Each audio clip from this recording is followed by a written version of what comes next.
Hello, folks, and welcome back to ASUS ROG Showdown series Dota 2 semi finale powered by Intel. I'm your friend, Start Clashing, and with me joining today is our special friend, the OG, Mr. Frozen Razor.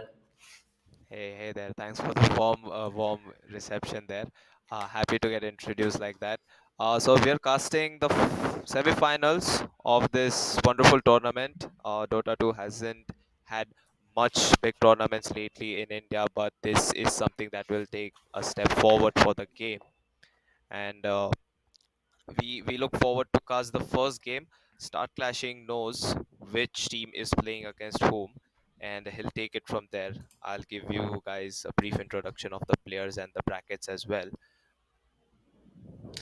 Again, as you said, it's been a long time since we have seen this many, a tournament with this much of a prize. But the first game for the day is going to be Team Standing 5, who's gonna face Team Manly Gaming. Again, coming back to you, Razor, we have seen many teams with the name Standing 5, in every year or so we have seen a team, but do you think this team will accomplish something different? Because I know you are a part of this ecosystem of Dota ecosystem. You know all the players very closely, and you can just say by their name how they're gonna play. We have Team Manly Gaming, who have acquired quite a name for themselves in past few months, because I have seen them Mhm. playing some of the tournaments and they have won some as well. Right.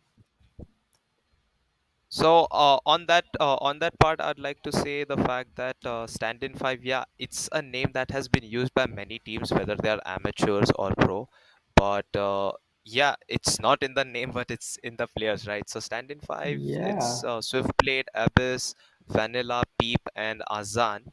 Uh, these are fairly players who are all seemingly of the immortal bracket. Okay, so they're all like around the mmr of 7k, you could say. And Swiftblade and Vanilla particularly have a lot of experience playing those mid and core roles.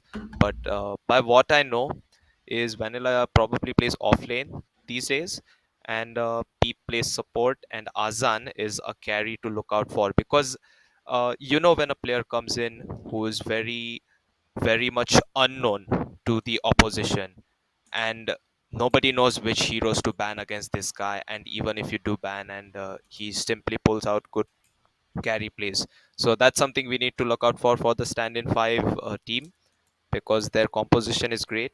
And as for Manly Gaming, like you said, this team has been showing up to a lot of tournaments with maybe a different name, but these players are very well known in the Indian Dota 2 community. I mean, they simply have made a name for themselves from the scratch. So this series should be a great start to this ROG Showdown series. Yes, again, this is a great start of the semi-finale because two of the big teams, two of the big names are facing each other. Team Manly Gaming, as you just said, they have acquired quite a name for themselves. And when it comes to Team Mhm. Standing 5, you already know what their players are capable of. We have Swiftblade, we have Cross, we have Pashu, I guess. So yeah, Mhm. get we'll get to watch them in action as well. So look, Mhm. it's quite hard to predict anything because we don't watch these two against each other often, right? It's been a Right, long right. time since I have last seen a big Dota to a competition in India at such stage. So it's gonna be such Yes. a pressurizing situation for both the teams, especially for like both the teams, because I am hoping that they will put the best show possible to start this day of semi-finale. Yeah, they will definitely. I mean, the best part is I think the teams are evenly matched. So you know what happens when both the teams are at a complete 50-50, and you don't know what is going to happen in the game next, who's going to play what heroes. So it all comes down to the draft, to the fights, how they take the objective, the meta heroes, etc. Dota is a complex game. Dota 2, I mean, in general, is a lot of calculations and mathematics with the numbers. But let's look forward to the series, and of course, the winner directly reaches to finals. That's the secured slot for the team, and of course, I think the players are gonna go all out. They'll simply not stop and hold back. They will not, they will not be casual. They'll be very professional, respectful, and focused. Is what I look forward to. There is no scope for being spacious. You have to be very formal and you have to give it all you got, because this is your final chance. If you lose, you're disqualified. If you win, you'll get a final slot. You will get a confirmed slot in the grand finale, which is going to be huge. And we all know there's a huge prize pool of 75,000 INR as well to serve the winning team. Thanks to ROG and thanks to Intel, we are putting up this tournament of Dota 2 and trying to bring back the old Dota 2 glorious moments in India. But there you go, the draft begins. Team Standing 5 versus Ten Team seconds Manly remaining. Gaming. So, what do you expect? Do you have any heroes 5 on your seconds mind that you remaining. think Standing 5 might pick? Dire team ban. Radiant team ban. I think I can say something for Stand-in 5 is the fact that Stand-in 5 might look forward to pick these meta heroes because lately Razor, Viper, Leshrac, all these Bloodstone, Eternal Shroud 10 cores, which are seconds very remaining. tanky and very bulky, difficult to kill as well, 5 and who deal a seconds lot of remaining. spell damage. They are the ones that might get picked or banned. But on side of Stand-in 5, I can give you some information is um, their carry player really likes to play a great game Dire around team ban. Anti-Mage, Naga Siren, and Terror Blade. So those three could be the heroes that you might get to see. And as for Manly Gaming, I don't have much information about them because they are very versatile, and adapting to patch. But I want to see how it goes, 10 and seconds let's remaining. see how it ends up. So they get the Death Prophet and Razor banned 5 out. seconds Those are remaining. the two heroes, like I mentioned, which Radiant are team picked. Bloodstone, Dire Eternal team Shroud ban. heroes, and Viper and Doom get banned out by Manly Gaming, and an instant Tusk pick comes out. That's very nice to start the draft. Tusk is a great hero right now. Works as a mid, an off lane, a support, Dire not as a team carry, pick. but all of the roles. Oh, Manly Gaming go for a Rubik. Okay, that's quite a pick from their side, though. Tusk, it's a little surprising because they're picking Tusk for the 10 very seconds first pick. remaining. But let's see what will follow him, because as you said, 5 it's seconds quite remaining. a hero when you talk about mid lane, especially when you talk about when you talk about the off lanes, and especially in the ending game, I guess those ice shards he throws, those Radiant abilities he threw team that can ban. compress the Shutdown. opposition on quite a level. But Disruptor coming up following Rubik, Manly Gaming, they are opting for Disruptor now. So what are they up to? Uh, you could say that Rubik 10 and seconds Disruptor, those remaining. are the two support heroes for Manly Gaming, is what most 5 likely happens seconds to be the remaining. case. And see, what happens is Tusk likes to make the snowball save, right? Or he Yeah. likes to blink in and kick or punch a hero when their BKB is active for a core hero, or let's say for any hero to be repositioned with the Walrus kick, even if the Tusk is core or support. So Disruptor ult is gonna allow this hero to get silenced or force his BKB to be used when he tries to make that play. And Rubik can get a steal out of it. So that's one way to have Tusk Radiant countered. team ban. And Disruptor's ult, silence, and Rubik's telekinesis. That's like two of the strong spells which can allow this Tusk to not have a room to make a play. That's what Mandy Gaming is for now preparing. And I see Stand-in 5 go for a 10 Dawnbreaker pickup. seconds remaining. Now this Dawnbreaker pickup, he 5 like this seconds hero, I remaining. mean, she might get countered because Disruptor can just glimpse her away already. but it looks like it's gonna be a core Dawnbreaker, and with the Starbreaker Aghanim Shard pickup, Dawnbreaker might be able to use the Starbreaker spell immunity to dodge that glimpse time perfectly. Let's see what happens. You can take it for the bans, by the way. That's a lot of thinking for the picks. Yes, indeed. There's a lot of thinking because this is quite a game. But as you were talking about Tusk, Manly Gaming, they are all prepared to nullify Tusk with Rubik and Disruptor. With the abilities of those heroes, they can surely nullify Tusk. But we all know that this is a 5 versus 5 game. So we already know that. Team Standin 5 will come with something that can counter both these heroes, that can counter Rubik as well as Disruptor, and that can help them win because we know they'll try to finish it as soon as possible. They want to secure that finalist slot as soon as possible because if you loosen up a bit, you might face a loss in this semifinals. Yes, yes, that is very true. And the thing to consider now is on the ban basis, Mars and Slar get banned out, so they're trying to have more room for not getting pinned. Because Tusk, Dawnbreaker, these heroes love to move around and they don't want to be countered with a Mars Arena and have their movement stopped, right? Or Mars Arena stops the hero from getting chased with the arena. Let's say if the Tusk kick exists, and Naga Siren and Ursa getting banned, looks like Manly Gaming have done a bit of research and realize that Azan likes to play these heroes, and Naga Siren seems to be a respectful ban. Naga Siren is obviously a very strong hero, a lot of armor, so difficult hero to harass. And Ursa is simply a hero that gives you Roshan. It's a lot of physical damage combined. Tusk and Dawnbreaker, tanky carry as well. They ban the Morphling as well. There is like at least 2 players who play a great Morphling on the side of Standin 5. And I like the Lifestealer ban because Morphling getting banned out and you instantly ban Lifestealer. This purge might be a carry though. We'll see how it goes. I'm honestly confused at this point which hero is the support or which hero is the core. It's quite confusing right now. Though I think Manly Gaming, they have done their part of research. They already know that standing 5, they are good with certain heroes and they are already banning those.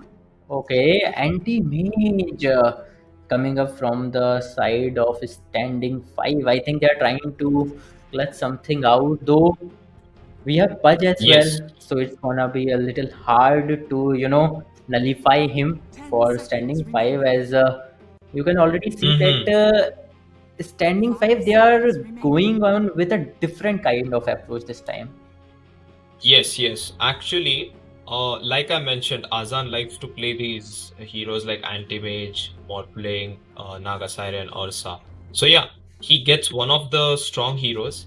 And what I can say, not about the player but the hero, is Anti-Mage is one of the best heroes to jump on Rubik or Disruptor, right? Because of the blink ability. So that is something that other carries won't be able to do.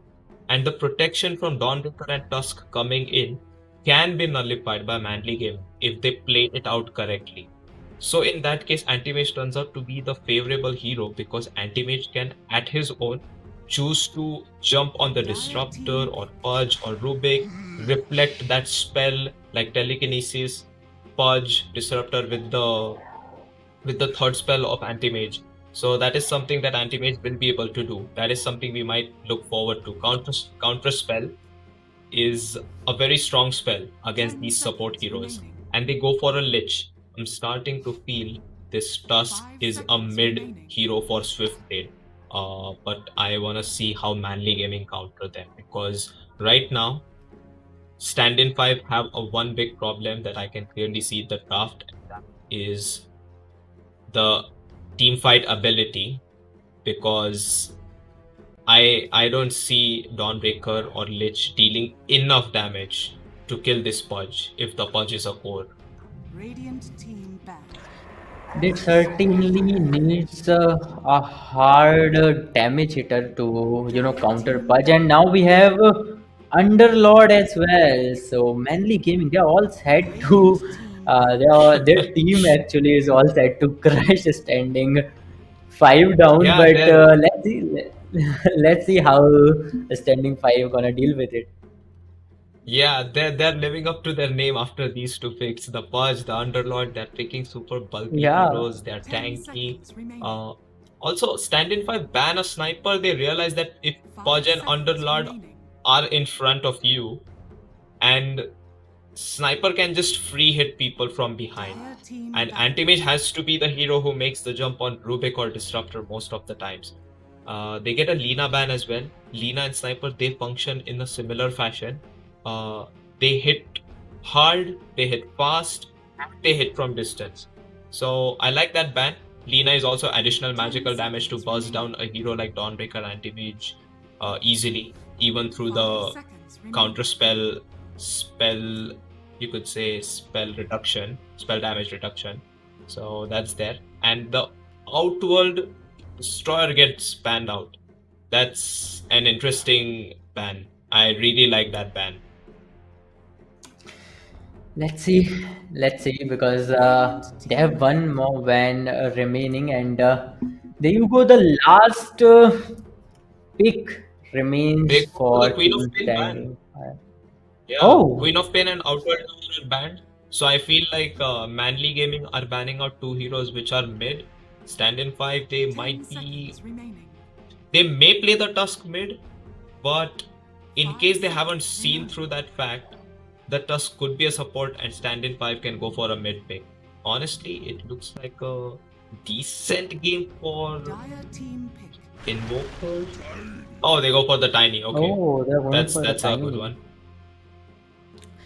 They needed that strength, right? Because when you talk about the Manly Gaming, they have already got purged, and they have Underlord who's gonna do all the melee stuff, who's 10 gonna seconds remaining. go for that heavy stuff. As you said, they are living up to 5 their seconds name. Yeah, remaining. They have got two yeah. of the muscular heroes out there. They have purged the butcher already, who's gonna hook all the who will at least try to hook all the heroes from the side of standing five, and will try to get them as close as possible to the team, because we all know, if Pudge can make it happen, if Pudge can if Pudge can hook you apart, then it's gonna be very very hard to get out of that situation, because they have Disruptor as well, then we have Rubik as well. Yes, correct. They can do a lot of damage in the meantime. Yeah, I'm gonna accept with the fact, like you said, Manly Gaming, they don't have any lack on the catching. Rubik catches with the first spell. Disruptor catches with the glimpse. Pudge, he can hook heroes whether it's an ally or an enemy. Choose your hero. Underlord, he can Oh, root many Bango. people on the spot with bit of malice. And guess what? Pangolier stuns a lot of people with his ult. Rolling Thunder is a great spell against all of these heroes.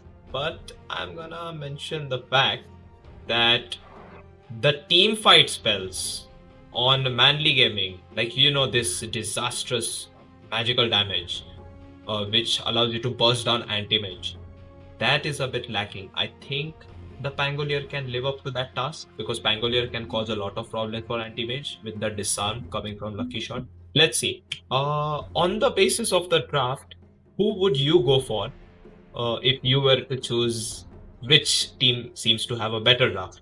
Of course, execution is important, but still.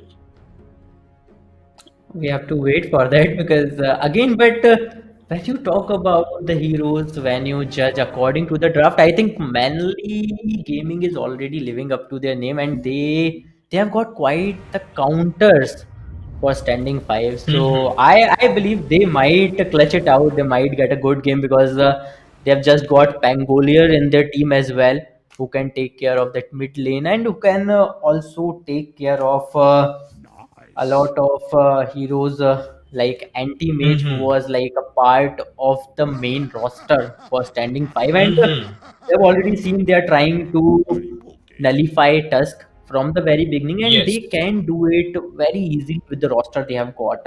Then we were down to anti-mage, and now they are already going with a Pango, which is going to make a lot of trouble for Team Standing 5. Though I think Manly Gaming, they do have a chance, but what do you think? Do you have any hypothesis about the situation?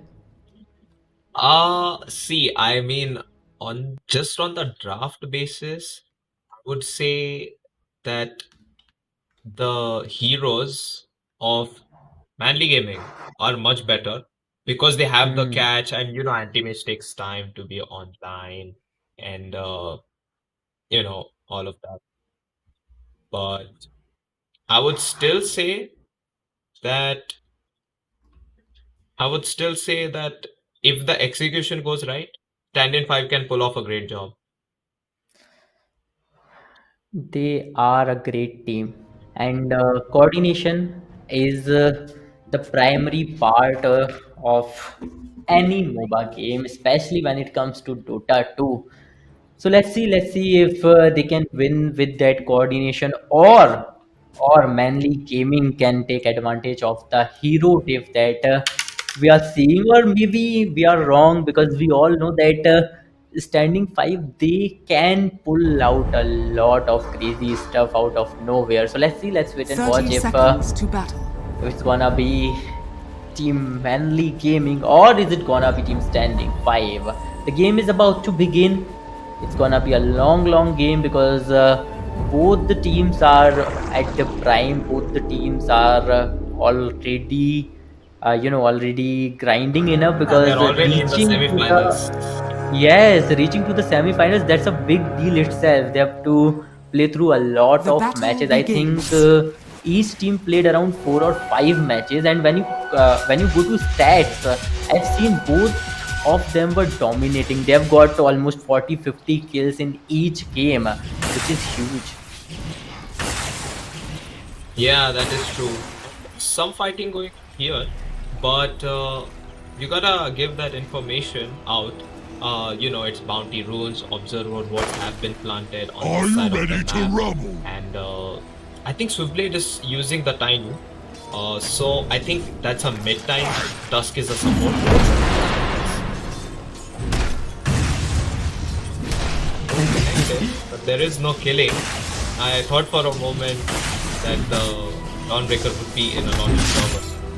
But she's on. Yes, yes, indeed, because it's just the beginning of the game, and he is going all out. Yes, he is going all out, and Pudge is trying to dominate them as soon as possible. He's trying to pressurize them, and there you go. He got that kill as well, but a trade coming up as well.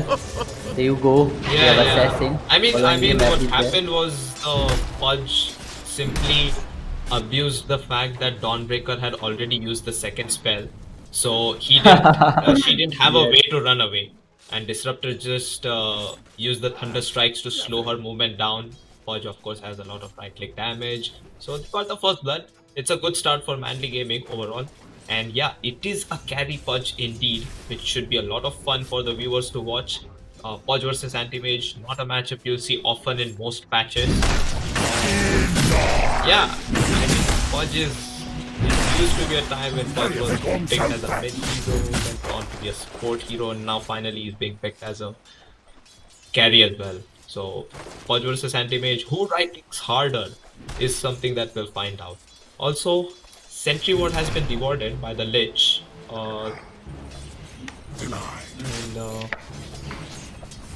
Yeah, so far it's going pretty well for each team, despite the first blood. Yes, indeed, the first blood. Pudge is gonna die. Pudge, I think he just overextended. He was doing really good because when it comes to Pudge, it's a strengthened hero, and it can do a lot of damage and make it can make a lot of trouble for the opposite side in the early game. But you have to be careful. You cannot overextend like this. He has to pay the price as well, but we all know this is just the beginning of the game. Both the teams are still focusing on clearing the creeps out, trying the things out, trying to get as much XP as they can, trying to level up as much as they can, because we all know when they will face each other, it's gonna be bloodshed. Right. Correct. And also the fact that they went for the Pudge kill with the Starbreaker. What a Starbreaker! It's gonna land again. Pudge, he's in a lot of trouble. The physical damage is too much. Pudge, Again. is he gonna live? Cuts his way through the trees, plants an iron branch. He's gonna live, and he tries to hook. He's gonna miss it. Radiant's bottom tower That was is close. under I mean, attack. yeah, we realized that Standin 5's top lane duo is quite the hard hitter with the Tusk tag team and the Dawnbreaker. It's that new hero, with a lot of magical and physical damage. Oh, they're going for the Pudge again. And he's gonna take the ball. They have got that. Tusk is not stopping. Tusk is like, I'm unstoppable. Keep on I'll going, take yeah, care of just- you. Yeah. just Like, take I the don't know when opportunity to. I don't know when to stop. Like, Pudge was saying that I will go through your defenses, I will take you down, but then Tusk came in and Tusk be like, wait, you're saying something? You're talking to me? And he did manage to take him down 2 times in a row. He's already using Tango, Yeah, which, and also, which is also, sorry to interrupt you there, but Tiny got a solo Yeah, yeah. kill at mid. I mean, that was just something we missed completely on the camera as well as on the casting. Pangolier just fell down to Tiny. Solo kill mid lane. That's where the action happened. And yeah, we should probably have the last hit counter opening up soon. We'll take a look at that, okay? Yes, we will. Clutching out a 1 versus 1 fight in this early stage of the game, but Yeah. Oh, bottom I can lane already hit see down. Wow, he Oh, somehow that's bad. managed to There's so much survive action that going on situation. the map. Top lane kills are happening. Mid lane kills are happening. Some lane kills are happening. 4-2. For now, Standin 5 is in the lead, but we'll have to take a look at the last hits and see who's the person leading in terms of farm. Okay. So we'll take a look Let's at that. see. Let's see. We both are very excited already, but Yeah. there you go. This time he won't be able to survive. Though Tusk did manage to come along. He did got a frag as well. He did got a kill, but but saving his teammate, that was a different thing. Dawnbreaker is down It's right very now. difficult to it's very difficult to kill once they commit on the Dawnbreaker without the Tusk or the Dawnbreaker spells. Like, you can fight back on the top lane, but I must admit the fact that Disruptor is able to do nothing because Tusk blocks the enemy Pudge with the ice shards, and Dawnbreaker simply slows the Pudge as well. Pudge has low movement speed, so he likes to just try and run away, but the running away is not easy because a follow-up Starbreaker from Dawnbreaker stuns him. And look at this! Anti-Mage is making a jump on Okay. Castamere, Underlord. No mana, no HP, but he's gonna just be left to suffer, it seems. Abyss, he's doing a lot of damage to the Underlord here. Mid lane, Pangolier, down to quarter HP. He's gonna be fine. He disarms the Tiny, the Swashbuckle. Double damage on the Tusk at top lane. Oh, Castamere does die finally. Lich. He made the rotation. And now Disruptor, he's in trouble. Starbreaker does not connect, but the Snowball does. Tag team damage is more than enough. And they will try to go for a return kill. Tusk, he's in trouble. The hook connects. Tusk, Hard. he's gonna take the fall.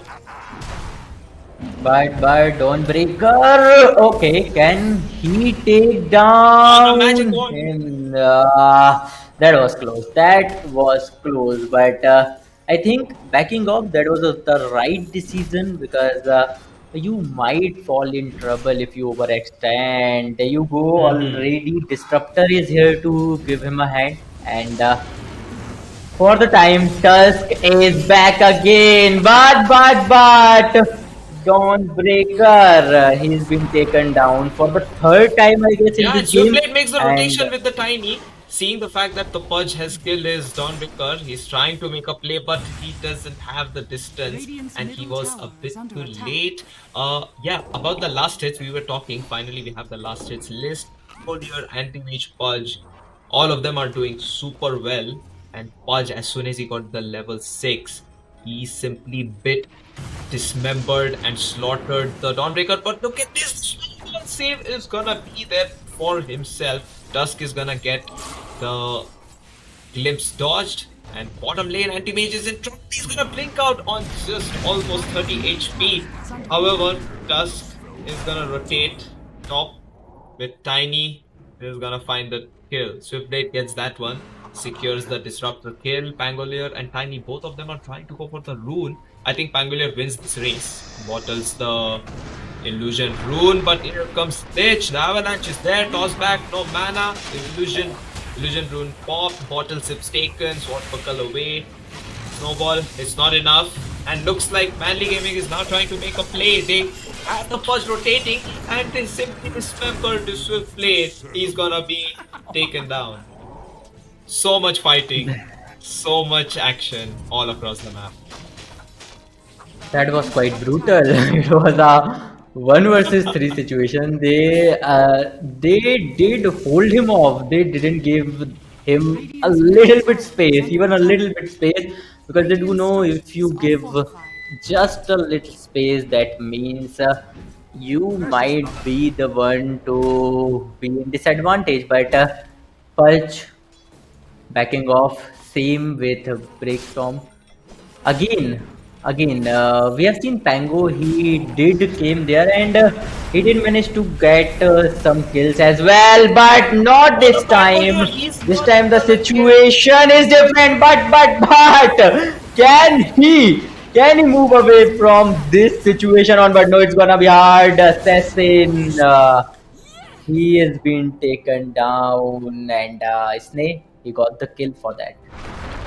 Yeah, Disruptor took a fall because Pangolier lived, and yeah, it's just a complete miracle that Pangolier lived on that HP. Pangolier was able to live through all that damage. He could not get his roll off because of the avalanche, and then he got the roll off, and finally he was safe. But at the cost of his support dying. Let's talk a little bit about the items.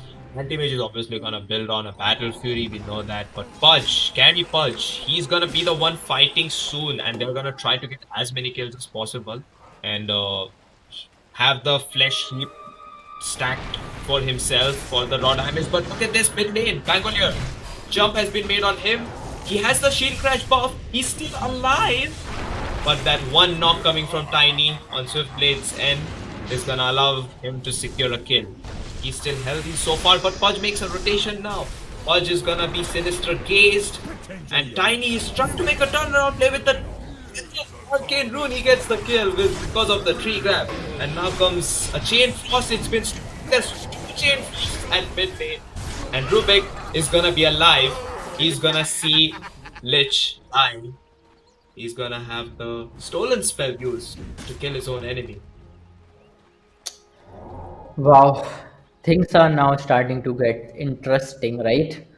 Because Yeah. in the early game they all were focusing on level ups, but we did got to see some of the fights in the early game as well. But let's see what's gonna happen now. Pango focusing on the farm for the time being. It's already been almost 12 minutes in the game. Still, no towers has been taken down. All the towers are standing because players are making their way now. 5-10 minutes down the line we'll get to see them attacking towers as well. But again Go for the Pudge. Four heroes simply going oh, for this guy. And Disruptor, he's not gonna be left alive, but there is options available for Manly Gaming to turn it around, and they find a Lich kill with the Stolen Avalanche and Fate Bolt. He's gonna take the fall. Swiftblade is trying to make the run. Tiny, he's fast, but he's not fast enough. And the same coming from Dawnbreaker is gonna miss. Solar Guardian is off target. Swiftblade is still alive. Disruptor is gonna die. Look how tanky these heroes are. Manly Gaming, they are being put onto a stop. Pangolier is trying to make a rotation, but Rolling Thunder is gonna be off point. 15:9. The action doesn't stop. Dawnbreaker wants more avalanche coming in. Swashbuckle is gonna allow Dawnbreaker to get disarmed because Pangolier has the double damage and of course the lucky shot. Oh, look at this. I mean, there's kills happening, then there's spells being thrown on each other, but they simply continue to go back and forth. And look at this. tier 1 tower is still alive. They were fighting below tier 1 and tier 2 tower. What was happening?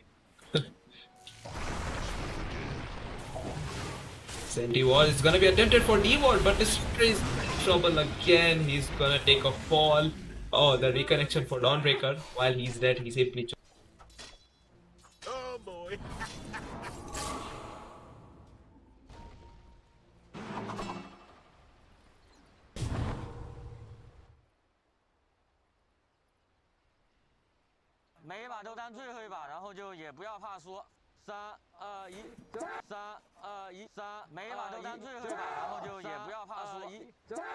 这就是高富帅呀！这就是高富帅呀！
So 16 is to 12. We have a lot of last hits coming in for Anti-Mage, who's been busy farming. Pudge and Underlord, they have done well. I mean, there's only one core who's on top, and it's Anti-Mage, and then it's 3 cores of Manly game. So that is something that we need to look into.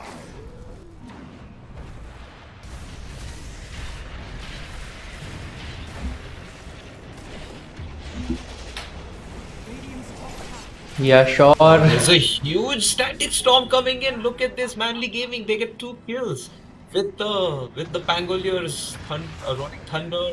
They find the Lich as well, and he's gonna get glimpsed. They choose to get the body back, but the Rubik is gonna get the kill after his ally Disruptor dies. So Disruptor is gonna take one for the team. It looks like. Yeah, it does looks like that, but both the teams are already fighting toe to toe. Man, look at that, 17 by 15 kills coming up. Heavy's on the other hand having a lot of fun over there. There you go. Exactly. Fun things going on already in the chat.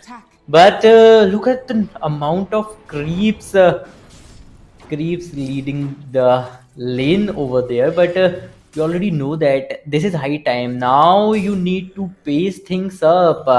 They have already, Radiants have already got, I think, Tower 1 on the top lane. And if it goes like this, then it's gonna be... That was close. Oh, again, but nah, he just dodged it at the right time, though. I think bounty ruins are here, so players might go for them as well. Look at the last hit. Do you man. remember Look at the that. start of the game, we discussed that both the teams are very hungry to get the win, and it's super 50-50 between these two, and it's simply between. Now they're Manly Gaming, they're trying to go for the mid tower. They have this siege unit which is taking this tower down much sooner. Underlord obviously has his items, is gonna allow sieging to be done much easily. He's just gonna stand in front, put down the tier 1 tower of Radiant team to half HP. So stand 5, they need to make a reaction, but Swiftly jumps in. Lich is gonna throw the Chain Frost. The Chain Frost has been stolen. Disruptor ult, connected field, it's all there. And the Chain Frost, which has been stolen by Rubik, it's doing a lot of damage. Swiftly, he's still alive, but not anymore. He's gonna take the fall. Lich and Tiny, they will go down just like Underlord and Disruptor will. And Pangolier, he's still alive, trying to make a run. Dawnbreaker is here. And meanwhile, guess what? Anti-Mage, he showed up to the fight. He thought he could help, but he's just gonna back off and start farming again. He's done with his Battle Fury, and we'll have to take a look at Anti-Mage's farm, because that's the guy we want to keep a check on. Bro, Pangolian, that was kind of one of a kind escape. He did escape from the situation, though.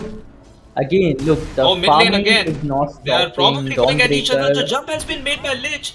Lich is gonna Okay. tip Disruptor mid fight. Get camera on that because I think there is something happening at the mid lane. Yeah, yeah, Surely there's yeah. There something. was there was a lot of moment around the mid lane area. So I think a fight was breaking out, but I think nobody's been killed. Yeah, Yeah, I think the fight was just like, they looked at each other, they yeah. exchanged the eye visions and the gazes Middle as tower if they're is gonna under fight attack. each other, talk Dire's a bit top tower rudely to is each under other, but attack. nah, it's nothing. Uh, Frost armor being thrown on the tier 1 tower for Radiant, and Castamere, he's not gonna stop, he's simply gonna continue to right click. Doesn't care, has a lot of HP, is very tanky, has the Vanguard, Root of Defiance, and the tier 1 tower finally goes down. They make a smoke play right after that. So looks like Manly Gaming, they don't want to stop at all, and they get the dewarding done as well at the same time. Dire's bottom Yes, they tower do is under want that, attack. but let's see what's gonna be their next move. They are already moving towards the top path, I guess. Yep, they are already around the top lane, and Dire's structures are there you falling. go. They are moving as soon as possible. So we might see the tower one of top path falling down as well. The Radiants, they need to Radiant's top tower they is under need attack. to move as soon as possible because their tower is already under attack. Though they'll move backwards Yeah, again because they need to it's a try and Radiant's fight top back, it tower seems, is but under it's hard attack. because Anti-Mage is still trying to farm those items, right? Anti-Mage doesn't join until he has the opportunity available to make the play. Items, and items is something that he might find because of course he's having almost nearly 200 last hits. He's gonna touch a Radiant's lot top of tower network is too, under but attack. at the same time Dire's it's bottom much better tower if you is under trade the attack. tower for tower if you're stand in fight, and it's better if you choose to take every fight you can if you're Manly Gaming. So we'll see how it goes, which team avoids whom and which team takes which fight on what basis. That is Dire's what will bottom decide the tower pace has of the fallen. game next. And of course, the Radiant's top objective tower is like is under Roshan, attack. tier 2 towers, and etc. Purge is already done with the is close to an Aghanim Scepter. So we'll see what happens next. And I don't think both. Swiftblade is having a very good game. You think the mid laner of Standin 5? He's suffering quite a lot. On the net worth, he's like just below Underlord, so that's not a very good sign. They need him to step up, truly. Yes, indeed, they need that, and both the teams are balancing the game quite well. Like when you talk about the net worth, I think that is quite balanced as well.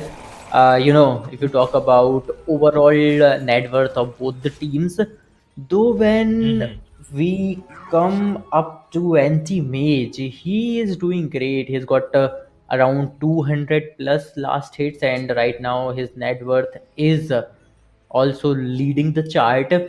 And I think anti-mage is the only hero right here that's making trouble from the very beginning till now for team Manly Gaming, and they will try to take care of him as soon as possible. Though on the other hand, when you talk about Pango is doing quite great because when you compare him with the mid laner Yeah, of had a decent mid this lane. Oh, but look at yeah. this. The Disruptor ult is simply gonna miss, and Pango popped his ult as well. So the Rolling Thunder and the Static Storm is gonna go to waste.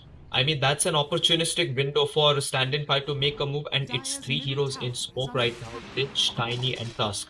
They go along. There is jump being made at mid lane. Anti-Mage is simply gonna blink out. I think he's trying to bait his opponents into making a mistake while their ults are off cooldown. That's a smart play to make, but at the same time, let's see if Stand in 5 choose to commit or no. No, they simply choose to just get more farm. They choose to get the creep wave instead. They are going with the creep play. Radiant's They are bottom tower already is under attack. quite farm. They are having quite good levels as well. Look at the levels. Yeah, One and is look on at this 30. anti-mage. You won't believe this. I mean, 21 minutes in, this guy is having more than 220 last hits. He has an ultimate orbs money from the gold, a Manta style, a Battle Fury, and a Power Treads. He can definitely carry this game, but at the same time, if he dies, his team is in a lot of lacking position in terms of physical damage as well as the mana void burst. So Anti-Mage will have to step up his game unrealistically well, and at the same time, as for Manly Gaming, they need to keep up the aggression. They have slowed down a bit. You remember it was 1917, I believe, the scoreboard, and since they have taken it a bit slow, they have been waiting and a bit patient, not making any mistakes at the same time. Is under attack. But according to their comp, I believe they need to aggress a little bit now and then. They were doing that from the very beginning of the game, and that was working for them as well. You remember those early hooks from the side of Pudge. They were Oh, the troubling left! a It lot. was Oh, reflected. the timing was perfect. Counter spell. That was. I mean, what are those reflexes? Hold. But with late, there's a shield crashing, swashbuckles, and a rolling thunder. Avalanche is gonna stun the punch, but not for long enough. Swiftblade is gonna take the fall, and Lich is in trouble. He's gonna be dismembered, and swashbuckle is gonna be the end of this position 5 for Standin 5.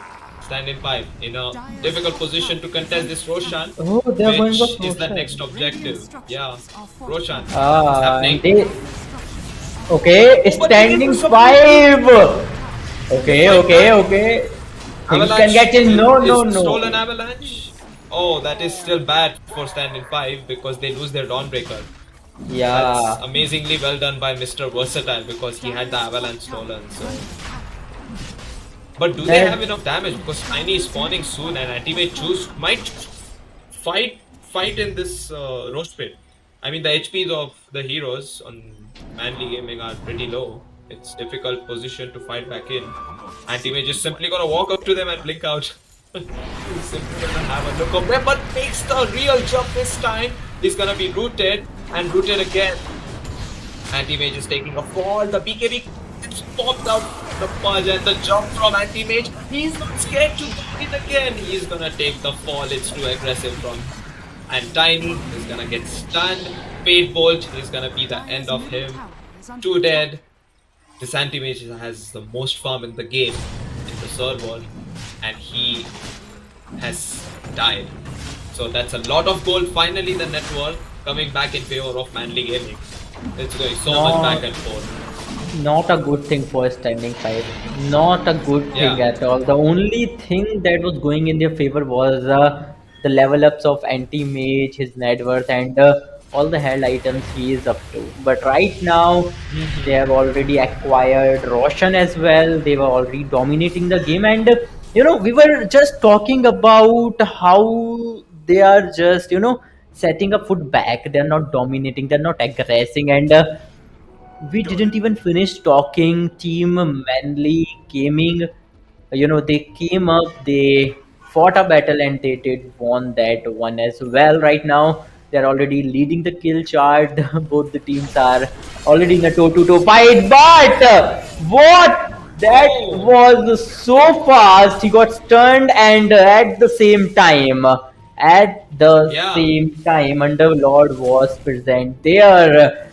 Yeah, and when two or three of the heroes, two of yeah, the most manliest heroes of Manly Gaming showed up yeah, for Lich, and and they just you're stuck between both of them. You being cannot hit by go both these anywhere. strength heroes. Can't get worse than this, I guess. So Yes, unfortunate, huh? it's really unfortunate, but again, I think they are moving for a tower break. I guess no, I think that's not a good time for that. Yep, they will just clear out the creeps. Will try to gather as much gold as they can, but surprisingly, anti-mage he's still leading the net worth. He's on 17,000 gold coins right now, but there you go, a tower is already under attack, and Radiants might fall in a lot of trouble if it goes and if it happens. But there you oh, Okay, they are already, they are already trying to, clear the top lane for themselves. You can already Yeah, they're trying to, see, you know yeah, how we Tusk. discussed, like, Standin 5 are trying to trade tower for tower. Yeah, Guess yeah, what? tower They're for still tower. trying to play the same game, and tier 2 tower at bottom lane has been taken out. So at the same time, Standin 5 react with another tower because they have anti-mage with all that evasiveness and the survivability until he goes super aggressive.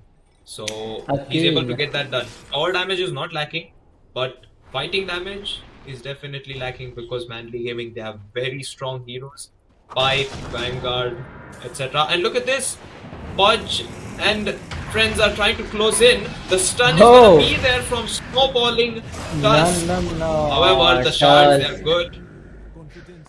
I mean, yeah, that was not outplay good. on outplay coming from Tusk and Pangolier to each other. But Rubik is the deciding factor, and that's going to be the death of Tusk because of the telekinesis. He also has stolen Snowball, so he can make a save of his own now. And Outpost has been recaptured by the team of Manly Gaming. Finally, Team Manly Gaming, they did came back a little, but right now they are again pushing forward and a fight breaking out on the mid lane. No time given, a monster kill streak coming up, and first Tusk, then following him was the Dawn Breaker, I guess. And look at that, they're not stopping, they're not even thinking about Yeah, they're stopping, simply they're just going walking forward. down. Yeah, yeah, they're They're just just going forward. Is under attack. they're just pressing their right clicks on the tier 2 tower, it seems. Yeah, At least and to do I, that bulky call. I think it won't be a problem crashing that tower as well, because two of the most bulky heroes are already trying to take it down. And there you go, they are not stopping. The creeps are already been taken down. Still, they They're are still not attacking and stopping. I attacking mean, and attacking. Wow. fortification. Like Wow. three heroes being hit at once and they still don't stop. Lich Frost Shield is just gonna delay the inevitable. The tower is still gonna get sieged. Aegis of Immortality comes to an expiration. BKB Aghanim Simple Vanguard on the Pudge. Let's talk a little bit about the items. I mean, Pudge is building up a Sanj. I think that can convert it to a Halberd to stop the anti-mage from hitting anybody. A pause gets thrown out. And that is while the anti-mage is rooted, it seems. Is there a follow-up? I don't see anybody on the map just yet. I'm just looking at any possible scenarios. But I think Abyss, his anti-mage is completely fine. The worrisome thing for me here is that Standin 5, their mid laner could not have much impact apart from those skills. After that, Tiny has been getting caught a lot. Yeah, sure, the game is paused, but I can't stop mentioning the fact that because Tiny is not having a very good game, that's why the killing potential of Standin 5 is lacking.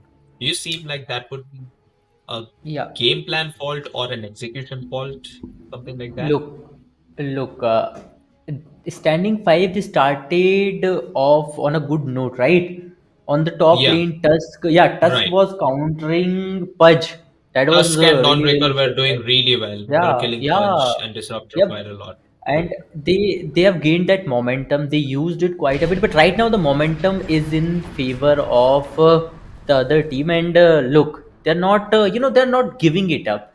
That pause might make some things different. That pause might change game a little bit, but the momentum that they are carrying, it's insane. Like we have seen them breaking towers without any minions around, without any creeps around, and that just shows how confident they are with their comp, especially that bulky comp. At the time of draft we were talking about the same thing, that they are having Pudge, Underlord, and then Disruptor, and they Mhm. are going with that three heroes combo, and it's absolutely working for them. Then we have Pango as well. Pango can rotate so fast, Pango can deal a lot of damage, and he can Pango can escape fight, from Pango the, can disarm, Pangolier can you know even stun you know heroes and the the run away the and escape. the best part about Tango is he can escape from the worst case scenario, right? You Yeah, cannot that is just true. capture him. It's hard to capture him. I mean, Tiny, Tusk, Lich, these are good heroes to catch him, but he has Yeah. the the Pudge in front of him. So that's like, Hmm. Nina and Sniper. They got banned, sure, no problem. Now Anti-Mage has to play this rat game, and oh, look at this. The Rubik is gonna make the jump. Avalanche is gonna catch the Anti-Mage. The lift is not gonna be there because the counter spell is out, but the roll is not gonna reach either. Tusk is just gonna wait in the trees. Anti-Mage looks like he made the big escape, and the scan, it's not gonna be there. The swashbuckle is not gonna connect, but they're gonna look at each other before they escape. Pangolier is a second late. These people, they have understanding of who's hiding where in trees. And guess what? Tusk might get caught now.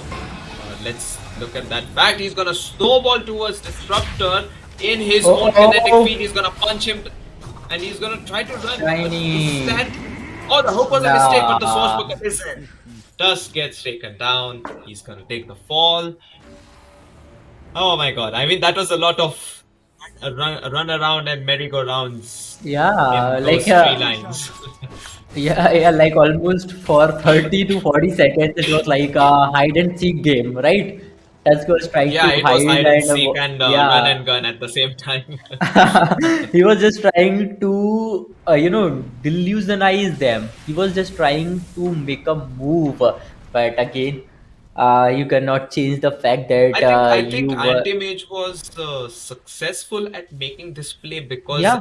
he forced 3 or 4 heroes at top. So that's Hmm. people coming to defend your tower rather than killing or destroying a tower themselves, right? That is something that you can say, as people like to call it in the game of cards. It's called forcing a hand. So Anti-Mage was able to force a hand out of Manly Gaming, and that is something he did. Of course, he lost his teammate, so that is a card that you sacrificed. I don't know if I'm making too many cards and Dota references, but yeah, there Yeah. comes a Rod of Atos on Titan, and he's gonna get caught with the telekinesis. The Rod is gonna... oh, his BKB is gonna be popped. Solar Guardian, is this the fight Standin 5 is looking for? Because the jump Oh, on Underlord and the bite, Disruptor. the dismember, it's there. Tusk is gonna take the fall. What? BKB is active, Anti-Mage still going. What? Rubik, he's caught. No mana, no HP, Pudge is dead, and Rubik is still alive. Glimmer K. The Dawnbreaker, Starbreaker, it's not gonna hit. Rubik will live, but 3 heroes dead. Could have been 4. Standin 5. They take out 3 heroes, and finally they have fought back and earned the net worth lead back. 2k. With PKBs active, they were able to get the kill. That was amazing. I mean, I was starting to That think Standin 5 was having a rough game. that was much anticipated. They were just waiting for this gameplay. They were just waiting for this moment. Right now, like three of Mm-hmm. the other players are down. Now you can easily farm as much as you want. You can boost your net worth. Already, when we talk about anti-mage, he is Yeah. like the solo carry, and we all know And he's the if one walking down mid now. Do you remember the movement from oh Manly oh Gaming walking I down towards didn't that even Toyota tower? I Anti-Mage didn't is the one even doing that know. alone. And again, anti-mage. If Manly Gaming somehow can take down anti-mage, then they can, they can just turn the tables around. You have I to think take there's down anti-mage. only... Yeah, there's only 2 things that Manly Gaming need to be careful about. It's anti-mage and anti-mage buying back, I would say. The Hmm. other thing would be if the Dawnbreaker gets out of control, which they have under control as of now at least. But yeah, instantly after that fight is lost, a smoke of deceit gets popped off. Manly Game, they're trying to make a move, but the observer mod has been devoted by Pangolier. The 3-5 position is not favorable for them on the map, so they will have to defend. At least they take down 2 crucial observer mods, though. Vision has been taken down. 4-star Aether Lens available on the Lich. Lich, he didn't have the best game and most items. He's finally had those 2 important utility items. And look at this. Lich might get caught. That was close. Kinetic Field does not provide a straight vision of the target, and it seems like the clips did not come in time. I'm not sure about that interaction. I mean, was Lich not visible or was clips not available? I'm not quite sure what happened there. Uh, that was a little, Maybe unlucky and maybe confusing. timing. Yeah, I think maybe Sometimes you're unlucky you looking at can the say. shop, or sometimes you're looking at the Yeah, other yeah, side yeah, of the road. yeah. That's the case. Sometimes you don't notice what's in front of you, and you are, you're moving your hands around the map. Like, oh, where are you? Where can I go? Where can I find him? Where can I take him down? But the person was I just guess in this front of is, you. yeah, this is that Oh, type of standing situation. But Roshan five. and Standin 5 are sneaking on the Roshan. The second Roshan. Manly Gaming have no idea about the timing. They got And it's gonna Aegis fall of the down to the hands of Immortal, Anti-Mage. and Anti-Mage has Trust so many got. items. I just noticed now. He has Wow, Lincoln Sphere, he wow. has Abyssal Blade, Eye of Skadi. Now, All of these I, items were not there 10 minutes I, ago. I believe anti-mage is unstoppable now. What he needs is a little push, a little good push, and he can literally crush the whole team. But you know what? Team, Yeah. you know, the other I team think that they little have. push is Aegis itself, because he wants to be able to hit the Yeah, towers, and these heroes are very good at defending. Manly Gaming have Underlord, one of the best heroes to defend, or yeah. Rubik to try and make That's so that's that's the a sad. bit hard, but that's a bit hard, but I would say Anti-Mage can get it done. Like, Anti-Mage is one of the best heroes to still be able to do that with that much farm. So Again, that's a fortunate thing. I don't know how again it will go though. again we are talking about this from the very beginning, and especially you, during the draft mode, I guess you did told me that anti-mage is the best hero you can opt for, right? And he's proving Yeah, that to be anti-mage was the right. win condition. Hero got look at, wait a second, Pangolier, he's gonna get caught, but the shield crash is gonna be landed along with the Aghanim shot What? up. Yeah, his spell immunity helped him, and his TP is gonna be there. He's gonna be alive. If anti-mage was there, could have Abyssal Blade stunned him through that BKB, through that roll. That could have been the Pangolier kill. And let's now have the buybacks ready, okay? Because we need to now take a look at the fact that who has buyback and who doesn't. Let's see who's having the buyback, because anti-mage, he surely needs it. He surely has to have it. But there you go, another fight But breaking Swift Kid up. is But gonna get caught. And now I Pudge is the one who's gonna get caught with the PKB. okay. The chain frost is thrown. Pudge is gonna be Again, jumped. Still going. Anti-Mage is in trouble, but the Solar Guardian is gonna save him. There is a lot of fight happening. Solar Guardian has been stolen by Rubik. How is the Pudge still alive? Aegis is gonna get taken down for the Pudge, but oh not until no, long. The jump from Swift is great. no, The jump from oh, Oh, what? the buyback is coming from Disruptor. Lynch is gonna try to Sinister Gaze. They're gonna get the bank as well. He's out. Buyback's The coming up. fountain. He's killing the supports in their own base. What's happening? Dieback for the Disruptor. Rubik is alive. Pangolier is too, but those are not heroes enough. Pangolier somehow gets the Dawnbreaker with the Swashbuckle. There is still life remaining. Fortification is there. No tower damage just yet. Standard 5 go back. And it's surprising that Manly Gaming still are having a base intact. No tier 3 tower taken yet. And no buildings hit just yet. Again, buyback did help them a lot, right? Manly Yeah. Gaming survived because of buyback. If they were not having those buybacks, then I think the game would have been over by now. But right now, look at that. Look at that. Three of the players are having buyback in their pockets currently, and okay, right now four of the players are having that buyback, and all four of them are from the side of standing five, including them I is think it's only anti-mage. Rubik who's not on the side of Standing 5. Yeah, and he just Rubik got it, I is. guess. Yeah, because rest of the teammates don't have buyback, so Rubik might be the one to choose to die first and give some kind of information or waste some important spell, and then he will try to you know waste his spell, then buyback. Since the opponent's spell is used on the Rubik, then he'll try to make a play out of it, and when the opponent is caught off position. But look at this, Anti-Mage is willing to make the jump now by himself. Pudge is gonna try to dismember, but the on the cliff. It's an unfortunate What? position to be in, and Anti-Mage is Uh-oh. gonna fall. The win condition is now turning out to be in favor of Manly Oh, Gaming, and oh the hook no, is gonna allow the Dawnbreaker. Dawnbreaker's TP to get cancelled. Wow.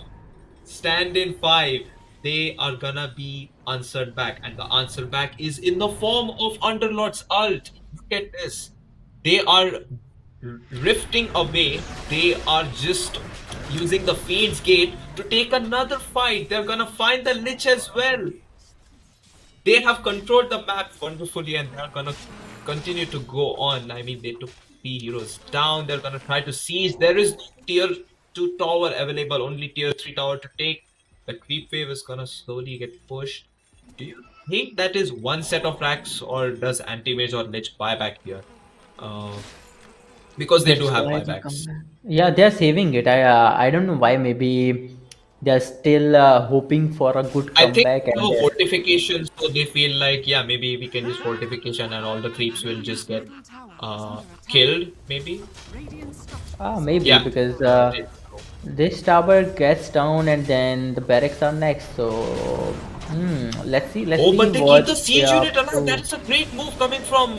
I mean, the siege unit is alive, and they are still able to knock on the beats of Standin 5. They're gonna take the tier 3 Manly tower. They're Gaming. respectful. They want to play it safe. It's a BO3, but every game counts. And right now, they don't have buyback. Standin 5 have the buybacks. Oh, Swiftblade's jump was a second late. That was so unfortunate there. Almost If caught the punch there. I mean. if Standing Five can somehow clutch out the next fight, the next 5v5 that will arise, they can Until the finish the buybacks game are on off. cooldown, right? For Pangolier Yeah, and Disruptor, and yeah, that again, could be yeah, very, yeah, that yeah, could be yeah. a decisive. That's the thing. That's the thing because they're already having those buybacks, so that will give them an immediate extra life. And already, when you talk about the economy, we all know that anti mage is still topping the chart. They are already leading with some 11k gold or something, so it's gonna be easy for them. But we all know the roster that Manly Gaming is carrying. It's very hard to crack Yeah, it's down. very hard You to know, kill, and they are very hard on the hits themselves too. We just saw what the yeah. Pangolier did in the last fight. Even with the rolling thunder getting caught on that cliff where he got stuck, Radiant and it are was just summoning.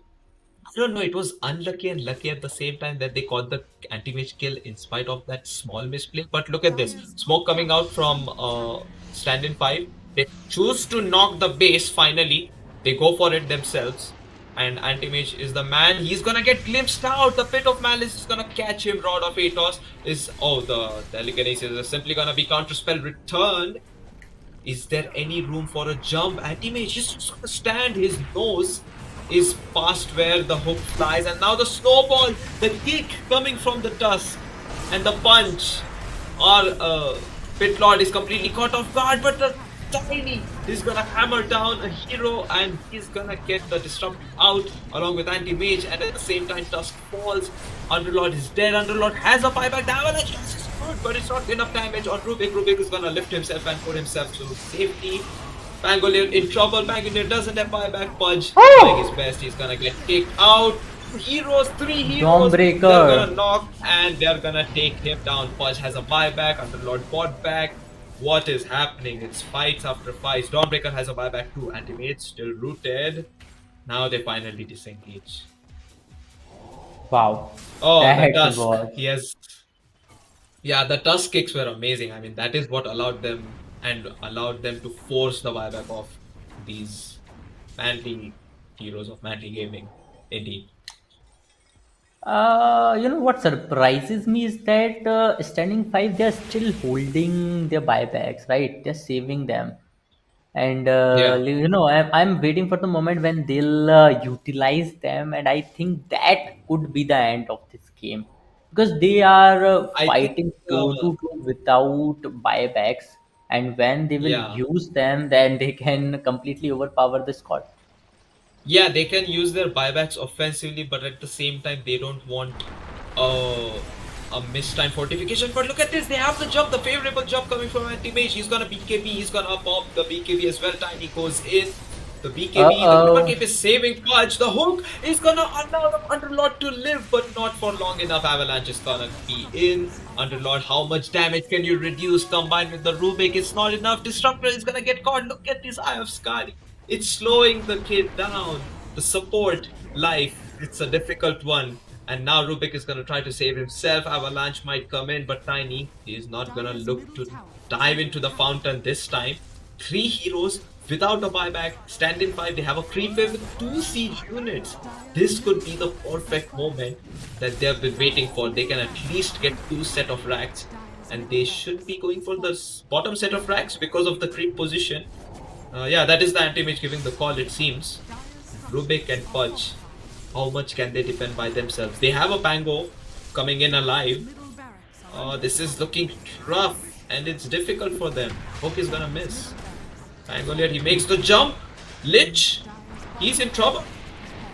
Oh, Lich, he's still alive, but the Solar Guardian, the missile blade coming in from the anti-mage on the Pudge. He's still gonna walk out with his BKB active, but Pangolier, he's caught off position. Anti-mage sees him, he pops his Lincoln Spear and he kills him.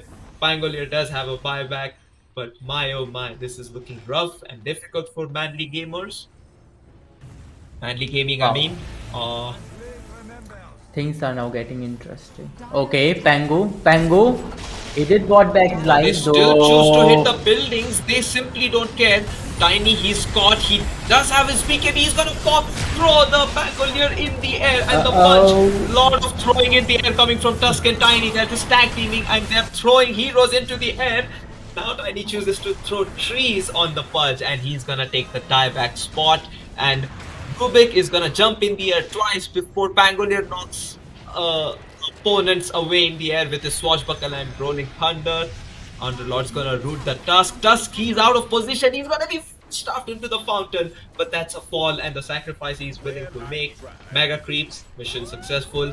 GG has been called. First game finally claimed by Standin 5. They are your first game winners, but it's a BO3. A turnaround can come in. That was a very 50-50 game. I mean, it's at the end of the game, it's still 39-36. How did you feel about that game to the start of the series? I have nothing to say actually because we all just witnessed we all just witnessed the aggression from both the teams.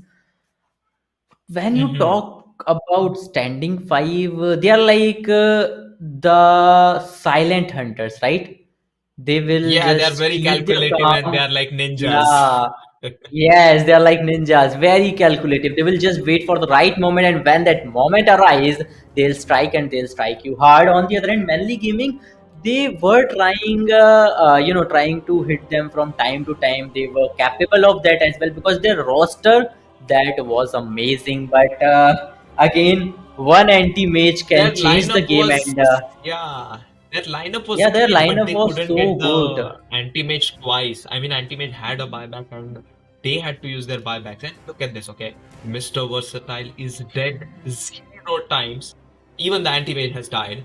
But Rubik's positioning was amazing and fun to watch. But at the same time, it's of no use when your ancient explodes, right? Because that is when you lose the game, which is so sad for Mr. Again, Versatile. I mean, he played an amazing game. It was fun to watch. And if you were to give an MVP, was it anti-mage? That's my question. Yes or no? yeah, Of course, absolutely. Is yes, that it even a is. question? It's not even a question, man. It's a fact, right? It's a fact. And again, a 0-1 victory in this best of three finally coming in the favor of team standing five. And what a game it was. Oh man, they were keen, they knew what they have to do, and they did just the right thing. And right now they're leading the chart with that. Just one more game and they can win this best of three. But would they? To know that, we have to wait a little longer because the second game will be live in some time. And bro, Manly Gaming, they still have a chance to make a comeback because in this particular game they did manage to clutch out a lot of fights. They were like dominating for a long time, right? I guess Yeah, for the a early game long was in time, like the, yeah, after the like I first six think, minutes where the killing was yes, favorable to you Stand in got me. 5, after that it simply From went against them. from that Then it went back to from Stand in 5. that from that 6 minute mark to that 40 minute mark, right? From that 6 minute mark to Yeah. that 40 minute mark, I don't remember a single moment where Standing Hmm. Five was dominating, right? I don't remember a single Yeah, moment. they were, I mean, like you mentioned, like they were the silent killers, they are like ninjas. So they were waiting for the anti-mage to get Yeah. farmed and then they striked hard and three anti-mages with the Manta style, the BKB, Lincoln Sphere. You saw his farm, right? 10 minutes later, we were wondering, man, where did he get that much farm from? Was it black market or Okay. what? But he played an amazing Yes. game. That was the MVP, and they lead the series 1-0. It was definitely a game to look out for. I think anti-mage is gonna get banned this game for sure. I, Yeah. I think I think there can't be a better start of the day, right? There cannot be a Yeah, better with such start. a But yeah, 50-50 game. yes, we have seen a What great what a game, but series we'll to take watch. a, bro, Frozen. We'll take a short Yeah. break because we need to charge ourselves up because the second game is Yeah. going to be more tight. Both the teams are now warmed up. We are now warmed up, so Yes. we'll take a short break and we'll be back with the second game of this best of three after a short break.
team ban. Hello, everybody, and welcome back to the second game of this best of three semi-finale one. Team Manly Gaming up against Team Standing 5. I am your host, and those are clashing, and with me is again a very special friend. So, what do you think? Is there going to be a different kind of approach from both the teams? Because I believe anti-mage won't make it past pen. I feel like the same way, same strategy. I think most of the teams go for the same bans. I'll even tell you why, because these heroes are very difficult to counter otherwise, and you waste so many resources to try and kill them, right?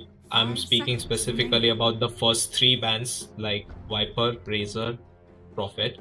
Rubik ban is just a lot of respect coming from the side of Standin 5 because they simply understand the fact that this hero, he simply did not die even once, okay, in the first game.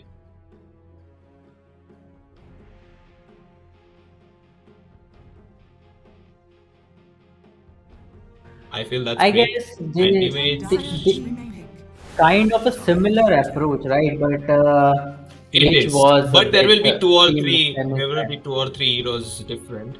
I think Anti-Mage Yeah, might yeah, get yeah. banned, and they will allow them to pick Ursa or something like that. You know, one of the heroes which was banned, they will allow that to be picked, and they will switch up with a pick of theirs to counter Anti-Mage. Instead of that, they will use it to counter Ursa. I'm speaking in an imaginary scenario. You get the thing.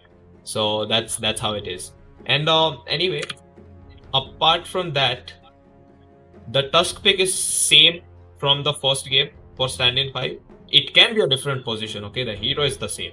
They can play it differently, and that's what these pro team to abuse and Oh, play out of. Morphling.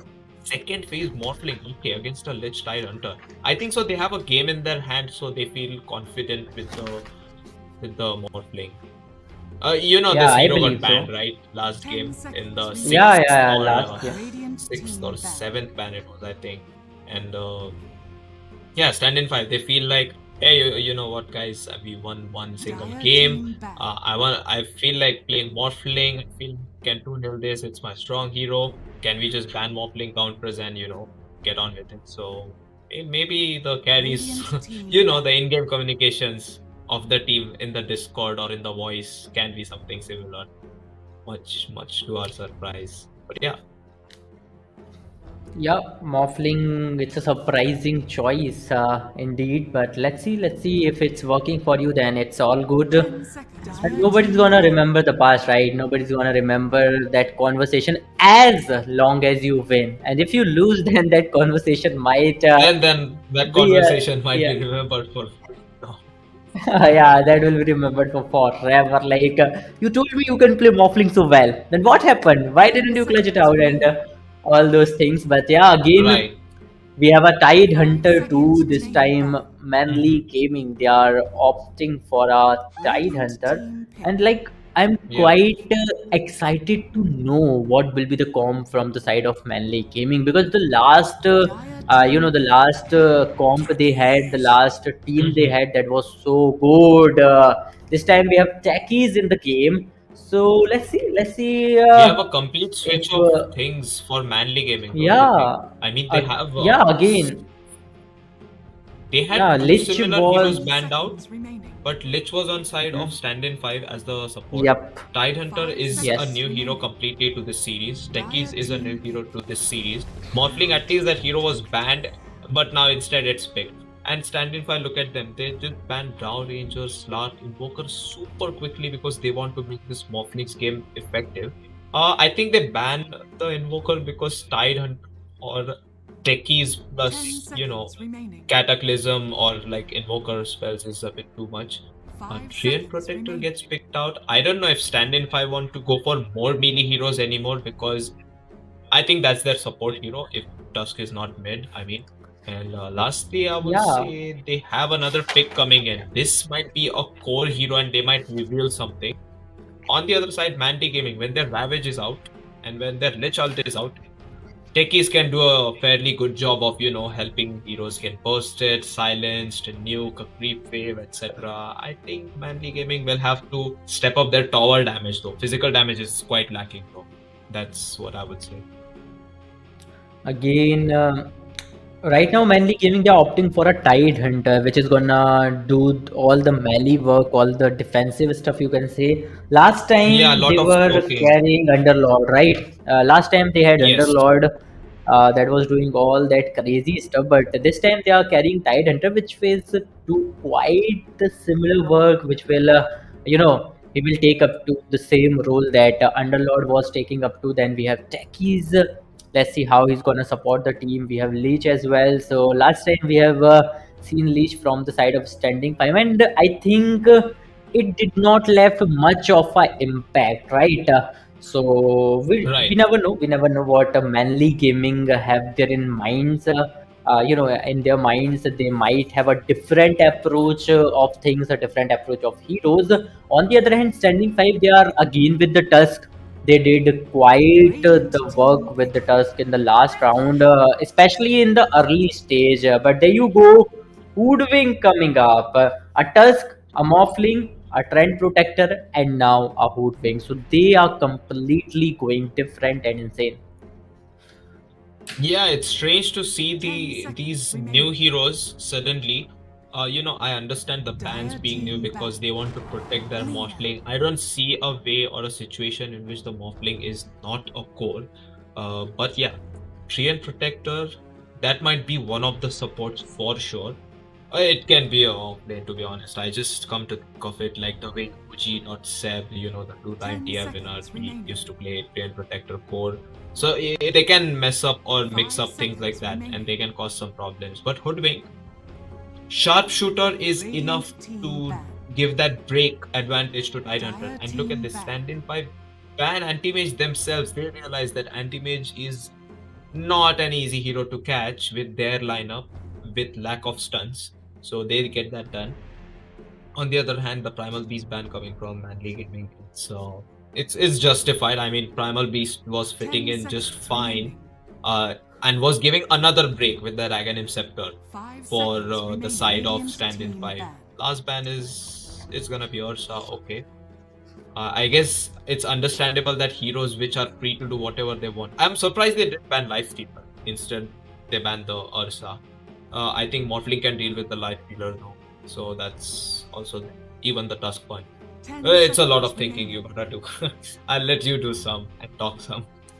5 seconds remaining. You never know if players are even thinking through all of this, right?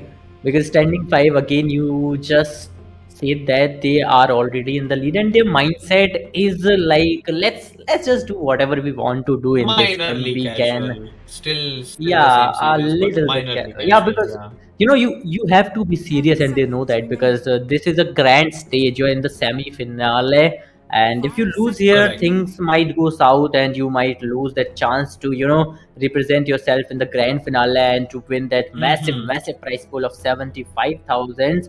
Again, ROG and Intel, Yeah, they it's a lot of money, gave a them a lot of name as great well. chance. Yeah, yeah, and You those never bragging know because rights, of this right? tournament.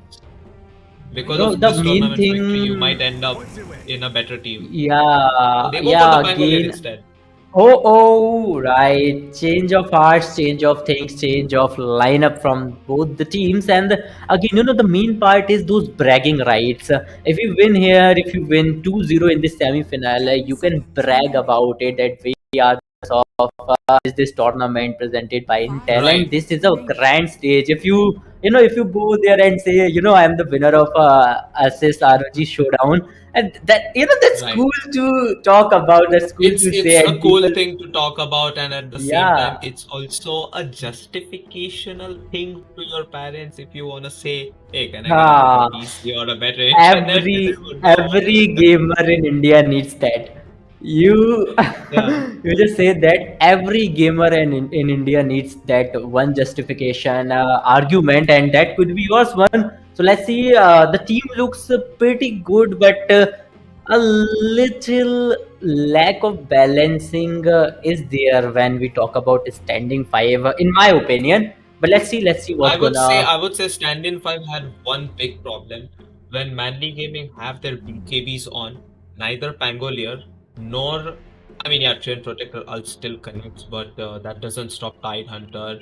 I think Lich or Techie is gonna be far off. Lina is not gonna pop BKB until she sees a threat coming in.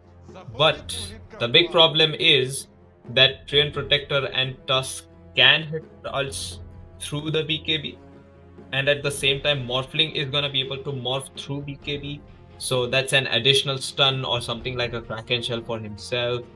It's not visible in the draft, okay? Like the team fight ability, it's not visible in the draft, but it is there for Standard 5. That's what I feel like justifying. And at the same time, Manly 5, they get themselves a BKB piercing stun. It's the Chronosphere guy, Faceless Void with this amazing new Arcana. And I think Lina will have easier time dealing with Pangolier, Morphling, as well as Trail Protector if there is a Faceless Void and a Tide Hunter. Like those ults are super huge and it's a lot of AoE. We'll see how it gets played out. And I still think Morphling can morph into Faceless Void, so that's like a favorable thing for Standing 5. Like he can be the one to give the same taste of his medicine of time dilation and time walk. But just based on the draft, clashing, who do you think would take the game to? Or who would you Then again, expect to win?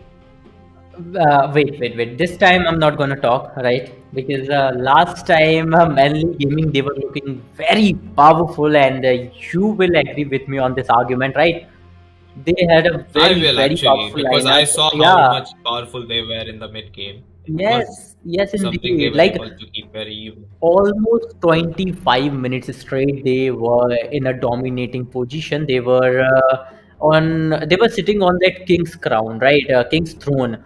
But again, this time they are looking Just couldn't powerful. They get are the looking quite throne or powerful. But the ancient out. I mean, they just couldn't get the throne itself. yeah, They were able to get the kills and they were able to keep it even. They even killed the anti-mage, okay? And they even had their buybacks. They even defended their base, but there was something lacking in the game, and that was the win condition thing. Like anti-mage was available for stand-in fire, and yeah, Azan played an amazing and a clean game. But I'm gonna give it to the Rubik. Okay? Let's look at it. Mr. Versatile is playing the techies. I look forward to this guy because he was dangerous on the Rubik. So what can he do on techies is something we'll have to see for ourselves. again, Wait a you know what second. I remember? Oh, some trash talking going on in the chat as well. Nice one. But Oh no, there as is long as actually I a request for re-lobby. I think it's just a quick request. We'll confirm that. We'll have to ask our admins. So remake, yeah, that request has been approved. I think we'll have to have a remake done. So I think it's just gonna be quick picks of the same heroes, but at the same time, we are free to talk and we can continue to keep speaking about it. So no worries. You were yeah. saying about this draft and the game? Yeah. What I was saying is that Mr. Versatile, he was the one with zero deaths, right? He Zero deaths Rubik is zero like deaths. a very rare Yeah, thing in Dota. yeah. Very But rare. he did it in that game one, right? So right now Yeah. he's with Techie, so he might pull off some good stuff, good stunts with that one hero as well. So I'll look forward for that as well. Then we have Maybe he Leash. will have some deaths because Techis forces himself to be repositioned into enemies while silencing. But that doesn't mean I still think he can pull off an amazing potential like the previous game. I mean, he did not grief his teammates. He was just not killable. And he was positioning that against an anti-mage. Even, that one time when he was going to die against the anti-mage, he glimmer caped himself and he escaped. So that was the closest he was to death. But we'll see if he dies in this series. And we'll see if he's able to turn it around and try to win the series back, because that's the player I want to look forward to the most. Again, there's always a good thing, having some long range attackers in your team. So yeah, I think a great decision from the side of Standing 5 as well. Taking Hoodwink, then they have Pango as well this time. We have seen Pango. Pango did a lot of damage against Standing 5, right? In the last game. But right now they're trying to, use that advantage in their very own favor. But let's see. Uh, in some time, we'll get to see a re-lobby and we'll get to see the game beginning from the very beginning, from the very start. Then Oh yeah, let's it just wait never we get began to technically. anywhere, That's right? how it goes. But Yeah, it yeah, never some technical began. issue, Yeah, some right. internet issue. So I guess it will. Oh, there is a short break. All right, you can just we can just put it on the. All right. I think.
players, Vandy game, they are the ones who will have to bring a reversal if they want to stay in the tournament, because it's not a double elimination bracket. So that's a thing. And yeah, guess what? There's some one in the chat is doubling down the flows of game. 30 Okay, seconds to or battle. some fool arounds, some silly fun which keeps the game lively is happening in the game at the same time. Let's take a look at these heroes. I mentioned the fact that Morphling seems to be a suitable pick even with Faceless Void pickup, because then he can morph into the Faceless Void. He can attributes if he's gonna go for Aghanim Scepter build. So that's it. Hoodwink, she's gonna get scouted by Lina. The stun is gonna connect.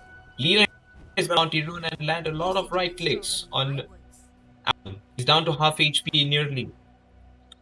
So that's first being burned out. Ration, it seems, and it's gonna make it worse. On the top lane, we have Morphling, and Chain Protector also took a lot of damage to the Tidehunter's Gush, and Decky's throwing out that sticky bomb. That's a combo to be worried about. Morphling will have to consider that. And all this, the two right clicks coming from Treant, they're heavy. Mr. Versatile will have to move away back to safety.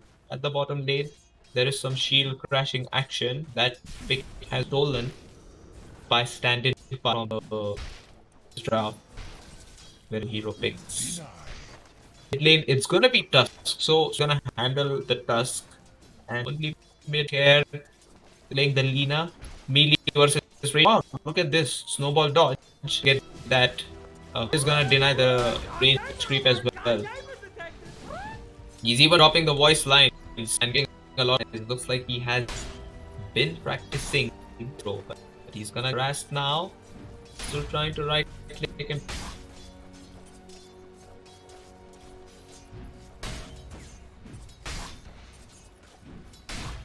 Pretty passive so far. Was a couple of last hits going in the favor of the Faceless Void, of the Tusk, and of course the Morph. It lane for Morphling, by the way.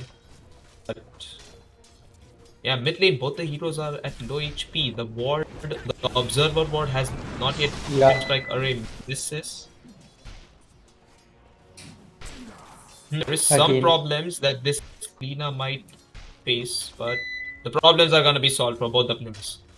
Portal's gonna be sent out for both the heroes in mid lane. Oh, Morphling sticky bomb and the jump from the blast off. It's gonna connect, but be alive thanks to the help of that magic stick. And the extra set of tanks already been delivered. Is gonna keep him alive. So that's gonna keep him intact. Decent last one here for Faceless Void as well as Blade. Both the mid laners consume their water runes. Oh, and the first blood has been at bottom lane. Lich Finally. gonna be the one take the fall. Finally, yeah.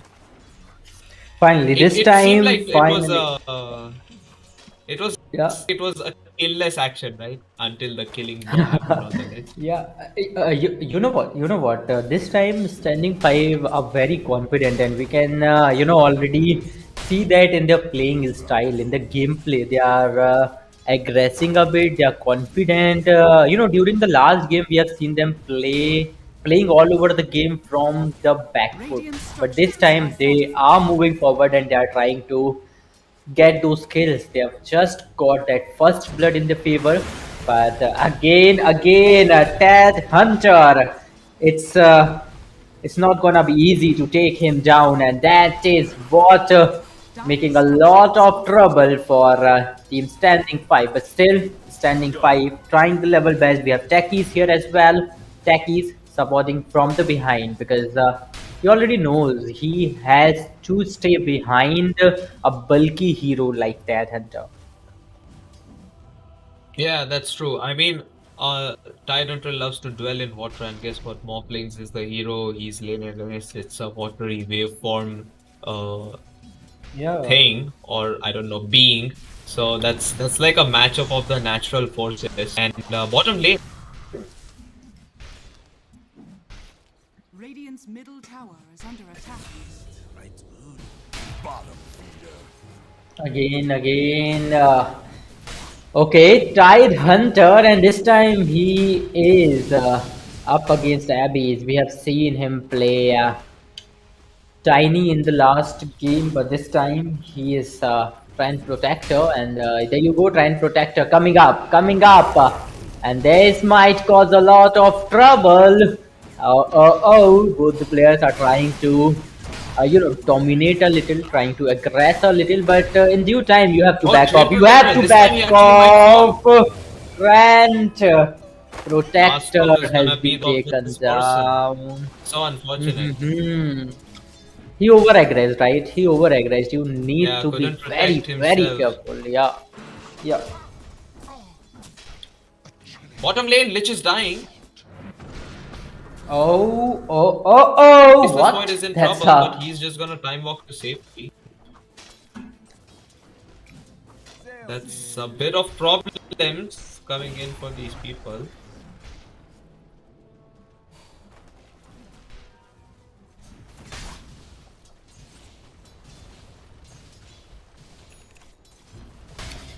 Yes, indeed. That was a close game, a close Mid fight lane. over there. But again, Mid lane,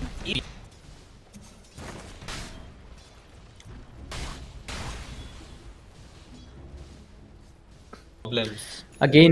once again, both the teams are trying to aggress all over again. But when you take a look at the kill count, it's like 2-2, 6 minutes on to the timer. But there you go once again. Trent Protector. He needs to back off a little, and he'll do so. Morphling following him. Morphling. That might not be a good decision because Techies was waiting not far away, but Morphling will take him down. That was unexpected, but Morphling a little low on HP, but a Trend Protector joining in that aggressive end, and that was a very good decision to give his teammate a hand. But right now, team is standing 5. They've already got that upper hand. Another kill coming up. 2-4 lead. They're leading in economy too, though. 2 players on top of the charts. Yeah, When it comes to last hit. RCSN isn't having a very good game. Disrupt, and this game he's Lich. He'll have to do better positioning because these heroes, they are very squishy and they are very easy to kill. I mean, it's Pangolier you're playing against, and looks like Treant Protector is disconnected. There might be a moment of pause. Mention the fact that the start of this series is similar to this game. I mean, two is starting off in the same fashion as game. The difference is anti-mage needs to make the farm, and Morphling can actually join the fight when he chooses to join the fights and when he doesn't. And at the same time, Faceless Void, similar situation. When Chronos is available, that's when it's go time for you. Otherwise, you just lay back and with the Midas. He has Shift Q. This Void is going to be looking to make the Midas, Maelstrom, and PKB. That's what he has queued. Mid lane. Oh, trouble for Tusk. Never mind, he's fine. Never mind. Again, that pause did make sure that it was to break the momentum standing 5, and I think that might work in the favor of the Manly Gaming. Though the Manly Gaming, they need a good comeback. They need a good kill, I guess. They have to take down Morphling for once, but there you go. Tide Hunter carefully I backing think off. so. They need a really nice power on Lina. Lina has got the double damage, so that will allow them to apply some pressure. Then they get the Tusk and apply some pressure on the mid tower. But oh, look at this! The Tusk is snowballing in, and damage has been popped. Right strike array misses. I think he's. Looks like the Lina is gonna be all right, but the double damage has been used up. So if Swiftblade was forcing a hand on the Lina mid, I don't care. He has actually pop damage and has not achieved anything. Well, at the bottom lane, there is a sinister gaze on the bank. He's not kill the Lich. Chronosphere gets thrown out. This is surely the death of Pangolier unless the heal is too much. The heal isn't enough. The bash, it's gonna be more than enough. Time lock, it's gonna kill him off. Tyrant, he lives on a low HP. And my oh my, once again, there's a lot of action happening at mid, at bottom, at top, all across the map. Again, so much going on in this huge map. But let's see who's gonna take down the ancient first. At the very end, that is what matters, right? Though when it comes to the comparison, right? In the last game, we have seen this kind of gameplay from the side of Manly Gaming that Team Standing 5 is showcasing, but Assassin, I think they have captured him. Can they take him down? It's hard to tell. I guess no, because he is already in the safe tower range. Somehow hit him in the trees, so that's a bit of problems. And Faceless Void is all the resources they use to try and kill Faceless Void to waste. And Dina, she was to use her ult, but she's not gonna find Hoodwink. So unfortunate there. Meanwhile, he's gonna be shown the uppercut of the Miss Bad laner of Standin 5. He's gonna just punch him to his death and he's gonna drop the voice line. He sure enjoys this one. And now he's not yet done. He's strewn. He's gonna keep going until he's blocked. He is gonna fish punched in the air as well. Two important cores. Just like that. And that too on other sides of the map. Faceless Void Tidehunter faces the same fate as Faceless. Oh. Swiftblade is having a great game. He even goes for the techies now. Another one. It's 3 in a row and dominating streak continues for Swiftblade. And he's gonna even drop the tip because I think the non-death game for Mr. Versatile is something they're taking personally. RC Assassin goes down once again. It's quite a lot of deaths on this poor Lich. 151 and that's 210 minutes. Very rough game for this guy. Yeah, very tough game for him. But though Team Manly Gaming, they are already on the back foot. Team Standing 5, they're not looking backwards, they are looking forward and they're moving forward as well. The main goal right now is to level up as much as possible, and that's what they are up to. That's what they are. Oh, the fight's going on to the mid lane, I guess. Does that, right? So Swiftblade is actually just reducing her HP, then reset, then reducing her HP. Of course, yeah, that issue needs to be addressed. Bottom. The tower is gone, Pangolier, because they applied so much pressure by killing the Lich. It's a lot of movements and the quick handling coming from Standin 5.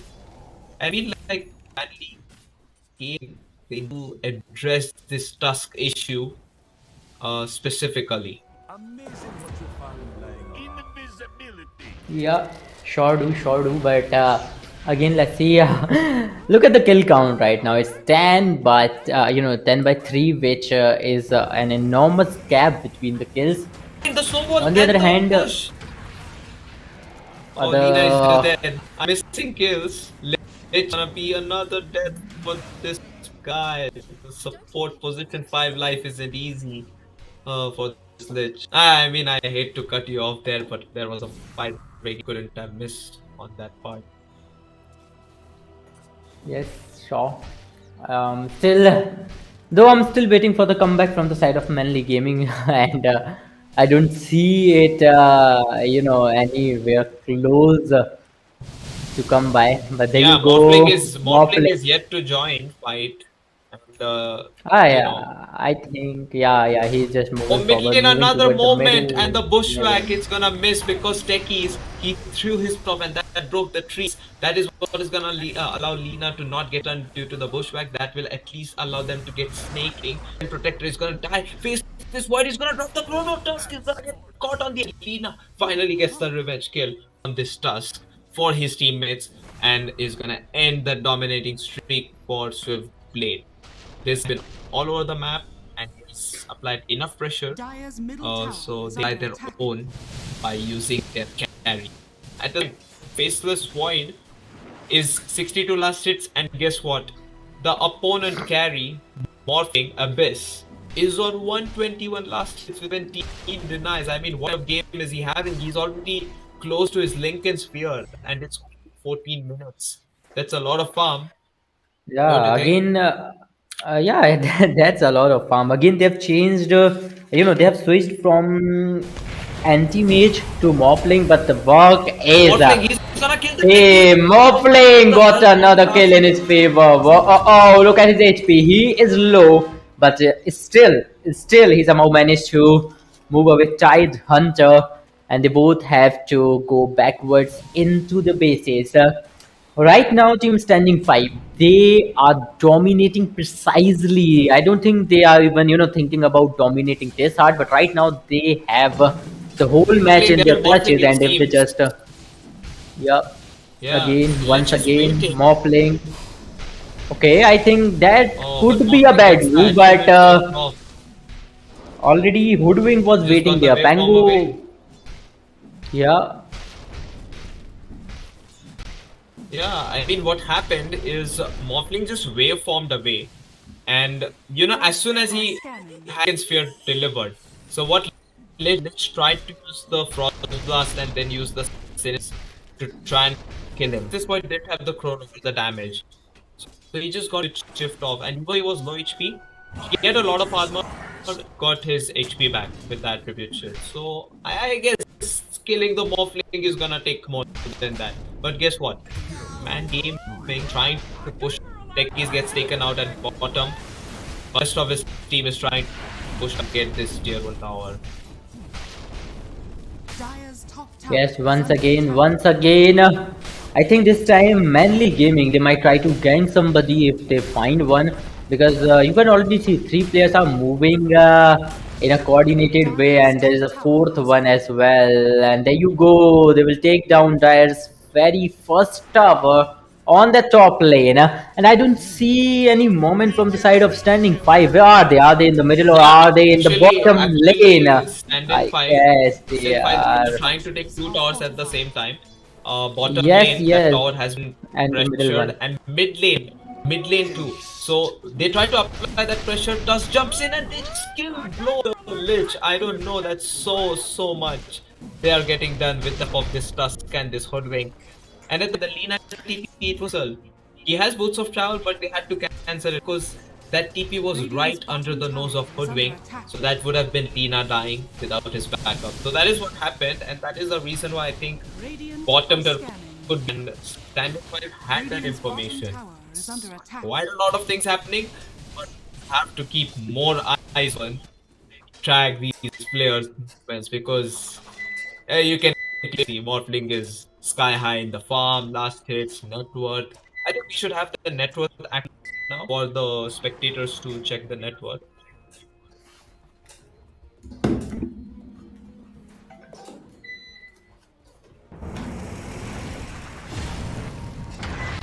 Oh, there is a problem happening here once again. Lina gets caught. The only hero which can deal a lot of damage is gonna get blown to pieces. Morphling, he's yet to join the fight, and now Bangalore, he's with Sinister Gaze, Tidehunter, he's gonna drop the Gush. But the Treant Protector's heal, it's more than enough, and Ravage is only gonna land on Tusk and the dead body of Pangolier. That's quite a lot they're getting done. The living armor is too much. It's at the cost of Morphling getting lump, able to push top. Radiant's top I tower is think under to attack. make things interesting, I must add the fact that Ravage is used up so Morphling can farm more aggressively and Stand-in 5 can play more aggressively as 5 or as 4 as they plan to. 200 last hits already, however, for Morphling under 18 minutes. This guy knows how to farm. I mean, he's probably on a roll. And now Techies gets taken. Techies gets the kill, I mean, on the Morphling. That's just great. Finally got the big kill. So that's an important one. It seems like Radiant's middle tower is under start flashing is having some internet issue, Indian problems requiring solution. So I'll probably cast until he's back. But no issues there. Tier 1 tower, that's the next objective that Standin 5 are gonna try and take down. Also wanted to mention the fact that Radiant's middle tower is Hunter under attack. is trying Radiant's his middle best tower has fallen. probably reduce the physical damage from the Tusk, Pangolier, and Morphle by making that impact. So that is something will go. But yeah, Lich is in trouble. He's just going to get thrown in the air. The dead body falls to the ground. Not the type of game that Lich should be having, but it's too much to take on. 5k lead for Standin 5. 18 to 8 they lead. Morphling, he's looking for the Faceless Void. He's trying to morph, but the trees and night vision is gonna cause some problems. Bushwhack is gonna miss. Time Walk is on point. Miss on Morphling, and he is gonna try to put the strength stun. Hoodwink. It's the squishy little squirrel, and she's gonna be taken down. But Morphling is such a suicide attempt from the techies. His skills are completely on par of everybody else playing this game right now. He is so evasive. Abyss putting on a style show. He is probably their best ninja, but gets the kill on Lich. How good is this guy? I mean, he was already making a merry-go-round around the 3 heroes of Manly Gamers, and then he gets the Lich kill. That's just adding salt to the wound. And Lina gets taken down now with the help of Pangolier and Tusk. That kill is possible. Tusk now trying to live. He's gonna be alive, but not for long. The sticky bomb is gonna take his life out. Morphling, there is nothing he can do to help his teammate. He's simply gonna kill the creeps instead, as a bit of token of vengeance.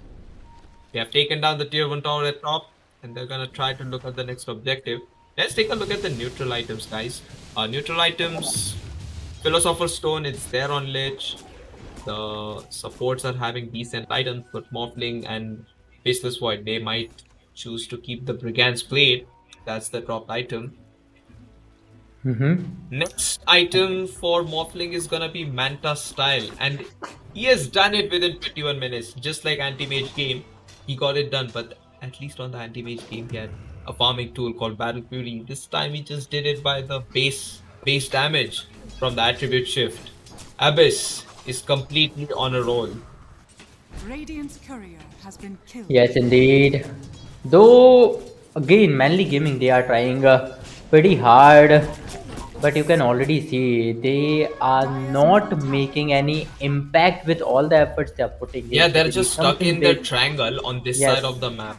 And like, the sad thing is Tidehunter's courier died, but at least he got the items delivered, because that would have been bad then. Vlad's offering is like a lot of damage for Lina and Faceless Void.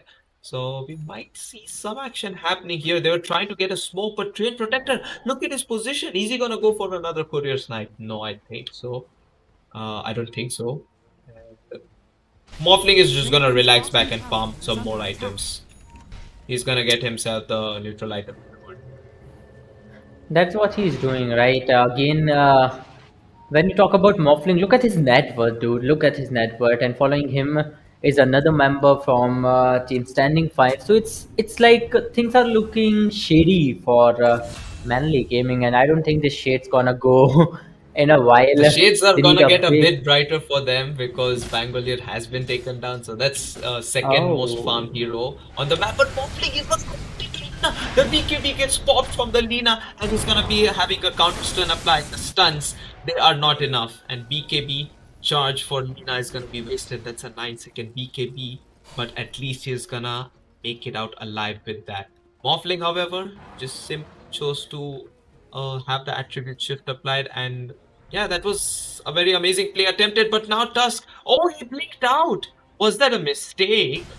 Yeah, it seems like it was. He's dropping the oops chat wheel there, so it seems like it's definitely a mistake because he had tagged him active, and it seemed like he wanted to blink in for a moment.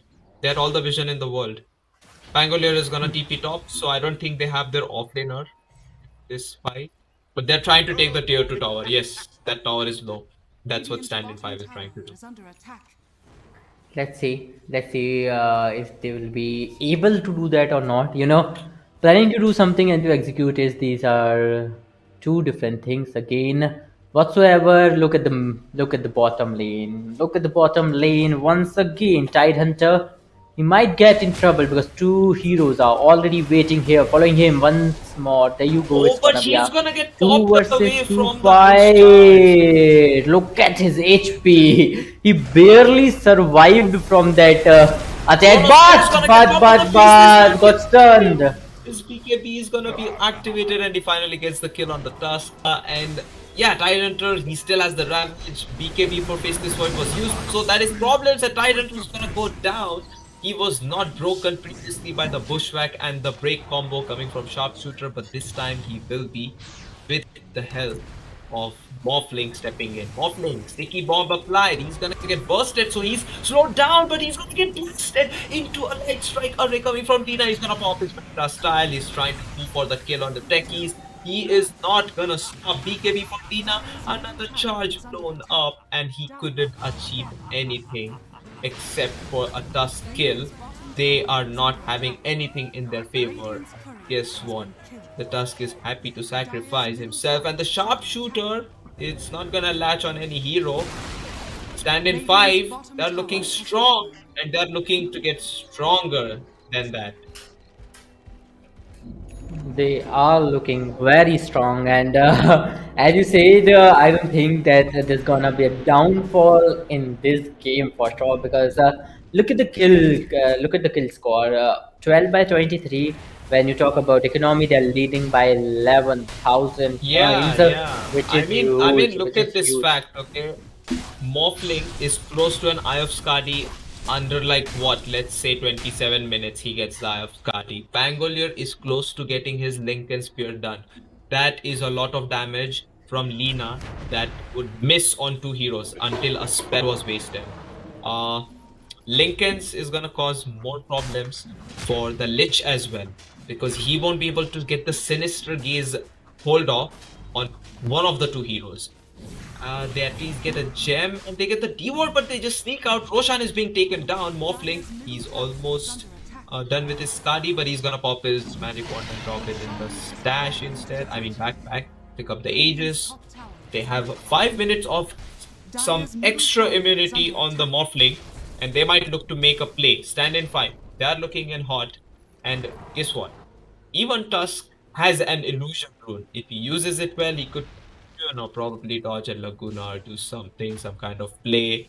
It's definitely potent with these heroes. Hoodwink is also done with an Aether Lens.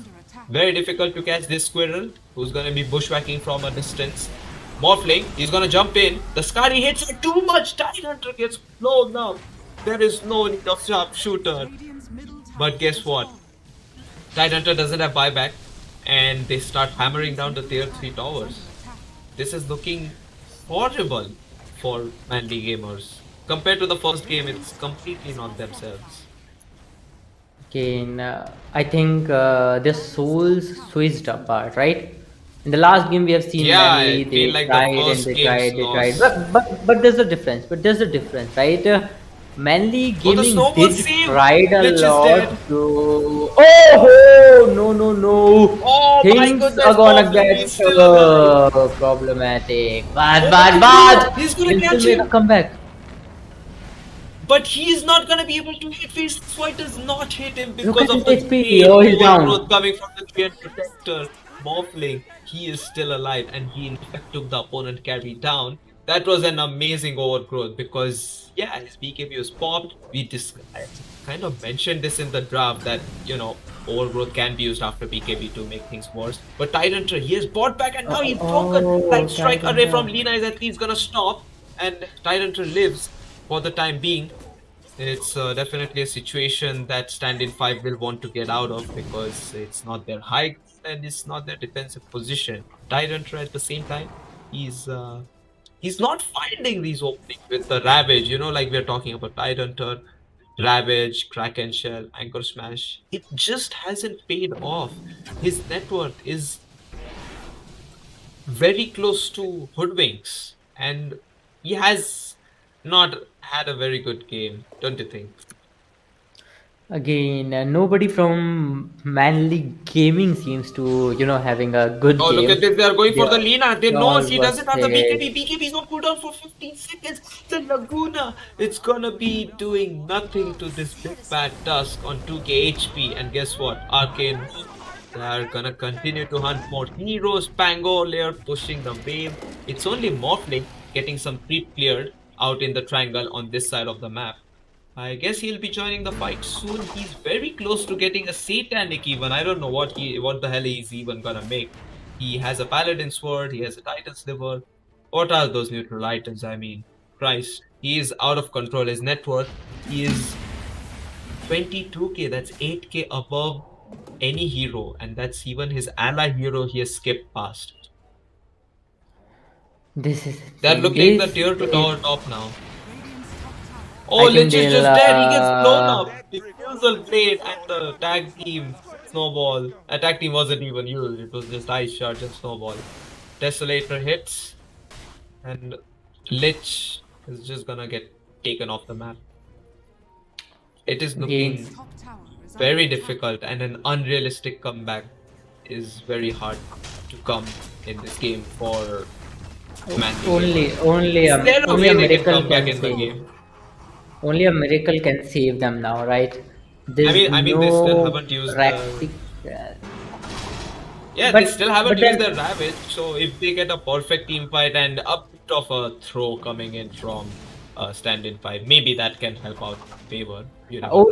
only if standing five makes a mistake, right? That's the only way out. But if they don't, then there's no way out of this situation for the Manly Gaming, because they've already been cornered. There's no way they're coming back again. They are, dominating back again, because look at the goal difference, man. That's 17,000, and that's humongous. That's huge. But there you go, Tide Right. Hunter. Try to take him off, And Hunter, he's already down to half Techies HP with will the join in as Watchbuckle, well. but now But the oh, Watchbuckle oh, comes in. oh, what's going on? Extra versatile. This is getting insane. But again, standing fine. They are not stopping. They are not stopping. Seemingly, look at that. They are still striking on that tower, and as soon as it gets taken down, then those barracks are next. Yeah, Lich gets taken down, and in just 2 hits. I mean, if Tide Hunter can fall down, techies can get taken down to such HPs in such less time. I mean, honestly, I feel like the techies pick hasn't worked out. And look at this, the jump coming in from Morphling. It's quite a lot. The Ravage is gonna connect too, but the snowball save is real from Swiftblade. That's a great play, but the snowball is only gonna collide into a chronosphere, and the Treant Protector is gonna pop his ult. This time the BKB usage from Baseless Squad is perfect. They take down the Morphling without the Aegis. He is not immune, and they defend their racks. Oh my god, the comeback. It's there. It's halfway there. See, but at least they managed to defend their base, and that's a glimmer of hope they wanted. That was such a good Light Striker and a Chronosphere. I mean, heads up play coming from Noob. He just managed to pull that Chrono turnaround clean. And he got the Morphling without the attribute shift in it. Yeah, there's some hope for Manly Gamers. They managed to get it done. That was amazing. Yes, indeed, that was amazing. And again, look at that. This time they're leading the army, right? Team Manly Gaming, they are leading with an army, and they are already moving forward. They might try to take down that tower one of the mid lane, but they don't have much of the time, because already three of the players are Oh, on look the at field. this. One is about to get recovered, The and one Yeah, the will get hurt. fortification coming in with the Treant Protector heal on the living armor. Oh, but look at this snowball! Another pet Lynch! Not again! Poor position 5. He's just gonna get blown to pieces. And the icy skeleton, he's already dead. Snowball, just not needed. Swashbuckle is more than enough. Two supports of Manly Gamers, they just get zapped. They just get blown up. It's so quick for this side of Standin Gaming. I mean, even their Swashbuckle combo with the tag team is scary. And we are yet to add Morphling's hits on that, who has just spawned. And he has waveformed at the bottom side. He has a satanic complete This guy is 6 slotted already at the 33-minute mark. How does he get his farm? It's definitely scary. Oh, look at that sidestep to dodge that light striker ring. They have Ravage available, but not until 25 more seconds. So Blink, Wraith Pact, it's not gonna be enough to stop the buildings getting hit, and nothing hits so hard. Fortification gets forced out without a creep wave to take down, and the next creep wave just might be the end of it. But Oh, Avalon is gonna get taken down. The Walrus kick, it's on point. The kick, it's not gonna stop Lina from moving, and neither the punch, because it's real. The overlord, BKB piercing stun coming in. Chronosphere is gonna catch 2 heroes. There's more heroes fighting in. Lina is still alive, but not for long. She somehow lives because of the silver edge, and Tusk, he has the clutches of faceless void. The dilation is connected, but he has a kick available to himself. He just wants him to fight towards a faceless void. He's just getting pointed. And Lina, next hero who gets disarmed with the lucky shot. Bangolier, he's gonna be bashed. Tidehunter gets blown up. It's strike blink. It's gonna connect on the morphling. That is so much huge. Bangolier, he could be the next one, but he's gonna blink out. And that's 3 heroes dead. The same thing that happened in the previous fight. It's happening. The high ground defense. That's the strong side of Manly Gamers. And they have shown how good they're at holding high grounds. That's a lot of this team fight. I mean, we can just check the show recap, and there's a lot of spells and a lot of items used. Yeah, and this fight is gonna change everything. Look at that already. Seems like the Manly Gaming is about to make a comeback as well, because back-to-back 2 fights and back-to-back 2 times the Manly Gaming dominating the fights. That's like humongous, and that's like so unexpected. We were not expecting such kind of play from the side of Manly Gaming at this point of the game, where they're already outsmarted. They Definitely. have been like cornered completely, and we all know if it keeps on going, then results might I change up. thought, The standing like, five might lose this game. I thought that Yeah. Lina was for dead over there, but he just silver edged away to safety from that sentry ward at midday. And like they survive. And then Lina makes that amazing light strike array on Morphling, who had just waved in to try and get the kill secured on the Titan. Oh, look at this mid lane. The kick is there. The punch. It's gonna be dispelled. Light Striker connects, Swift Blade, he's gonna get stunned, but the ult is too huge. But the hits coming from Lina, they're too high. And the high attack speed hits, they have already been thrown. The stun is catching Cavalier. Lina Light Strike arrays, they're the beauty for the comeback.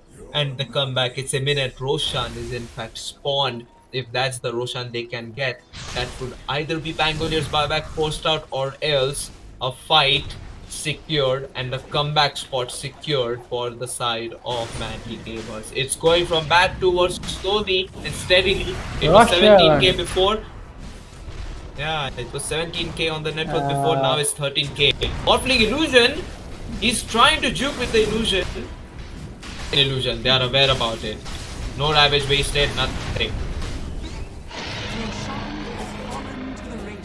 Oh, Hoodwink a the lot last of hit. things gonna change from this moment onward, right? Because like Yeah. 3 times in a row, 3 times in a row, Team Manly Gaming just dominated a fight against the standing five, and mark my words, 3 times in a row. That's like huge, yeah. That's huge, and I think there might be a comeback, because we can already see that they are struggling. They are, Oh, look at this top standing lane. back up. Oh, he's already on a killing spree. Look at that. 2 players are still down, and from the last 5 minutes, I've been observing one thing, though, that 1 or 2 players are always down from the side of standing five. Team Manly Gaming is not allowing them to make a 5-man comeback. Yeah, they're not having a 5-on-5 heads-up engagement. They're always trying to keep this 4v5. Ages of Immortal Faceless Void, it's looking more or less like V6, and the refresher orb is just an added have that stand in to, because that's a lot of things that Faceless Void can do to make the Lina's game pitch perfect. I mean, he will be having Chronos 2 BKBs for himself, so he'll be able to dispel from the Train Protector for sure. And last but not least, thing to consider is Morphling went for the butterfly. That's all, but Radiant's he bottom went tower is under for the attack. Guide of Vice. If there is just one item that I think manly gamers are lacking, is either a Monkey King bar or else Bloodthorn. So we'll see how that goes. And Faceless Void slowly and steady he's up. The Midas it's paying off. He's almost level 25. Eye of Skari done. That's a nice causes Morphling to get problem. But yeah, Lina, she's trying to go away, but the Train Protector is gonna ult. And Lina is just dead. His killing is gonna kill. And he doesn't have buyback for 115 seconds. Even with Faceless Void, the damage isn't enough because Faceless Void doesn't have enough damage. Lich that he's directed don't deal insane amount of damage chrono. So yeah, this could be a moment and this could be an opening for Standin 5. Indeed, indeed, and it looks like too, but again, they surely are competing good in 1v1 fights, or I'd say 4v4 fights. But when it comes to the tower game, they are already losing. Look at the tower game difference, and there you go, Yeah, standing five. They got a chance, and they capitalized it, completely destroyed the top lane oh, barracks, and they the are now Tusk, the moving Tusk for the mid lane. Got one. Can they take him down? Yes, they can. Standing five on a tight spot. Standing five. They might have lose taken another down one the of their Tusk, players. they have And taken yes, down the yes, Tusk. yes, they have lost him. Wow. Wow, wow, wow. Still fight's not stopping. Fight's not stopping. It's a 1v3. Got one. We'll move around and we'll try to leave as soon as possible. Pangolier, he got the kill, but would he be able to escape from the situation? Tidehunter, he's trying to make Oh, he got the him kill on Lich and pay. he's trying to put up his point with Wissam. It's a buyback coming from Simply. Is that somehow changed the course of the war coming Standin 5? It's only Void. Only the kills has come back. Lina yet to spawn from the death she had at the top. And looks like Morphling is not the only player they're relying on as the win percent unlike the previous game because played It, yeah, it's a Pangolier 1v4 situation right now. Look at that. yeah, and It's a 1v. Oh, now it's a 2v4. Yeah. Train protectors From this are point just onwards, available. it's almost impossible for Manly Gaming to make a comeback because three of the players are already down, and standing four of players are trying to dominate, trying to destroy as many towers as possible. Though we'll get to know in a few more seconds. Right now they're focusing on some bounty ruins. They are, they can farm as no, look at that. Look at that. Buyback is also about to be re-enabled. That means we Yeah, it's a might crucial see a factor. lot of use. Oh, look at And this. look at He's that, gonna man. get Look at jumped. this. Okay, Pangolier ult. It's probably wasted, but Lich, he needs to be careful. He's very close to getting. He is gonna get stunned. And again, and then he tries to rush out. Simply gonna shoot down the Lich's life. Morphling. He's free to hit the buildings. Lich doesn't die yet to spawn. Light strike array. It's gonna catch the Morphling on the edge. But what? Now the Morph is bagging him short. He can attribute shift himself out of all these stuns if he feels insecure. He has a satanic to play around with. Lincoln Fear is gonna be popped. He's gonna be the Chronos is there, but he's still gonna get the attribute shift popped off. That is a lot of damage. Morphling is blown up along with the Tusk. Tusk doesn't have buyback. Morphling doesn't have Lina. She hits hard. Pangolier can be some. The bash is there on the Lina, but it's only gonna prolong the inevitable. It seems the Hex the Pangolier as well. Mega kill streak, Faceless Void, he has turned up. He's walking in, he's walking out. What a fight. Wow, what a fight. What an execution from the side of Manly Gaming, because they were in a proper disadvantage. But look at that right now. Three of the standing five players are down right now, and this is the chance. This Just is top the lane, chance to Lina. capitalize. Let's see how Oh, many she towers they gets can take blown up down. with the Imperial player. Alpha Unbelievable. Would you believe this, man? Lina was their biggest source of catch and damage. The forwards, they just kill Lisa. They just team and just. Oh, that was insane. The E play coming in from the hoodwink, the bushwhack, the follow-up stun. In case she popped BKB, there was an overgrowth around with. My goodness. Avon and Snaking, they have a miracle and they have made the aggression of Manly gamers manly. That is terrible what coming from the supports. Not just the kill, but the kill. And Faceless Void, he'll have to be scared and worried for some time. Lina does have a buyback, but Morphling, Pangolier, and Tusk, they're spawning soon. And it's a matter of fact that against Roshan is gonna spawn. Both the teams don't have fortification. It's a lot of things to consider. We'll see how the next fight goes because we might have 3 Chronospheres in the next fight if the Aegis ends up in the hand of Manly Gamers with a refresher shard. You never know. Yeah, again, there you go. Manly Gaming, they did manage to, clutch something out, figure something out, and that's what is working for them. They need that coordination, they need that coordinative effort that they were trying to, pull out. They did it, and they did manage to take down three players in a row. That was like amazing. But Yeah, the lead that was acquired from the side of standing five, it's not that easy to take over that, right? You cannot yeah. I just mean, kill one or two players. they Yeah. job a bit significant because of that one team fight. Because you remember it was 17, it's 10k, 11k, and they get a smoke. They have a set of ranks standing. They have buybacks available. Like at least no buybacks available. Be in a position to feel, oh, you guys, you know what? If we give away this Kushan, they will simply hit our building and blow up our base. So might as well try to contest it and get something out of that situation. But at the same time, it could be the second game and the beat for Manly gamers. We're forgetting the fact that the being in close if it does not fall in the hands of Manly gaming, and they would want, because they will need to force a game 3, right? So that's what they need to do. Get him and the later one and stand in fight. Of course, they'd be very happy to close this game right now itself with the second pick more playing. Remember from the draft.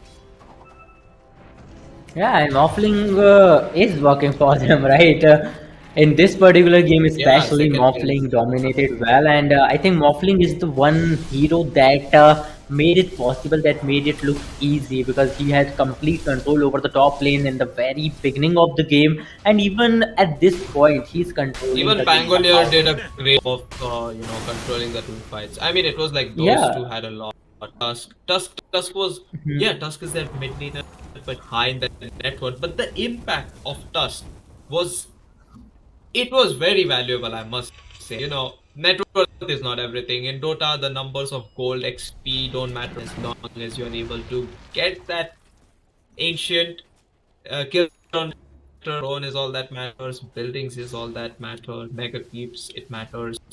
So Dota 2, it's like it's hard sometimes. Dota 2, yeah, really mentally challenging. And imagine being in the shoes of these players, all of these 10 players. The pressure of the opponent making a comeback, or else the pressure of the team pulling off unreal and staying composed. One hype moment after the other. It's just too much. Yeah, the pressure is real. The pressure is enormous, and that's what these players face whenever they play. Whenever they play in any sports match, and first of all, reaching at this stage at semi-finale after a long, long journey through the playoffs, through all the games that they had to face, and dominating them, and finally they are now representing the team at semi-finale. And now if you win here, you will get a chance to play in the grand finale. You will get a chance to win a huge prize pool. You will get the chance to get those bragging rights for yourself. But if you lose right here, that means this is going to be the end of your journey without anything. You'll get nothing in return, and you will get disqualified, right? So yeah, it's either do or die. And that is what the situation is for Team Manly Gaming, and they're playing like it is.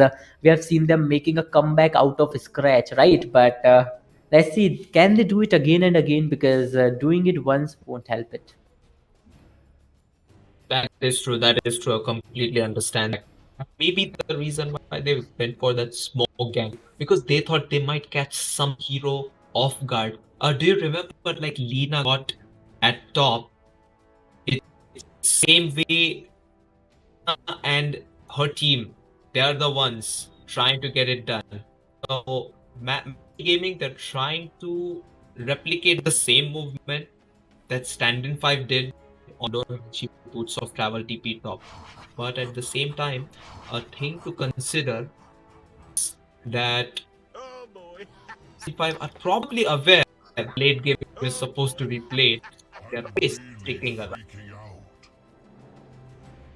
Again, we have to wait just a little longer because Oh, I it looks think like they're back. okay, yeah, the game is unpausing. They're back again, and the game starts off with the mid lane. 4 of the players from the side of Team Manly Gaming are already holding, I you know, didn't around realize that this. mid lane area.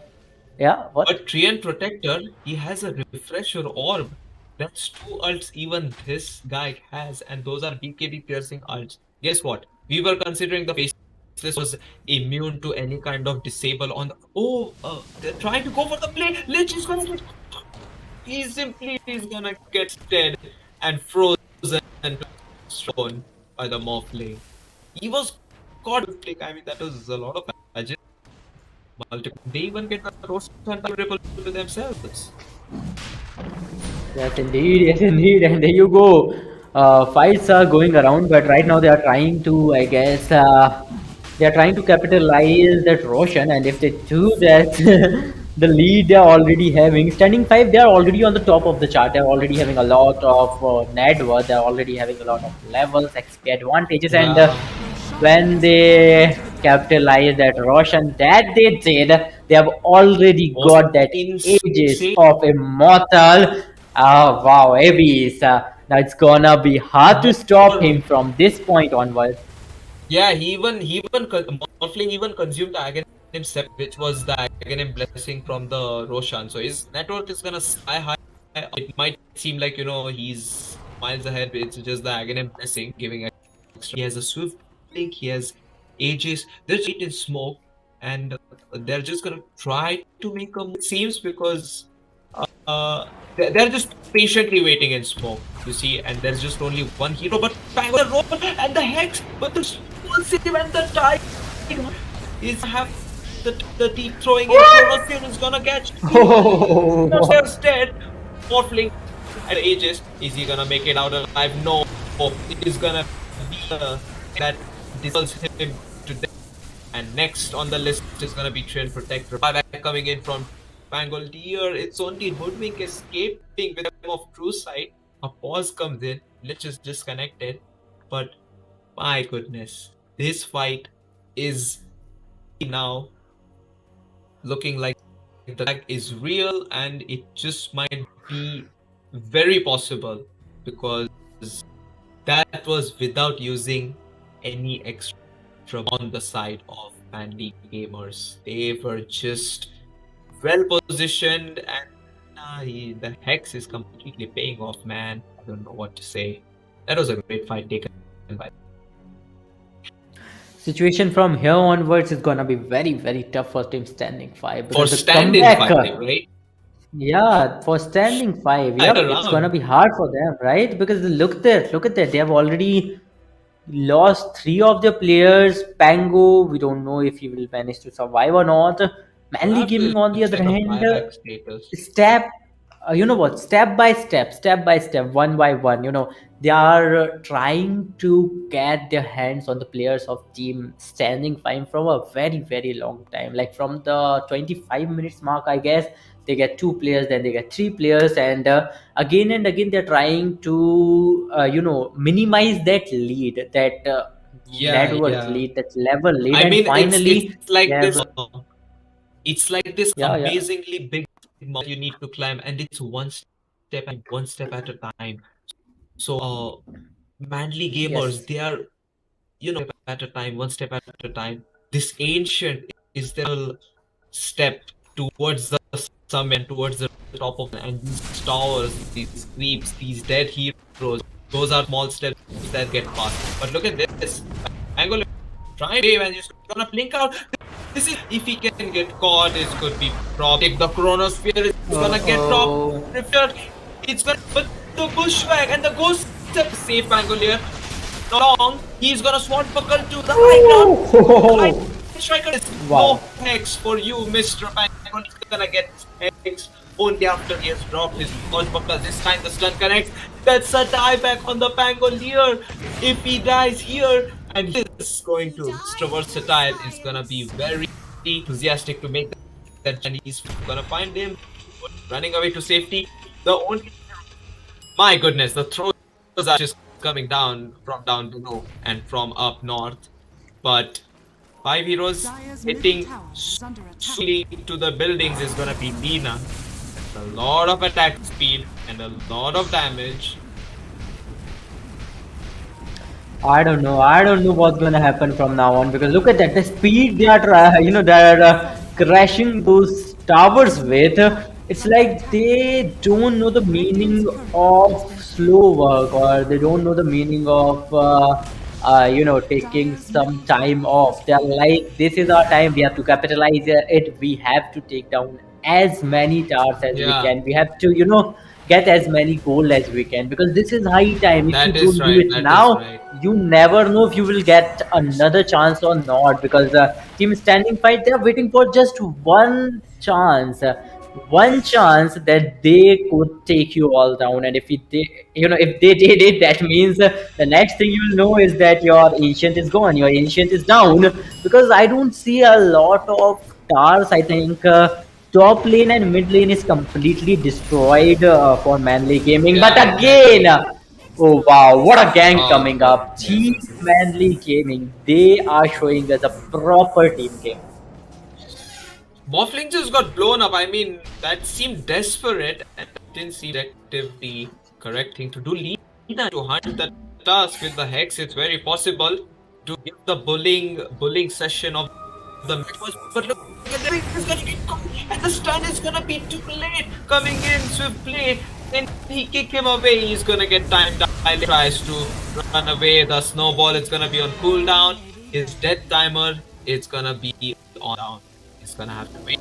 Now, fortunately, has a buyback, and it seems it's going from bad to worse. The network feed is finally there for the side of Manly Gaming. I mean, Manly Gamers, they finally have claimed it back. It's only even 1K is just gonna go back and forth until they get these creeps. Maybe now they will. This time, fortification is available for both the teams. Tusk is gonna buy back. Structures are fortified. The glyph of fortification gets thrown out along with the living armor. They will back Again, off, it there you seems. go. Look at the Another comeback. stepping Look stone. at that. Yeah, they finally Oh, but made the a jump! comeback. Right now, they are in the lead. Oh, the ice What shots do you have think? grabbed the Pangolier. This couldn't be friendly fire in a different way, but the Chronosphere is gonna catch him. He's gonna stun himself. Face this void. He's gonna have the Lincoln Sphere. He's gonna be popped. His PKB is popped, but he's not Look gonna at his get HP. rooted. And Triad Protect stopped his overgrowth. He was almost on the verge of casted into the stun, into the disable. That was close. That was just minorly close to a mistake after mistake. Aegis is gonna be 3 minutes. Scan available for both the team. Fortification isn't available for Standin 5. Standin 5. They'll have to be very careful. Do you remember in the first game, Lina and Sniper were the final bans? coming in from Standin 5. Guess what Lena just pulled off? Lena has get this amazing hitting carry from outside the Chronosphere and the Ravage. Faceless Void has been crucial to this comeback. But yeah, it's not yet complete. Oh, even one step could go wrong and it could go all down because it's cute for these people. And with the game one for Standard 5, this could be problematic. Snaking, he's just gonna get caught and he simply gets blown up. Blink in Tendrils of the Deep. It's the mini Raj coming in from the Tidehunter. It's gonna catch him. That is something you need to be worried about. That is. No, it's hard to believe what I'm watching right now because the comeback was so unexpected, and right now they are like moving forward for dominating the game to 36-43, 6,000, already 6,000 economical lead in the favor of Team Manly Gaming. And the best part is 4 of the players are already carrying that buyback. That means from this point onwards they will look for fight and they will dominate it. If they will get into a fight, I don't see why won't they dominate. Like look at that, they are carrying like 4 buybacks. They are already in the top notch form. They have dominated a team standing 5 again and again in this game particularly. Yeah, Right, and again you and remember, again. right? Stand-in 5 were the ones on the getting dished side because they were taking punches in the mid game of game 1.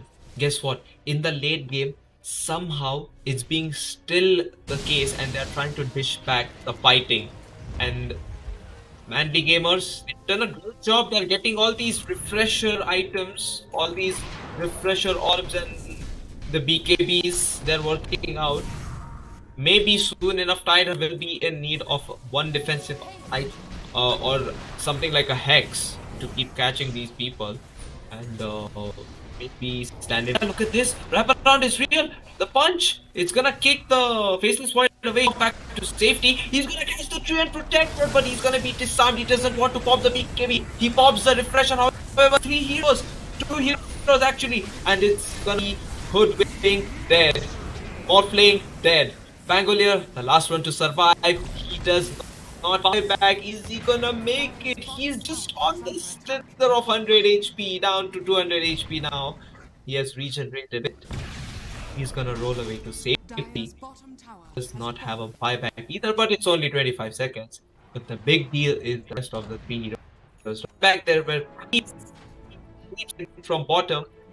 Dire's bottom tower is under attack. This really just might go above 30k if the comeback completely full. So a lot of things happening on the map. Lena is trying to cut mid top wave as well.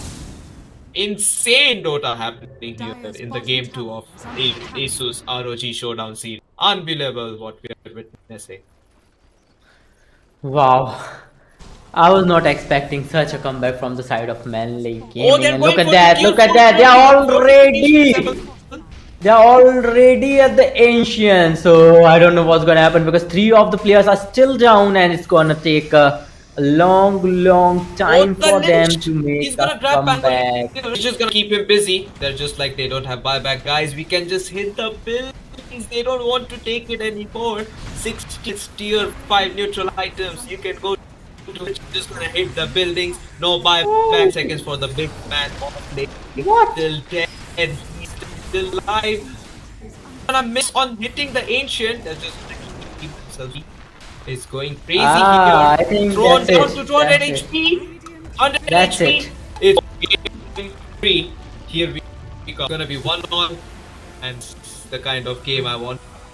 I can't believe it's still the game 2 converting into game 3. My voice is completely behold by this game. Wow, I have no words right now because the way Manly Gaming made a comeback, that was so unexpected. Nobody was expecting them to, do a comeback from the position they were in. They were like totally crushed, but they are back up on their feet, and right now they are the winners of this second game of this best of three, and that Manly means Gaming, we are they going to witness the third and the final game of this best of three, which is going to be the decider game as well, which is going to be a do and die situation for both the teams. Yeah, it's unbelievable. I mean, Manly Gaming, they have pulled a comeback in game two. Can they pull the comeback in the entire series from being down 1-0? That should be the greater comeback. The greater comeback is what awaits, guys. We'll be back with the game pretty soon. Do not go anywhere. That's some high tier Dota. It's some, I must admit, high tier mistakes, throws, stakes, everything. But yeah, you guys go anywhere. You don't want to miss that kind of Dota at all. That's only the final as well. Yes, So indeed. stay But tuned. again, we are about to, we are about to witness the third game in a short while. Before that, we'll take a short break and we'll be back after a short break.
Hello, folks, and welcome back to ASUS ROG Showdown Series semi-finale Dota 2 edition. And I am your host, Start Clashing. With me joining again is our favorite Dota 2 caster, Akash. Akash, again, this is the third game of this best of three, third and the final game. That means this is going to be the deciding game. It's gonna be a do or die situation for both the teams. So, do you think is there gonna be a big change, or maybe we might see something so unexpected that even we get surprised?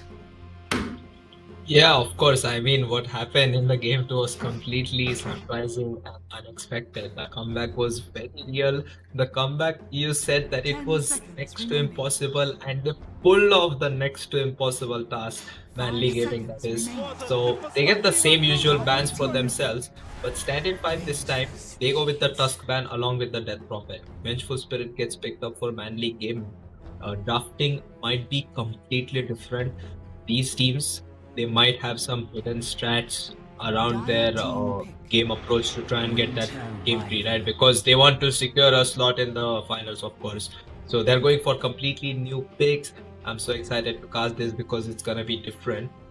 Game 2 was different, game 1 was different, and yeah, looking at the starting picks like Vengeful Spirits and Wyvern, it seems like that is be imminent and definitely inevitable. Yes, indeed, inevitable it's gonna be. But finally, standing five, they're going with a Winter Wyvern. So again, it's gonna be a great choice from their side, because we have seen in the last game, especially, that the late game is a little weak, a little off. So Winter Wyvern, it will help them in the early game as well as in the late game as well. And again, they are going with Tiny. In the game one, they were using Tiny, and it did 10 seconds it did them good. They won the game, but in the second game they lost, and that's the reason we are here in the third game of the day of this semi-finale one. On the other hand, Manly Gaming, they are going with Vengeful Spirit, along with that Rubik, the return of Rubik. So let's see if it's a good thing for them, or it will backfire them. Yeah, I mean, Rubik worked out pretty well in the hands of Mr. Versatile, so I want to see what happens, because Rubik is going to be able to steal that avalanche. He was able to steal it in the game 1. Yeah. Winter Wyvern can definitely steal the Curse, the Cold Embrace, so all these spells are really amazing in the hands of Rubik from that extra cast range. Now, I look forward to the game 3 because they're drafting heroes quickly. Manly Gaming, they simply ban out Anti-Mage, Nagasari, Slark, straight up giving a lot of respect to Abyss. And Standin 5, they also ban out strong core heroes, ranged core heroes to be specific, like Dow Ranger, Shadowfeet, and Sniper. Looks like distance closing is something that is important in this game, because a lot of these heroes, they land their spells from quite the distance. Tiny closes down the distance with a blink dagger and tosses enemies backwards. Vengeful Spirit, swap and stun. Rubik to get that extra bit of spell steal. The Fate Bolt is a great nuke along with the telekinesis, which is no cast time to get that disable engaged. And Winter Wyvern, that pick might be a bit dicey against Rubik, but you'll have to be very careful. So BKB carries, they'll have to consider Standin 5. I mean, they'll have to think about it. Like if they want to go for something like a Life Stealer or something like a Juggernaut, they'll have to address the fact that Rubik will have a stolen Winter's Curse if he positions and gets that skill pulled off. But yeah, Manly Gaming, they'll have to deal with a Bloodstone Eternal Shroud. Leshrac, it wasn't banned, unlike Razor, DP, and Viper. So that might be the mid hero for Standin 5. They're getting a quick draft done on this one. I want to see what Manly Gaming goes for. Let's wait and watch, because Leshrac, that's quite an off pick, but let's see if they'll make it work out or not. They are going with Winter Wyvern again. We have to wait to know if it will work out for them or not. On the other hand, by far, Manly Gaming, they have Vengeful Spirit and Rubik. When it comes to Rubik, and that very first game, Mr. Wonderful, he did a great work with that Rubik pick, but we don't know Radiant's if team he's pick. gonna do the same Face with the this one challenge. as well, Mr. Versatile. He is versatile enough, but Dawn Breaker is joining the party from the side of Manly Gaming. We have seen Dawn Breaker in game one, but it was from the side of Standing Five, as long as I remember. And 10 I think that seconds was a remaining. great Yeah. choice from the side. It did a lot of work for them. But right now, 5 it's in the seconds favor of remaining. Manly Gaming. So let's see if Dire Manly team Gaming pick. can use it Lina. towards its full potential and or not. And there you go, Lina once again. In the last game, we have seen this one. Lina did a lot of work, and Lina was one of the core reason for their victory. Yeah, indeed. I mean, the 10 Hex seconds pickup and the remaining. Silver Edge, living on the edge. And, Lina got 5 caught a couple seconds of times, remaining. but she was able to pull off that damage. She was able to deal that, Chronosphere explosive damage with her nukes, with her right click. So, Lina pick, I'm not surprised, but at the same time, do Standin 5 steal a Faceless Void to themselves, or do they do something to prepare and counter the Lina by brute force and ban the Faceless Void next? Because the bans are next after this pick. So Standard 5, they might take more time than usual for this specific pick, which is their fourth pick. They've already gotten Sniper, Drought Ranger, and Shadow Fiend dealt with. I won't be surprised if they go for a hero like Life Stealer or Juggernaut or Faceless Void themselves. Standard 5, they are having enough damage outside the chrono, but inside the chrono is where they'll need more damage to kill this Lina if they go for the Faceless Void. And I won't be surprised if Manly Gaming get their hands on the Faceless Void, but yeah, that's most likely gonna get banned. You can just sense it coming from that unreal comeback in the game too. Let's wait it out. I guess they're taking their time indeed. I didn't expect my uh, fourth pick prediction to take that much time, but yeah, surely there is a lot of planning because it's a lot of money and a lot of prestige coming here at ASUS ROG Showdown series of Dota 2. Radiant team back. Yes, indeed. Again, I'm seeing that again and again that there's a massive prize pool of 75,000 INR. And apart from that, the most important thing is those bragging rights. If you Dire win, team back. and if you win this Of game, course. that means you will be in the grand finale, Radiant directly in the grand finale of ASUS ROG Showdown series. But right now, the fourth choice, the fourth hero in the game of in the team of Standing Five is gonna be Terror Blade. A quite, it's quite a A different choice. completely I 10 new think, pick. seconds remaining. yeah, a Yeah. completely new pick, a completely off pick. 5 They're going seconds off meta, remaining. but who knows? Who knows what's in their mind? So we have to wait, and they're getting me excited with all these picks. Dire team back. Yeah, indeed. And Radiant the best team part pick. is Mars and Night Stalker get banned out, and the final banning phase is gonna allow Standin 5 to take the Faceless Void and the Purge out. So the Faceless Void, that caused a lot of problems, and Manly Gaming, they have extra 53 seconds in their drafting time to play around with. 10 They must have seconds anticipated the Faceless Void getting banned, and Faceless Void likes to move 5 around, right? seconds That remaining. is all the more problem for heroes like Leshrac and Terror Blade with the time dimension, because their spells go on cooldown and Faceless Void simply escapes away. The lack of stunts is real on Stand-in 5, but Manly Gaming, right now what they truly need is a core that can stand in front and at the same time disable. Sven is a good choice, and come to think of it, Life Stealer is decent against all of these heroes except Wyvern, you could say to some extent, but Stand-in 5 they might be preparing for the Life Stealer or Juggernaut pick themselves.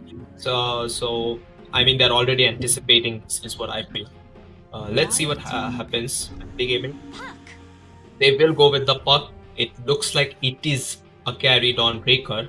That is what I can feel, or else a carry Lina, because I've seen that happen in a couple of pubs. Stand-in 5 with less time remaining, 21 extra seconds in their reserve time.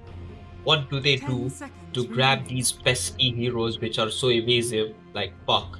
like 5 Lina, seconds long remaining. distant casting Rubik from like safe distance. That's a lot of cast range, so they need to catch him.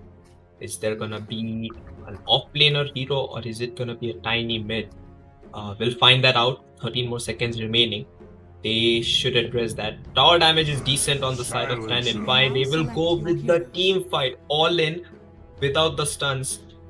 They go for the team fight pick, the Silencer. And Silencer can definitely help them back some kills on that Puck, on that Dawnbreaker, or on that Lina, even if they get the BKB, the refresh play. The same thing that allowed Manly Gaming to get the complete comeback run in the game 2 is something that Standin 5 will try to prevent. It might be an offlaner Silencer, by the way. It might be a core. Because Vanilla is playing it. So we'll see what happens next. Looking at the draft, question for you once again, as usual. Who do you think will take this series? Because we have seen both the teams go come 50-50 at each other, and they are definitely on a high level of Dota in 5 India. seconds remaining. There's no telling. There's absolutely no telling who's gonna win this one because again, both the teams are different though when it comes to Team Manly Gaming. Mr. Versatile is going with Rubik, which is something I look up to, something I was waiting to watch. But on the other hand, we have a team standing 5, and we all know what they are capable of. And this time, their draft looks pretty amazing, pretty, that's a little bit different, and it got me excited. So I think I might go with team standing 5, but let's wait and watch who's gonna win because we have Puck as well, which we were not anticipating at all. We have Lashrak as well. Lashrak with those amazing long range capabilities can be much more useful than we anticipate. He has so many great attacks like Pulse Nova and all. But there you go. The game's about to begin. Both the teams are in front of each other already. Team Manly Gaming versus Team Standing 5. Yes, the match is about to begin with just a short pause where they're probably getting check on their settings and their starting items. They'll probably underway. Draft, it's done and taken care of. Now it's all down to the execution, to thing, towards the objectives, like which tower, which building you're able to hit. Finally down to which team is the first one to make the ancient explode and take their spot, secure it to their grand finals, because that is what you will be looking forward to the big picture, and to try and win it from the BO5 in the grand finals as well. So we'll find that out. Also, another trick question here. There's a couple of new heroes as we discussed in the draft. You mentioned at the beginning of the draft that we might get to see some new heroes. We might get to see some new strategies. So Standard 5, they seem to be coming up with that. And there's a couple of similar heroes, right, on Manly Gaming's side.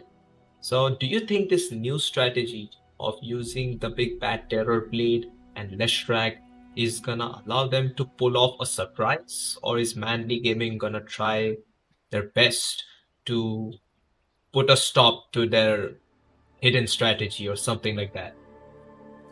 Again, the thing is that this is the third and final game of this BO3. So there's no room for lazing around. There's no room for making mistakes. All you have to do is go all out. You have to do is be serious. And in this particular draft, both the teams are looking pretty serious. They are using some new heroes. That means those are aces up their sleeves, right? So you never know who's gonna rock. Is it gonna be Lashrak, or is it gonna be again the again the same pick of Rubik, because we have seen Rubik dominate as well. We have seen Tiny dominate as well today only. I'm talking about today only. So you never know what's gonna happen in this game until unless you see this game. So I'm waiting just for the game to be unpaused, and I'm waiting to witness the Yeah, it looks domination, the like it's gonna be final underway domination. finally. Yes, it's gonna be underway finally. and looks. I mean, I just wanted to address the fact that both the teams have a bit of AoE silence. Yeah, global silence is all 5 heroes getting silenced. Puck, probably a bit of control. Leshrac, a lot of nukes.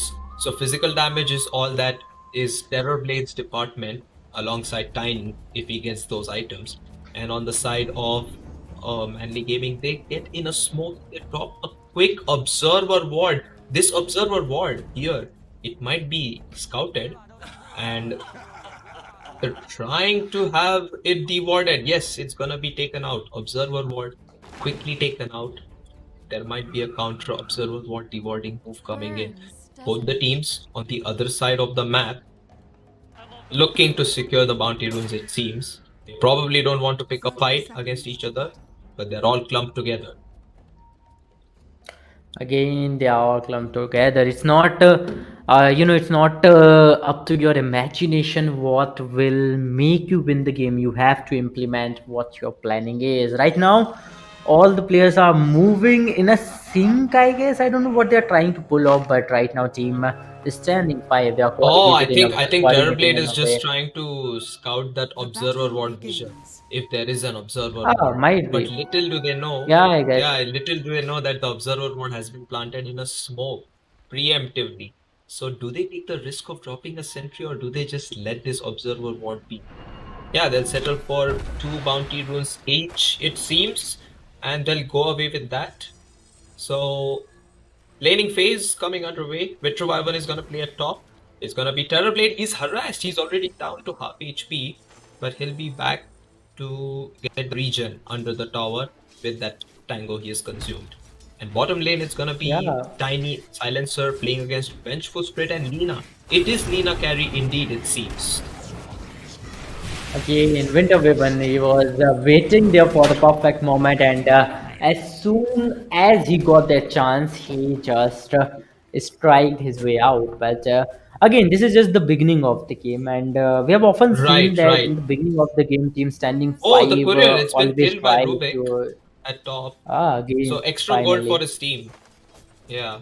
Yes, extra gold coming up, and already, we have seen standing 5. They were in the gold lead, but as soon as that courier has been picked, the gold lead drastically changed. But again, once again, both the teams are fighting for the lead. Look at that. Even the game is not sure who's in the lead and Oh, when. stun coming in at bottom lane. Silencer. He's in a Oh, bit is of it gonna be trouble, a? but Is Tiny's it gonna be a early fight? Yes, it is. Look at that assassin. He has been first taken blood. down. Leshrac, on the other hand, is still trying and trying and trying. But I think it's high time you need to move back, or it might cost you your life. Yeah, it's the Vengeful Spirit going down because Tiny, his hits were too huge. The tree grab allowed him to have extra range, and he just threw that tree, which was so much damage and extra slow. So that was the first blood secured by Tiny. Avalon is gonna get it done. Now Vengeful Spirit and Lina at bottom lane, they're level 2. Level 2 against level 2 action. Top lane, meanwhile, Terrorblade, he's gonna pop the Metamorphosis, and they are gonna have the Arctic control on the Dawnbreaker. It's gonna be a lot of slows. Easy gonna be a hit. It's not enough, but that's more than enough suffering for the Dawnbreaker. He has no regeneration, but the Arctic Burn combined with the Splinter Blast. Splinter Blast is gonna snipe the Dawnbreaker, and he goes down. He's gonna be dead. Probably TP back to the lane. Yeah, again, it's a very, very good start for the side of team standing 5, but can they make it a big end? Because it doesn't matter how you start, all that matters is who's gonna take out that ancient first, because that's what the name says, defend the ancient, right? And you never Yes, know, indeed. Name of the game. defense, Yeah, defense the of the game fight ancient. legacy. Yeah, again, but can you do that? It doesn't matter. The game does not belongs to how much you kill, how much you farm. No, it doesn't matter how much you kill, how much you farm. What matters is can you take down your opponent's, ancient and save yours. Oh, That's what top matters. lane, But there's Winter action Waven going is on. his problem. No, he somehow survived. And there you go for his aid. Terror Blood is Oh, also bottom present lane. here. We have seen Terror There's Blade do so much some action going on amazing here. great reflection coming up. Metamorphosis. He might end up using it. Oh, a 2 versus 2 fight. That's gonna be a close one. Can Standing 5 clutch it out? It's gonna be hard. Terror Blade is still trying his level base. Terror Blade faking to fall off, then coming back to attack. Winter Waven, on the other hand, is trying to fight up against the OP Rubik, and we all know it's very hard when it's very hard when you're up against Rubik, and that too in safe hands. Yeah, the Rubik is just going to block the camps. He has successfully managed to block 2 neutral camps. So that's going to stop the pulling for the side of Standin 5. They had a great laning stage so far at the top and bottom as well. But now when the creep waves arrive, that's when the difference can be created. A half pull has been pulled off here by Tiny at bottom lane. Meanwhile, top lane, there's action going on. Dawnbreaker in the similar troublesome situation he was in. Is he just gonna harass them and let them live at the low HP and just let them be there for the suffering? Or is he gonna finish off with them kill? We'll find out shortly. Starbreaker gets thrown out. I guess it's just to secure the creeps. Lina, meanwhile, along with Vengeful Spirit, playing it from the distance. Mid lane, no solo kills so far, unlike in the previous games where we saw a couple of solo kills getting thrown out. But now top lane, finally, the Metamorphosis, it's been thrown out. The trail coming from the Celestial Hammer, it's slowing the Terror Blade down, added with the Metamorphosis movement speed. So he's not going to be able to attack him, even though he has the higher damage. And bottom lane, they will get the Lina out. We missed that because there's so much action going on all across the map. Trades after trades going on. Lina, the carry of Manly Gaming, she takes a fall, so 3-0 so far on the score sheet. Dawnbreaker being harassed. 2 more hits should do it, but I guess he's just gonna let him suffer. And mid lane, it's going pretty evenly. We'll have the last hits displayed because that's what we need to look into. Again, illusory orb coming up again and again, and that's the only thing you can go up to for now, and that's what both the teams are trying to do. They're trying to get as many last hits as possible, trying to collect as much gold as Indeed. possible, because again in the early stage and even in the mid game, all that matters is how much gold you have, how much gold you can collect, Yeah, and how golden much XP early game. yeah, Super important. how much you can feed your heroes, right? If your heroes are well fed, then they can easily take down opposition's heroes. But there you go, Oh, a bottom fight lane. coming up, Vengeful and Spirit almost dead. what's going on? Assassin, look at his HP, and And he's he been is taken dead. down. He did tried pretty much to fall back from that situation, but Terror Blade on the top path is on a different level. He is in a 1v1 fight, and he is not backing off at any cost. Yeah, and look at this. Tiny's making the jump at bottom lane. Lina, she's gonna get thrown towards Silencer, but he's gonna start right-clicking. The coil is there. Puck has TP'd bottom. Silencer, he's still alive. He's going for it. Lina makes the turnaround play. It might be a double kill for the side of Manly Gaming. With 4 heroes, they get the 2 at the bottom out and stand in fight. They will be happy to have sieging completed with Leshrak. He's level 7. He will be happy to siege up front, but he doesn't have any points in Diabolic Edict. So might not be able to get the best damage done on this tier 1 tower mid. And just choose to go for the power rune at 8-minute spot. Let's see So what's gonna finally an happen answer right back. now. Oh, yeah, and there you go. Oh, is it gonna be a kill? But finally, he will back off in due time. Terror Blade. He did traumatized her for a very long time, but finally, she made a comeback, and she did managed to make him fall back. But right now, I believe it's a comeback. It's a slow and steady comeback coming up from the side of the Manly Gaming. Oh, We Silencer, he's started off stunned with a below. 0-4 score, but right now we are 2-5. Silencer can he fall back from the situation? A fight going on in the mid area as well, but finally backups coming up. Both the teams do not want unnecessary casualties, but it's turn coming up. Assassin. Okay, he is in a very good zone and he can easily defend Yeah, himself indeed. for the And also time wanted being. to mention this. The last hits, I just noticed 54 last hits on both of the cores of Standin 5, and the second highest last hits are of none other than Puck. Oh, top lane, Terror Blade, he's in trouble. He doesn't have a Sunder leveled up. He's gonna, however, pop the magic wand. He's back to half HP at least, and he'll be a happy man to walk away with all that farming speed. Meanwhile, Leshrak is having a time of his life. He has 66 last hits, 17 Oh, denies. Winter Oh, top lane. Wyvern. Whoa, Winter For a Wyvern. moment, What a it looked timing, like Terror man. Blade What was. a timing. That was a great Oh, timing. bottom lane.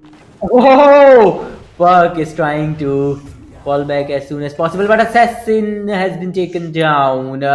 Things are looking nasty. Things are looking not very good for the side of the Manly Gaming. This is a 3-6 killing score already, but look at that. Look at that. Winter Wyvern and Terrorblade. They're having a great coordination up there. Yeah, they're living at higher HPs, at more mana, there's more harassment dealt out. They have survived the coming in earlier, and now they might try to make a go. But Thunder leveled up. That one skill point, it's finally leveled up, and it's gonna be Sunder given out to try to put these two heroes at top lane at low HP. Vengeful Spirit comes in to help. This might be Terrorblade going down. He is stunned, but the silence is good. The magic wand has been popped. Terrorblade will take a fall as well. Down goes Castamere, down goes Abyss. It's one for each core at the top lane. And mid lane, there's a coil being thrown out on Leshrak. Lina is gonna rotate. They Winter have enough Wyvern. damage. Oh, Winter Wyvern on the top lane is about to be taken down, and yes, he is. Vengeful Spirit followed him, and you all know the results. Finally, again, I said that once, and I'll say it again. Team Manly Gaming, they're standing up like a man, and they're fighting it. They are not letting anybody dominate themselves. They are making a comeback slowly and steadily. They are getting a lot of kills as well as a lot of farms. Look at it. There's not much of a gold difference, right? I think somewhere around 1,000 or something, maybe 700, 800. It's That's the very maximum less gold difference right there. now. It's Yeah, very less because even they less. were able to fight Yes, back. They even got the kill at mid from the again Leshrak. again otherwise even though I think that is well balanced. Look at the last hit, 78, then we have 72, both in the favor of team standing 5, but the bottom two are also in their favor as well, so it all balanced out itself. And we all know that as long as the team is well balanced, it's a team game. Like, okay, it's not a solo game. You cannot clutch it out all by yourself. It's a team game, so you have to take care of that whole team. All 5 of your players are well fed, are well acquired, they have good items, and they have good levels as well. Yeah, that is true. And I think the last hits is something that they have Terrorblade and Leshrak leading in. But at the same time, they kill the Leshrak and the Terrorblade after all this last hit lead. So that is something that got it balanced out. And now if they can stop their farming, that would be the way Manly Gaming can make a move. But looks like Terrorblade has TP'd bottom to try and assist taking down the tier 1 tower. And Winter Wyvern is left alone at top lane. So he'll have to just clear the creep wave and try to push it in. He might not know the fact that it's warded the courier. It's not gonna be sniped. And bottom tower, it goes down. Bottom tower, they have already lost their bottom tower, which is not a good call. And we all know that Team Manly Gaming, they might lose the confidence, and after that, it's gonna be very hard for them. But we have but we can Yeah, already after they see took Terror down bottom Blade, tower, they're right? already making a move at mid lane. Look at this, Leshrac trying to jump Oh, in. yeah. Avalanche comes Oh, in with a oh, stun. It's oh. gonna be You followed might up get a a bit kill. late. Vengeful Radiant's middle Spirit tower swap is is gonna under be attack. first, but Here it come a still kill. just delays the inevitable. Dawnbreaker is still gonna fall. Vengeful Spirit up next. Lightning Storm, it's gonna be there. One hit, and it's gonna be there, but Oh. Swiftblade is gonna see RC Assassin before he dies, and now Rubik, he's in trouble. The tossed creep is gonna secure that kill. One mid hero Dire's for top tower three has heroes, fallen. two of them being support and Dawnbreaker, who hasn't had a very good lane, but it's something that she'll be happy to take a look into. And now Coil gets thrown out. They're trying to get this kill on Silencer. Avalanche comes in, the taunt play around. Rubik, he's gonna try to help. Oh, sorry, Vengeful Spirit is gonna try to TP and help. Puck is still alive. They get the kill on Silencer. Is there any more heroes they can kill? I don't think so, because the slow is not enough damage. Yes, Winter Wyvern came in the due time. If he's been, some seconds late, then you never know. There might be another kill in the favor of team mainly gaming. But he came there in due time, and he did manage to, take care of the opponent and take care of his own teammates. But again, Team Manly Gaming, they are struggling. They do have a goal if they are not, Oh, look they're at not this. looking very powerful. They're The not doing Yeah, that good. But Puck is utilizing his illusory orb in a very efficient way. But on the other hand, we all know that it's very important, to look for those bounty ruins here and there once in a while, so that you can easily get those spawns, and that might help you as a team to grow. Then again, some more Olina, minutes she gets down the caught line, in we will top. get She's Roshan gonna as well. die. Avalanche Oh, toss and pro split are lost. fight. It's gonna be the death of her. Lena just got sniped over there at top, and she was trying to make a run, but Tiny, he wrapped around, and she just realized that, oh, okay, all right, Winter Wyvern's hitting me. She's slowed, she's stunned, she's tossed up in the air. It was too much.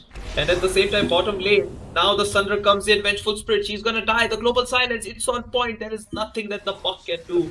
He was probably thinking of silencing the Terror Blade, but now he's just looking for an escape route out of there, where Wyvern and Terror Blade have gotten a lot of farm. 150 last hits already for Terror Blade. He's on a roll, and he is getting a lot of last hits, just like all the three games, don't you think? Yes, indeed. Again, look at that.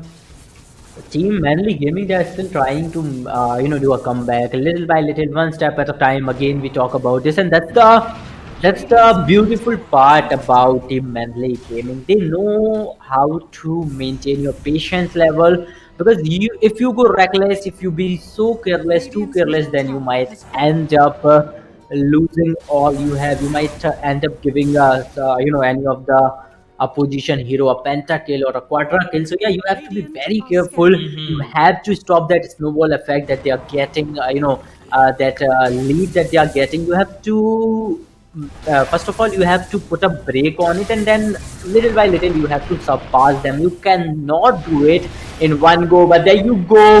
It's still they managed to suppress one player down, and they did got another kill as well. Team Standing 5 is on a different level, but a comeback might come, but a stun coming up at the Oh, right Leshrac, he's time. wrapping around from And behind. Lena, she's gonna miss the stun. And the stun on Leshrac is not gonna be missed by Dawnbreaker either. So they try to find Lena, but the movement speed battle is something that Lena is able to is able to win. 405 versus the 390. She's gonna get away. That would have been pretty bad for Mandy Gaming if they had lost their Lena there, but it somehow turned out to be only Vengeful Spread dying. So I guess that's okay if you're willing to make a trade and make a play.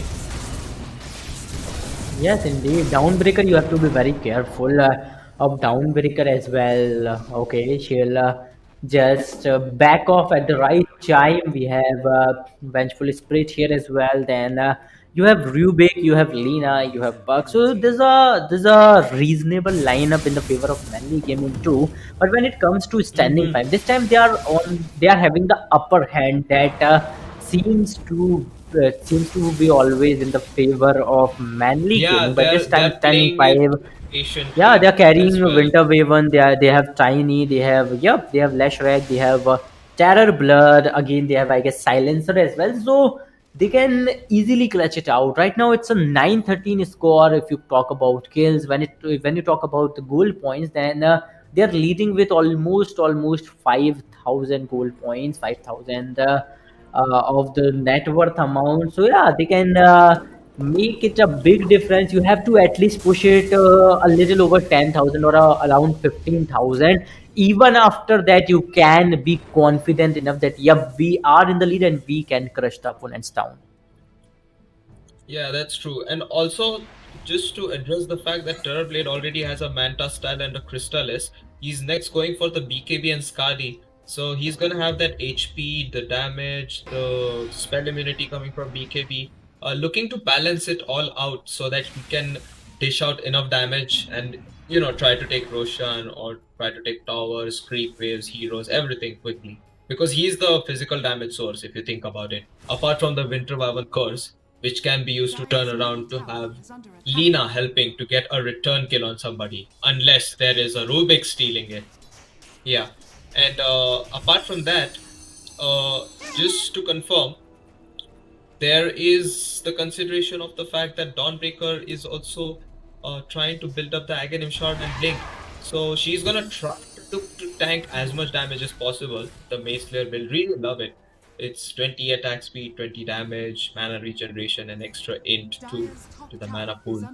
Now at the bottom lane, it seems like Terrorblade is just gonna be farming aggressively, and they soon might look to make the use of Metamorphosis to try and take this siege unit wave and also try to siege down this tier 2 tower. Yes, they will pop the Metamorphosis, the timing is good, and they use the splitter to break down the trees, the creeps. They're gonna be pushed away, but the Tossback coming in, and this is gonna be a dead Dawnbreaker, it seems, because the Manta style has been popped. Terrorblade, he's still alive, healthy HP. He's gonna get the Sun off on Tiny. He simply says, I need help.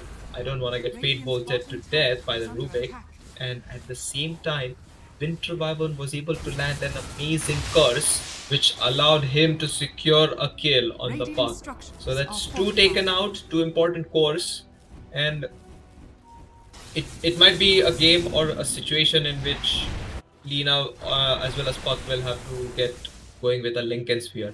Lincoln Sphere is quite the item against getting Sundered, against getting Winter Wyvern cursed, or let's just say if there is a use being built up by one of the supports or Leshrac. That is going to prevent that. But the real problem lies to be with the tiny AoE avalanche toss. They get the avalanche toss and the Leshrac nukes. They're out. Silence is gonna stop the Dawnbreaker ult. Bloodstone is popped. Swiftblade is looking for blood, and with his fire, he will try to fight the Fury Lina. There is a lot of disco lights being thrown up, but the avalanche caught in here by Avalon is gonna secure the kill. Silenced Puck, and he's gonna be dead. More intelligence lost to the silencer. They're gonna dip. They're gonna have stolen Split Earth landing on the original Split Earth candidate Leshrac himself. They're gonna go back and they're gonna reset.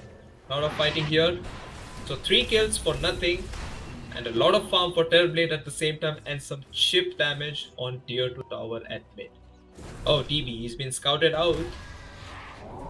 Simply gonna choose to run away, but Leshrac, he makes the run, and he has the Bloodstone. He's gonna pop it, and even with the damage being dished out, he will still continue to run at these heroes. No mana, no problem, says Leshrac. He is stunned now. 2-man splitter, that's a beautiful one coming from Versatile, but it's simply gonna allow the heroes to escape. And meanwhile, Vanilla and Avalon, they continue to siege at top. You almost had that. Manly Gaming, they need to address the split push. Is slowly closing down their map, and it's not easy for Lina to farm until the map is open, until she has enough room to use the Fury stacks as well as the Boots of Travel buff. They're simply trying to stall it out, and 10k lead at 23 minutes. Next objective is probably Roshan for the side of Standin 5. They are trying to close down the map and probably secure a next team fight before they go for that big objective. They have done this before in the game 2. Game 1 was particularly not very well. Oh, but the global silence, it's gonna catch somebody off at top. Buck, he's dying. He's at 1 HP. He is still alive and the global is gonna dispel. Oh, how is he still alive? Never mind. Only the delay of the inevitable death. Puck is gonna die Radiant's top tower is under attack. and is gonna get tipped by four heroes, 4 players from the side of Standin Gaming. Puck has been having a rough game. It's a lot of predatory heroes he needs to deal with, so that is completely understandable. And yes, Roshan, Dire's bottom there we go. tower is under attack. Flash Rack, Terror Blade, Radiant's top tower hitting is it under down, attack. magical damage, physical damage, doing its charm. Roshan has So fallen. 24-24, that's when the Roshan has been taken. It's gonna expire at 29-24. Radiant's top tower has fallen. Another tower taken, and slowly and steadily, this map is getting closed Radiant's down. top tower is under This attack. map, there is less farming space, and for heroes like Lina and Puck, the map needs to be open. So that is where the difficulty for Mandy Gaming might increase, unlike in the Radiant's previous top game tower 2. is under attack. This time, Standin 5, they are looking Bottom tower has fallen. clean, they are looking much speed, and the avalanche toss is gonna be there. The toss has been stolen by Rubik, but at the cost of Vengeful Spirit dying. Another death for RC Assassin. He's Radiant's top tower has fallen. just been the position 5 with a lot of deaths, and it's all for the cause of his team. But look at this, Metamorphosis already popped. This time Abyss simply wants the buildings. He dodges the spell, sunders away the PK beam. I mean, it's what the Starbreaker and the Winter Wyvern Curse. It's a brilliant one alongside the Global Silence. 2 heroes dead, 3 heroes dead, make it 3. Another 4th one might come in, but the Cold Embrace, it's gonna save. So no Yes, heroes once lost again, for the side of Standin. once again, Standing 5. They are still dominating. Once again, they are dominating. Look at that. 4 players are already holding that positioning. I think they'll destroy those top lane Varix as well. So there are, I think, 3 Radiants still alive. 2 of them has been already been taken down. I mean, and look at that. My Look at the goodness. HPs of Standing 5. They're still dominating, and I think Manly Gaming, they are still gathering the courage to face them, because they know that if we step forward, if we come in the line of fire, then we'll instantly die as well, and that will be the end of the game. Yeah, you don't want to be caught in the line of fire with a Terror Blade Yeah. with Metamorphosis Never on ever. top of you. He already has a satanic. He's Again. almost done with the SCAR. What is this insane farm? I mean, this guy is a Oh, farming Winter Wyvern. simulator. Winter Wyvern Again, and look at that, a comeback. Manly Gaming, they are again 5 men, again back to the game. But as soon as they comes back, they have been taken down already. Puck has been taken down, and again, team Standing 5 is in the lead. And this time, the coordination is top notch. The coordination is over the top, and that is what's helping them dominate the game. Look at that. Right now, they're focusing on that bottom lane, and they'll destroy another tower. And if this tower gets done, that means all the Team double Manly damage on Gaming Terror Blade. will That's land quite a lot in a of lot damage of on the trouble. building. He has an Aegis. He Yeah. has almost done with the Eye of Skadi. 2 minutes Aegis. 29-24 is when the Aegis expires. Backdoor is kicking off with the toss back coming in. Dawnbreaker is just gonna get shredded apart with the right clicks and with the nukes of Leshrac and Terrorblade here. And Winter Wyvern's Cold Embrace, Arctic Burn to that, and that's just enough damage to take a strength carry down, even with a Mage Slayer. It's looking bad. This time, there is barely any mistake done. Abyss is gonna get sorted, but he instantly turns his Meta Stand and the Sunder. It's a beautiful one. Assassin, he's dead. That's right. He's gonna get tossed back, but Bloodstone is active. And it's still a great fight. The stun is there. This could be a dieback for Dawnbreaker. He's not dying. The Glimmer Cape Terror saves Blade. real. and he's gonna live at 100 HP. But Look at Terrorblade, the he's just position gonna of right click Terrorblade. Lina down. Terrorblade. Flashback, he goes Finally. down. 3 heroes dead. Another Terrorblade is one. trying to 1v5. Oh, How oh, is oh, this look at his possible? positioning. All of his teammates Is are this dead. gonna be a pentakill? Okay, this is insane.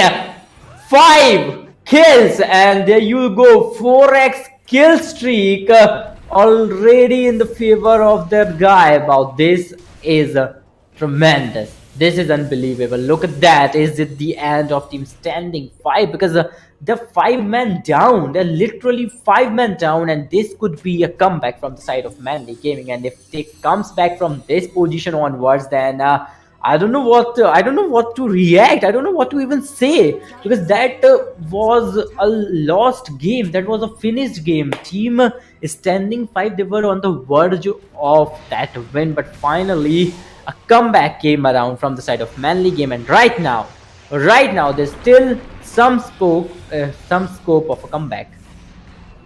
Yeah, indeed. I mean, there is potential for comeback, but Terrorblade, he had the AGC, felt strong, but he didn't realize that his teammates got picked off. His supports at the backline got caught by Lina, got caught by other heroes who fought back. But yeah, it's at the cost of buybacks. I mean, buybacks like Dawnbreaker, buybacks like Vengeful Spirit. So it was technically a 7v6 fight, you could say. Add Sunder and Satanic to that, you could just make it a lot more even for Terrorblade, but he was not allowed to move. He was not allowed to, make the movement Sunder or Satanic. And Sunder was on cooldown, so they took good care of him.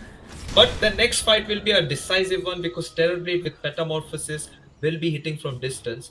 And is there enough damage to take him down alongside a Winter Wyvern who's willing to save him and a Global Silence? Yeah, this time he pops up Metamorphosis. Fatefall is gonna be there. Avalanche is simply gonna slow down the Terrorblade, but not stop him at all. Lina, she's yet to arrive. She's approaching as soon as she can.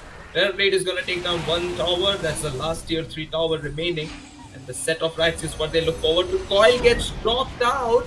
And this is gonna be Silencer with the Golden Race. He's saved. What a beautiful Winter Wyvern curse coming here from the Winter Wyvern. And the Terrorblade's hits are too much. Bloodstone popped by the Shrek.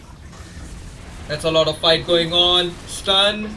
Can they burst him? He's not gonna get bursted. Creep's dead, but the avalanche toss from Tiny, it's a brilliant one. They catch Mr. Versatile. GG gets called. This time, it's completely clean. Unlike game 2, the series comeback is not gonna be happening. GG's, ladies and gentlemen. It is Standin 5 taking the victory, and in game 3 they showed what a clean and crispy game of Dota they can play, let alone in the series. Your takes on those fights, if you'd like to add, because that was so fast. That was the fastest. They Standing 5 is the very first finalist of this ROG Showdown series powered by Intel. They are the very first finalists, ladies and gentlemen. We have our first finalist of the grand finale.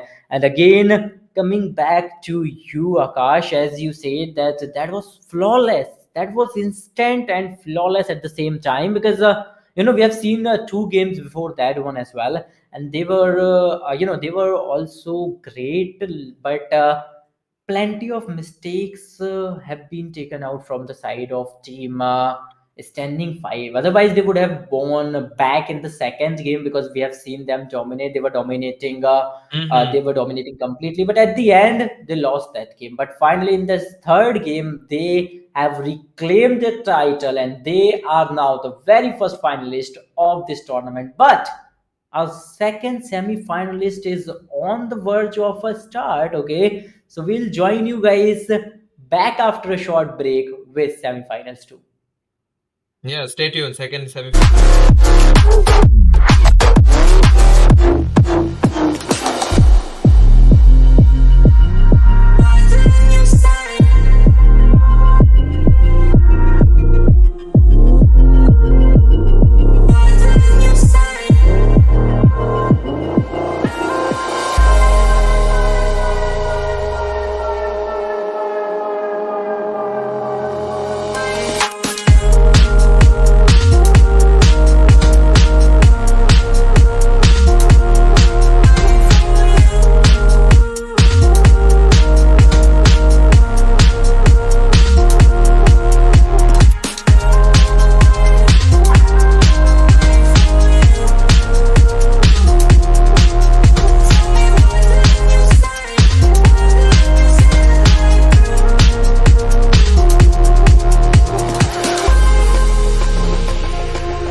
Hello, folks, and welcome back to ASUS ROG Showdown Series Dota 2 semi-final number 2. Game 1 is about to begin in 10 front of seconds us. I am your remaining. host, Start Clashing, and with me is the 5 amazing seconds Akash. remaining. So, Akash, what do you think? The next game is gonna be Team Electric versus Team Ragnarok, and we have already witnessed semi-finals one. That was pretty amazing. It was like a roller coaster ride. But what do you think about this game?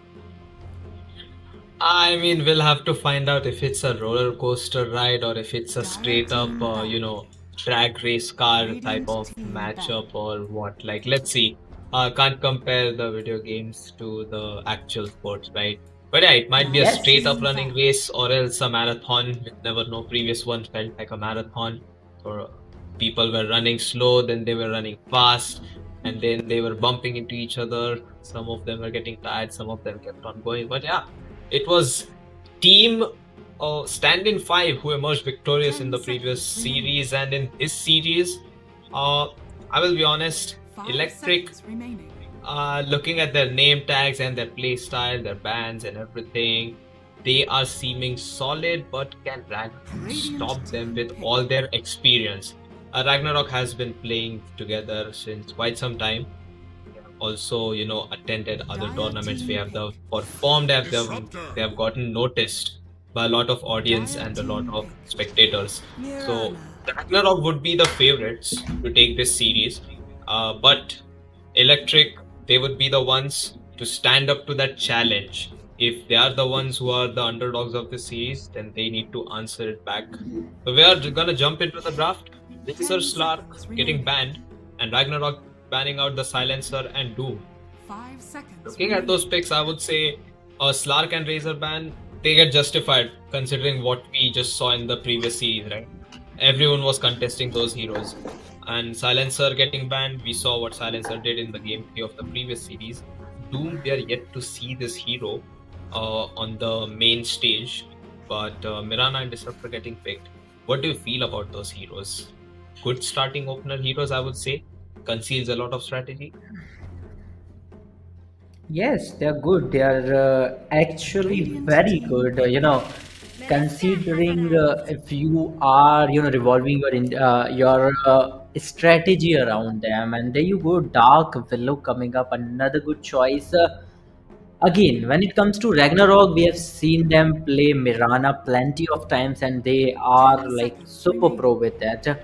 When you talk about Dark Willow, this is, I guess, 5 the seconds first game remaining. of the day where we are about to, see Dark Willow in action, same Mirana in action. Again, Viper. So I think this best of three series is going to be a lot different from the last one we have seen, because the heroes that were used again and again in the last one are already banned. 10 On the seconds other hand, the remaining. picks are extremely different. We have Mirana, Dark 5 Willow, then seconds we have remaining. Viper. Disruptor is the only hero right now here who is like present in the last BO3 series as well. That is correct. That is correct. Disruptor was the only hero. We can consider Viper Radiant as to be team the back. same hero, but it was banned. That's the reason why we didn't see that hero. So maybe since in this series he's not banned, that's the reason why he's picked. But nonetheless, it's a fresh draft. Life Stealer getting banned out by Dire team Electric. back. They definitely seem to Radiant be team back. trying to take out heroes which are tanky and which are difficult to kill, or which can cause havoc with their spell immunity and physical damage. Purge and Life Stealer, them on the course is kind of problematic. And at the same time, Ragnarok ban out 10 support seconds heroes, remaining. Rubik and Shaker, because they realize that for Dire Viper team to back. have a decent sustain and for Disruptor to thrive, they would need some kind of stuns. So they take out Rubik and Shaker, or Shaker that is, to neutralize a bit of support ability, roaming ability, and at the same time 10 seconds. the remaining. stuns in general.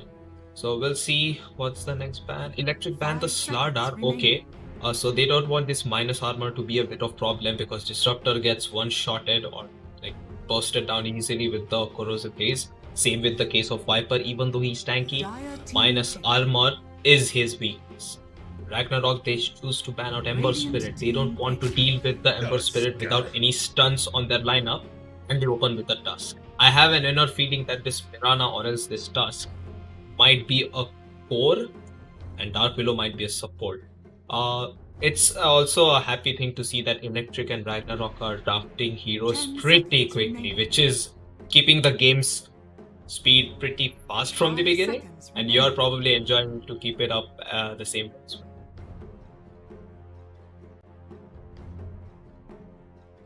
But anyway, towards the drafting side of Electric, I must say, right now what they lack is a true stun. They might choose to go for a proper stun, something similar to the likes to stop Tusk and the evasive Mirana as well. So Disruptor might be a good catch on the leaps, the snowball away, but Tusk is definitely a contender to stop the glimpse play from happening with the snowball. I would say Electric right now can go for a carry if they feel solid about it, or else they can go for a support. They will go for the Undying. Okay, they are causing all of this poison and this decay with the Viper and the Undying, and that's what seems to be their strategy. Ragnarok, they already have a Mirana drafted, so Tombstone hitting is something that they have a 1-up against, even with the base attack time of Dark Willow, which is pretty less. But is there some more menacing force coming in for Electric? Like they can put the Viper at mid and draft a Beastmaster or some pesky offlaner hero, you know, the nuisance type like Panda Brewmaster. So let's see what happens. What do you think about this draft so far? It's 3 heroes against 3 and 5 heroes against 5 banned.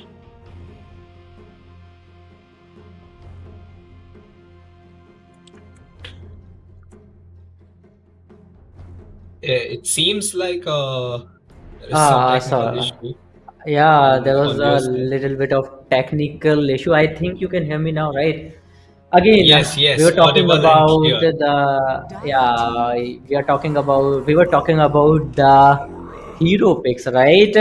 And finally, I think some known faces are coming in favor of Ragnarok as well. Look at that, Tusk.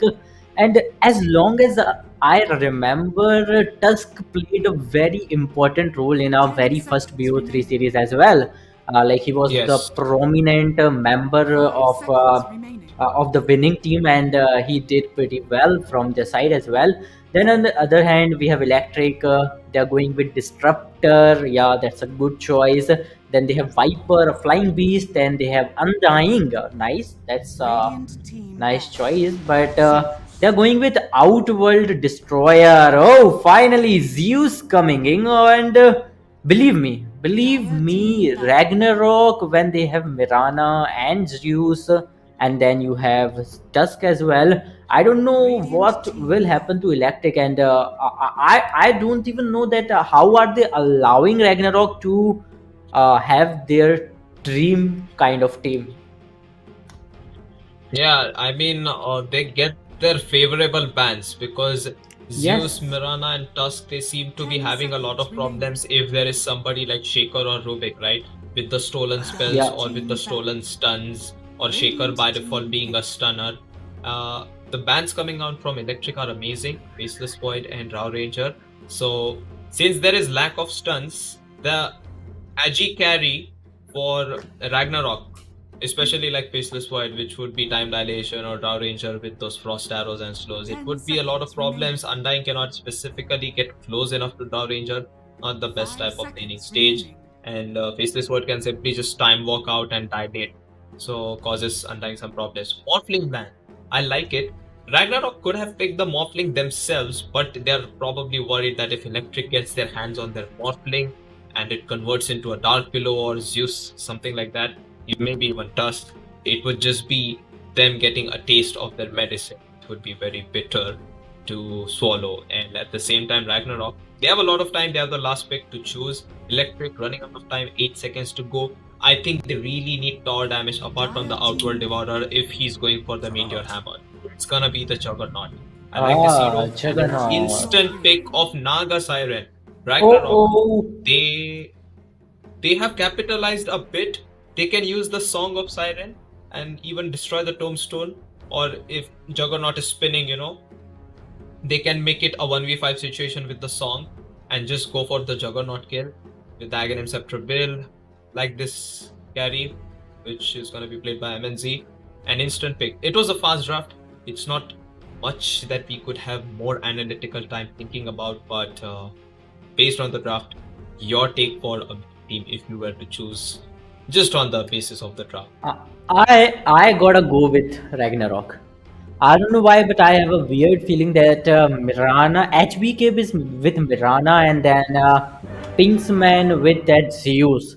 They're gonna dominate. And on the other hand, they've got that Naga Siren as well in their favor.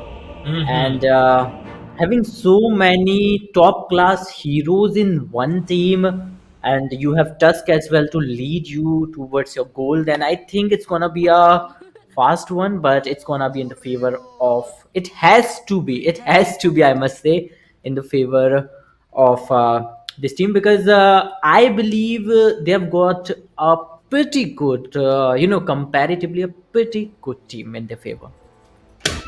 I see. Quite the depthful analysis you gave for that one. Thank you for that. I would say, I mean, it's a 50-50 thing to say, but it's a very clear and obvious thing. If you look at the draft, that's my personal take.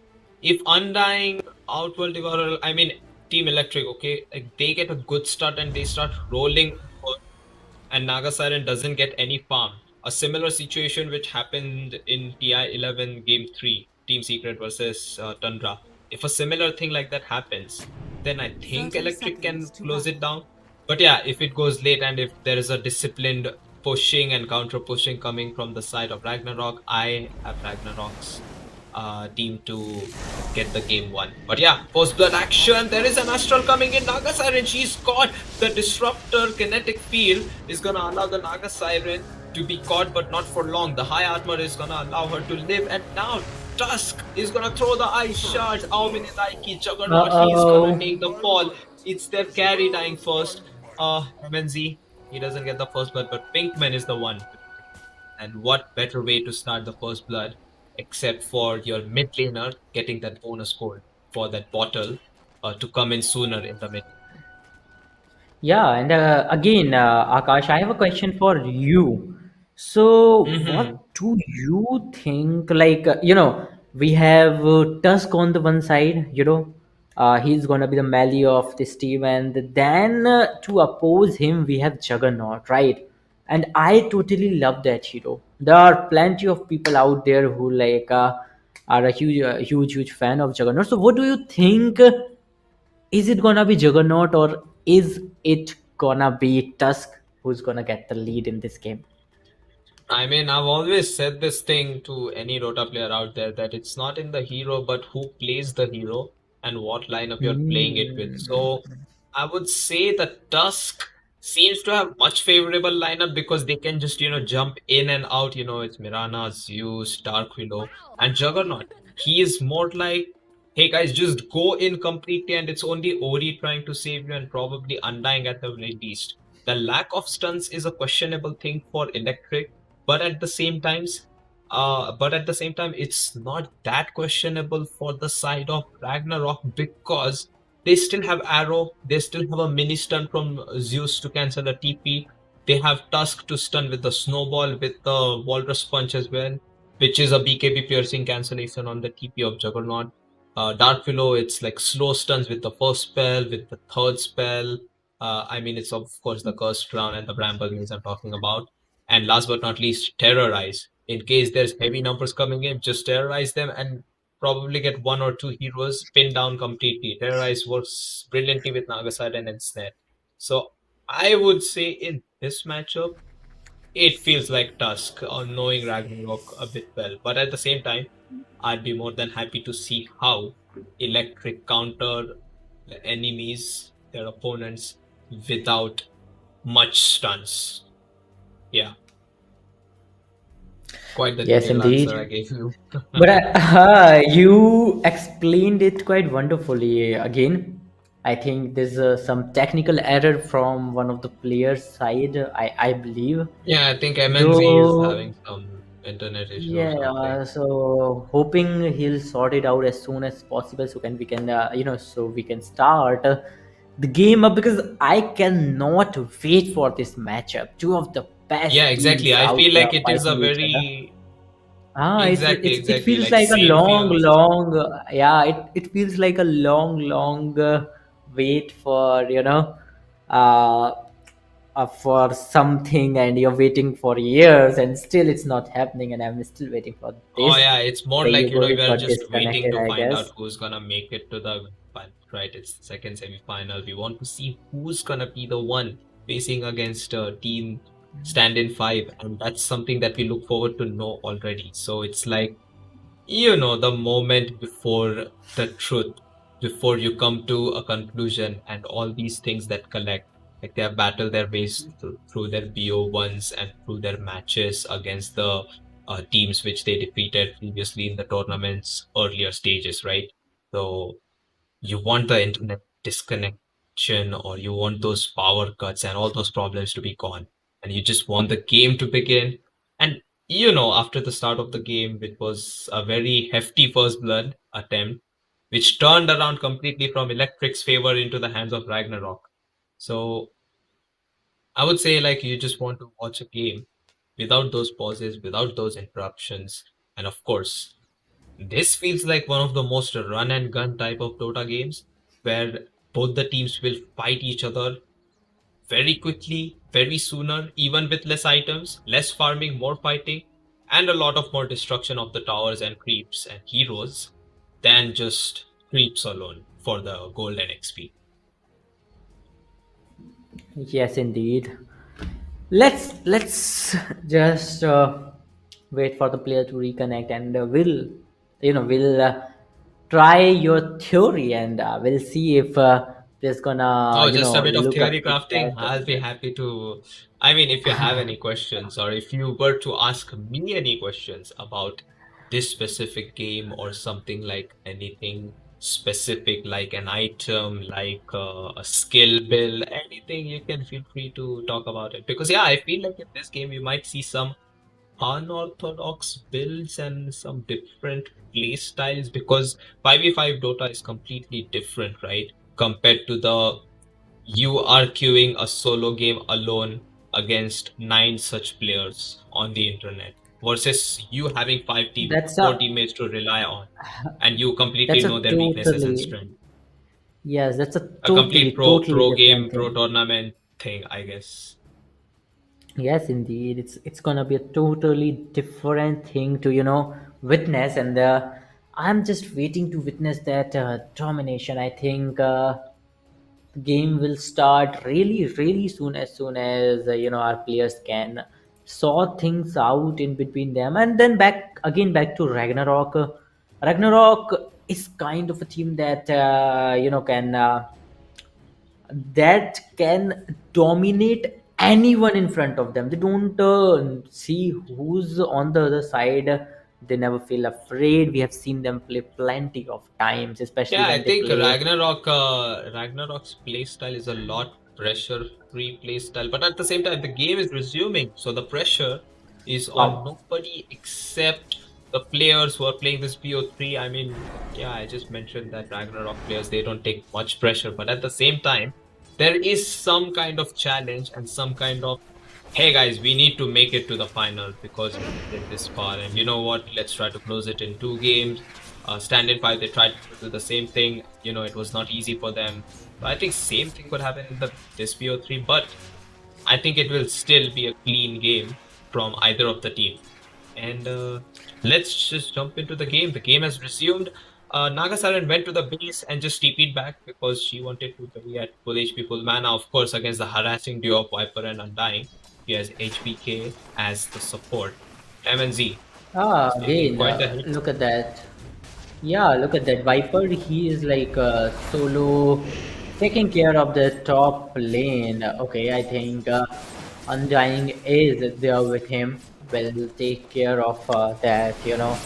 In coordination with each other. Then we have Mirana as well, and then Like whenever I have seen Mirana in the team of Ragnarok, they have always dominated. So who knows what's gonna happen in this particular game? MNC Yeah, here, he's also yeah. moving ahead. Statistics can only be good enough for getting those calculations right. Like it's not like a rule Yeah, that again. oh these people have Ah, won 9 games in a row on this hero doesn't mean they can lose the 10th one. Doesn't mean they yes. can not have the 10th one as a continuing streak of their victory. So it depends. Ah, indeed, indeed, indeed. Let's talk a But little bit. they did got that first blood, you know. Yeah, Right now they they are did. leading the kill chart with a 0-1. That means they got the first blood, and they are still on the other end. Team Electric, they're still in trouble trying to make it happen. There you go, Mirana.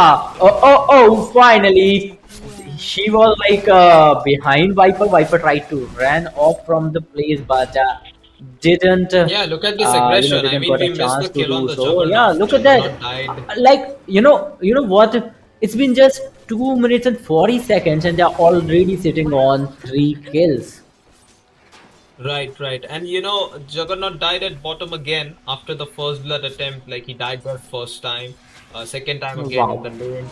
Yeah, this lane is not very easy, and I feel like the Tusk is an off-laner. Oh, Juggernaut is again, and this time he doesn't have a TP for 50 seconds. He's gonna have to walk. Fairy Fire gets popped by the Disruptor at bottom lane. Top lane, the Tombstone has been thrown off. HBK is in a lot of trouble. One more hit could get the Zombie. He's doing it. Zombie's making sure that the death follows for the Mirana down to his grave.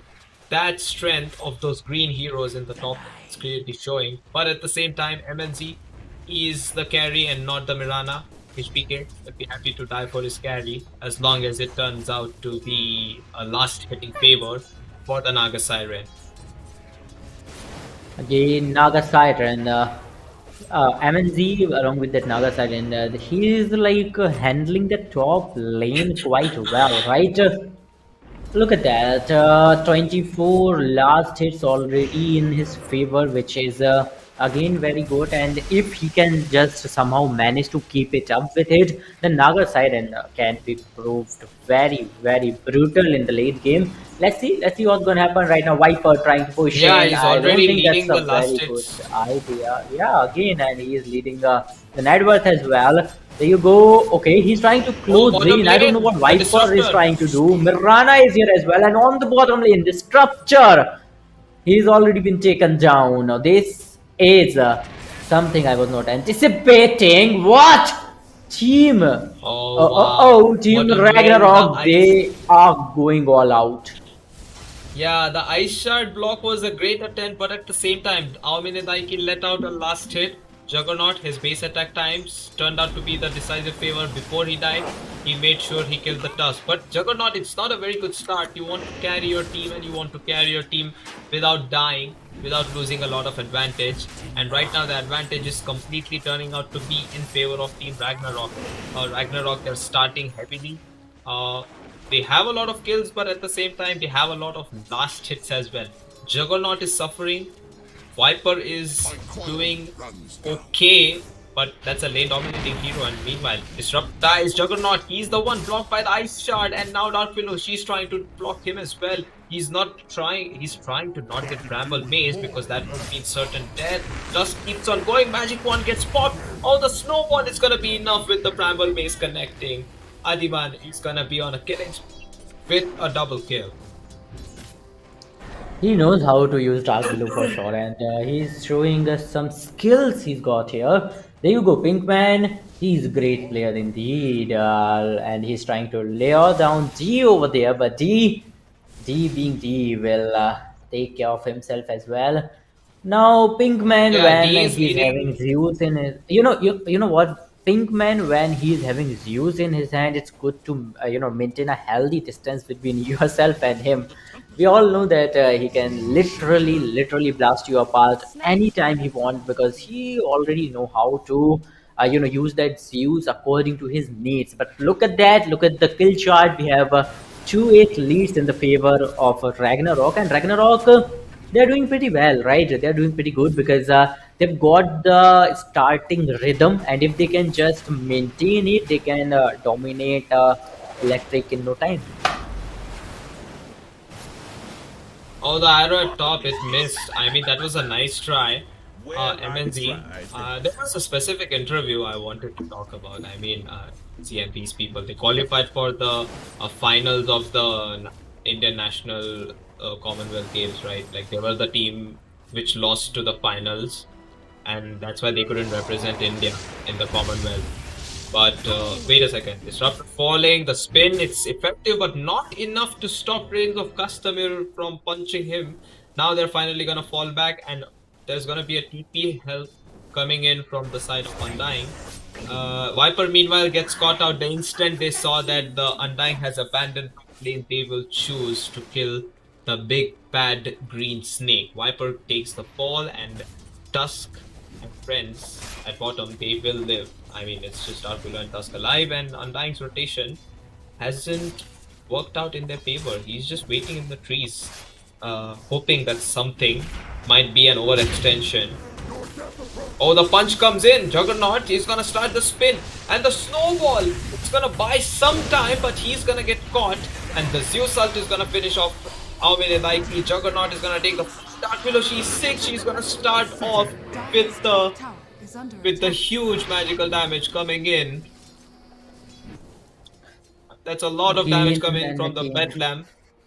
And he got the kills as well.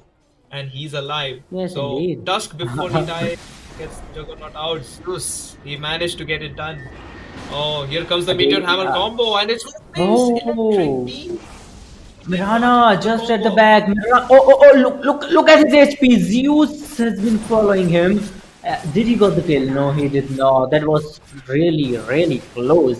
But again, I hope Akash you remember I was asking you that who do you think will dominate? Is it gonna be Tusk or is it gonna be Juggernaut, right? I think we have Oh, an yeah, I answer mentioned because Tusk. it all depends on the team comp, right? You just mentioned Yeah, that, I that meant it all like depends if on the team yeah. composition and the player playing it. So Yes, I mentioned like yeah, I explained and I and said that Tusk was yeah, the better pick, and I didn't know that Tusk was again, a core. I thought he was a support initially, so I'm even more yeah, surprised indeed. and at the That's same what I time thought. That's what I impressed. thought. It's again and Oh, it's again, a again and again. I bloodbath. don't know when is electric gonna run. I don't think there's a way out. Yep, there's not. There's no way out. And electric D. I think he's gonna lose it too. But This time it seems like okay, he Reigns of got Castamir will take a Viper fall. as a support. Viper for supporting his teammate, and he did manage to take two players down. I think this is the chance of Team Electrics. But we all know it's not gonna be that easy to counter Team Ragnarok. Yeah, it's difficult. I mean, you force two heroes at bottom, that's your mid and your offlaner.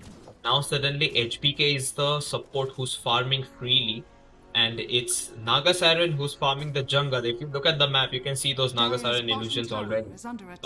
Farming 2 or 3 camps at the same time. HBK also farming with the arrow, with the starfall, and then just pushing the lane and trying to roam and create some space.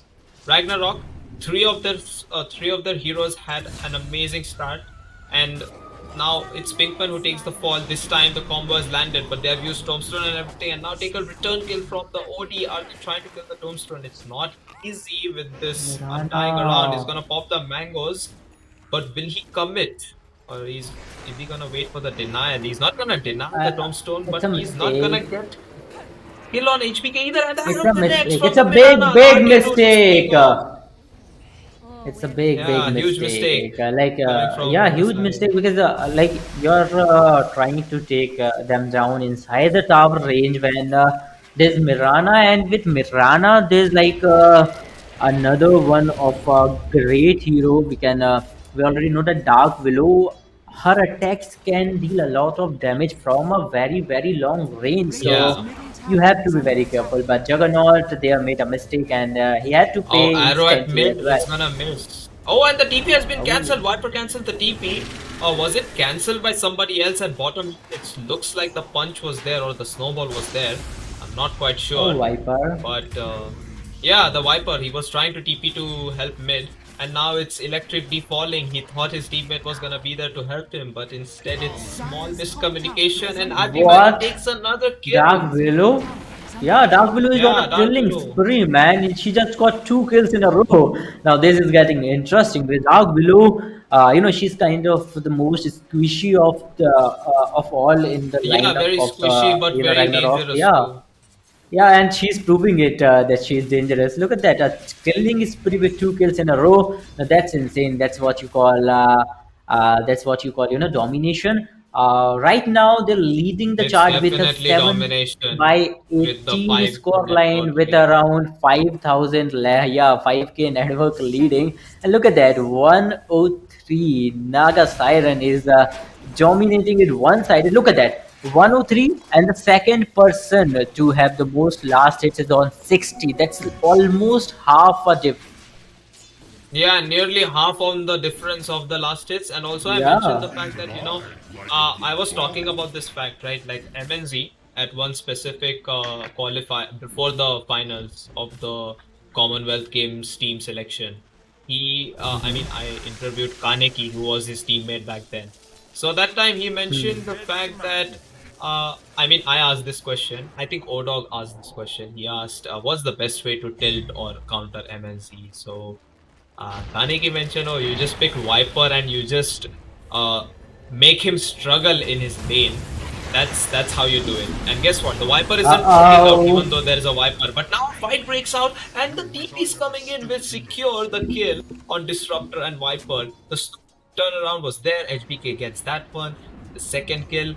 I mean, yeah, you glimpsed the hero and that hero is just like, hey, you know what? Thank you. I got the kill. And you know what? I got back to the place from where I just wanted to be. So Zeus, he's gonna You be know back what? at mid lane in no time. Yes, indeed. And you know what, Akash? Team Ragnarok is making it look so easy. It's like they're on Yeah, a killing spree. They will, they make yeah, Dota look as if yeah. it's Look, yeah. super easy. Uh, again, like it's they're playing it like it's a playoff state, right? It's Right. it's a semi-finals round. That means you win here and you will be a part of grand finals, where already a team is waiting for you to show up, right? And their team Right, Ragnarok, on right. the other hand, they're playing it so casually and they're dominating it. They made it look like it's so easy. It's easy to, it's easy to take down someone in a 1v1 fight, or it's easy to Look gank at this. someone. But there Electric you go now gonna again. get punched. Once again, there you go. Viper, I guess, is already been spotted, so they might try to take him down as well. But Yeah, they just killed they don't Adna, I want guess. to Now risk Viper it is all out. alone. Akash, They might go for the Viper. they do know that it's not good, it's not necessary to over aggress. So they were waiting for the right chance, got the right chance, and properly capitalized it as well. I don't know what's going on, but I know one thing for certain, that Team Ragnarok is gonna dominate this game. Yeah, Team Ragnarok is playing super clean, super amazing Dota. Their Naga Siren is now almost triple of the the second last hit contender. It's 172 last hits. We should probably have the network charts checked out. We'll take a look at that, and also wanted to let you know this, that in that interview, Kaneki mentioned that MNZ was not very happy to play against a Viper. Guess what? He played super amazingly well against this Viper. And I also want to mention the fact that it feels like they are on a roll, like the entire team is feeling themselves. 8k lead at 15 minutes. That's just not your usual semi-final in most of the tournaments. Yes, again, we have just witnessed a BO3, right? A BO3 series, and that was super close. But right now, Team Ragnarok, they are excellent in what they are doing. They have got their dream lineup, it seems, because they're just playing it like it's so handy. Look at that, Juice going it all around, dominating, taking a lot of gold in his hands. Look at that, look at that. Naga Siren is right now on almost 200 last hits, which is more than double the second person on the list has. Already top two on the net worth also belongs to Team Ragnarok. So I guess Team Ragnarok is gonna dominate it until unless they make a big mistake, like a big burn. There's no stopping them. Yeah, he's already Naga Siren is already done with the Manta style, very close to the Orchid next. So that's gonna be Juggernaut Silence without a Manta style. Also wanted to mention the silence is very wonderful against an Outworld Devourer. Outworld Devourer got a double kill over there, but that was just the supports, I believe. It was just HPK losing, and I think the Tusk, which is their position 3. That's okay if they're trying to create space and Naga Siren is getting that much farm. This tower touched just yet. All the tier 1 towers for the side of Team Ragnarok are still looking very healthy. And now there is a big Dark Willow ult combined with a 2-man Bramble. I mean, that Bramble has come in due to the fact of Aghanim Shard being on the Dark Willow. Disruptor trying to make a run for it. He doesn't have the Septic Storm. He's gonna take the second one to fall. Is gonna be Viper, but is it gonna be before Adiman falls? Yes, indeed. That's gonna be the next. Naga Siren! It's the Undying, and the arrow is gonna miss. Healing ward taken down, however, not yet. I thought that was a hit on the healing. The combo is gonna Look at that, Mirana. What a run from the side of Mirana. Zeus on the other hand the is from Undying, it's not gonna dealing help. some of the damage, And but Snowball Naga Siren is not stopping at any cost. Naga Siren overextended. I guess there, but she still managed to survive somehow. Like that is what I call surprising. But right now they've got 3 of the players of Team Electric down, and look at the net worth, please. Look at the net worth, Akash. 3 of the top players belongs to Team Ragnarok. I don't know what's gonna happen again and again. From the very beginning, I've been saying with this one thing that Team Ragnarok got a dream lineup. Like, I've seen them play many matches and they crave for Mirana, they crave for Naga Siren. Almost every team crave for Naga Siren, especially, and they have got their hands on it. And yeah, now Naga they're Siren proving. almost always gets banned or picked. Yeah. I've not Yes, seen anything in between happening. and there you go. Right now, Naga Siren is their topmost, hero in this game. So look at this, they can't even deal with the illusion. Tombstone gets thrown out. Bottom lane, there's no action happening there. Top, however, Tombstone is gonna be taken down, and Pinkman is gonna get a solo kill on Electric D. He has survived on a slither of HP with the Arcane Rune Fog. I am just gonna mention the fact that 15k net worth lead at 19 minutes. Naga Siren, Zeus, Tusk, all of them above the OD Juggernaut Viper. I mean, those are lane dominating heroes to some extent. And Ragnarok, they're looking to continue their aggression. Viper is gonna get he's gonna get snowballed, bramble mazed, and to death. He's gonna fall. The next one on the list. Who's next? They're just stalking around the tier 2 tower, and maybe tier 2 tower is next on the death list of Ragnarok. Again, I believe the game is about to head off because they're almost pretty close to the ancient, I guess. Yep, they are about to hit the middle barracks, and if they do, then this is gonna be a critical situation for Team Electric. Already one of the players is down for 50 seconds, which is a huge timer. There you go. Okay, Mirana, I think she rotated on time, on point. Mirana, okay, trying to lure somebody out. Following her is already a big, bulky hero. Mirana, you need to be careful. And there you go, Mirana, always known for her run. And it's not going to be easy to capture her, right? Then we have Naga Siren as well, and I don't see her here. I think she's somewhere around top path or maybe mid path. Yeah, there you go. Here she comes. Here comes Zeus, and Team Electric somehow managed to take down 2 of Team Ragnarok's players. That was completely surprising. That's gonna latch on OD. Oh my god, OD is gonna be so dead. And next on the list is Juggernaut. He's gonna off this latch, but the Naga Siren is simply gonna pop the illusions and orchid him to his death. Next is gonna be Undying and her tombstone and his tombstone. Both of them, the arrow, another one, HPK. He's just playing as if he's having the power of his arms on that banana. What are those arrows, man? I mean, a couple of them missed in the early game, and she scored 21 minutes in. This is too early. There's already tier 2 towers to be breached. My goodness, this seems hopeless for Electric, Oh, and this oh, and seems Ancient is already insane amount down. of insane amount of domination, like you mentioned. Ragnarok, they might be the ones to taste the BO5 slot against Team Standin 5, and that should be a matchup to watch out for. But let's not get too early on that. We'll wait it out for the second game, which is gonna be coming up soon. Akash, I believe now you already know that we're about to witness Mm-hmm. some ban edits in the next game, right? I I believe mean, that it's Naga difficult to Siren for draft sure is against gonna be Ragnarok. banned.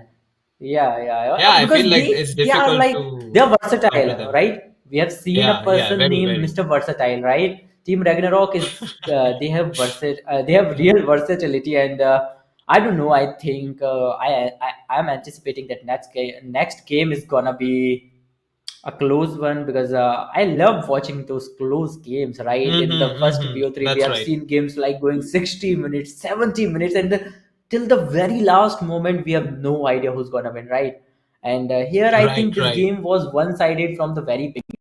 I hope you will agree with me, Correct. right? This game was one-sided from the very moment they have started those It killing was spree. Like, one-sided since the first minute, you could say, because the first blood dive yeah, was too deep, and that was from a Juggernaut. That's your position one. He Juggernaut, right? died. The The like the carry. heaviest Yeah. character, the carry, the heaviest character of the game, right? But Mm-hmm. this is the BO3. That means Team Electrics, they have a chance for comeback. But we'll see you guys after a short break with game two of this best of three. So we tune Yes. in because we'll be Real back soon. after a short break.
Radiant team ban.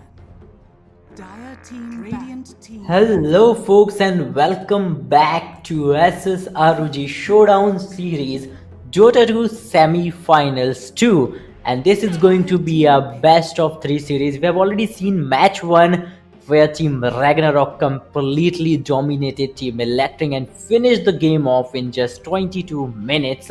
But this is the final chance for Team Electric to shine and to electrify everyone, to electrify Team Ragnarok, because this is going to be a do or die situation for them. The second game of this best of 3 series. Beastmaster is here. The first pick from the side of Ragnarok is none other than Beastmaster, a very bulky pick, and last time we have seen Grimstalk coming up, Earthshaker coming up. Now this is what I call a game. Look at the speed. They are like locking in instantly. Like they have already made up their minds. Yeah, they're speedrunning through the draft. Hey, you know what? Give me this hero, just ban this hero. Give me this hero, ban this hero. Yes, it's just like as if you're going through some speed drafting or some kind of sprint race towards who finishes the draft first type of race. I don't know. maybe who knows.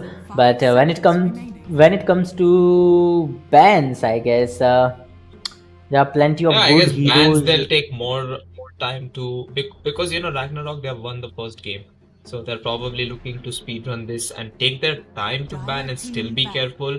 They might be feeling super confident. They might be feeling, hey, you know what, this hero caused us some problems, let's take it out and just quickly follow our usual strategy and plan. So that might be what must be running through all of their minds. But yeah, let's talk a bit about the picks. Grimstroke or Shaker. That's a decent amount of crowd control on Team Electric. Good nukes to take out the boars and the Beastmaster summons as well. Can of course stun the Pangolier from rolling away, and Fisher can act as a wall for the Pangolier if the shield crashes on cooldown.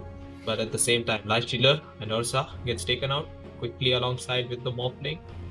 It looks like they're trying to pick an evasive hero. Pudge, okay.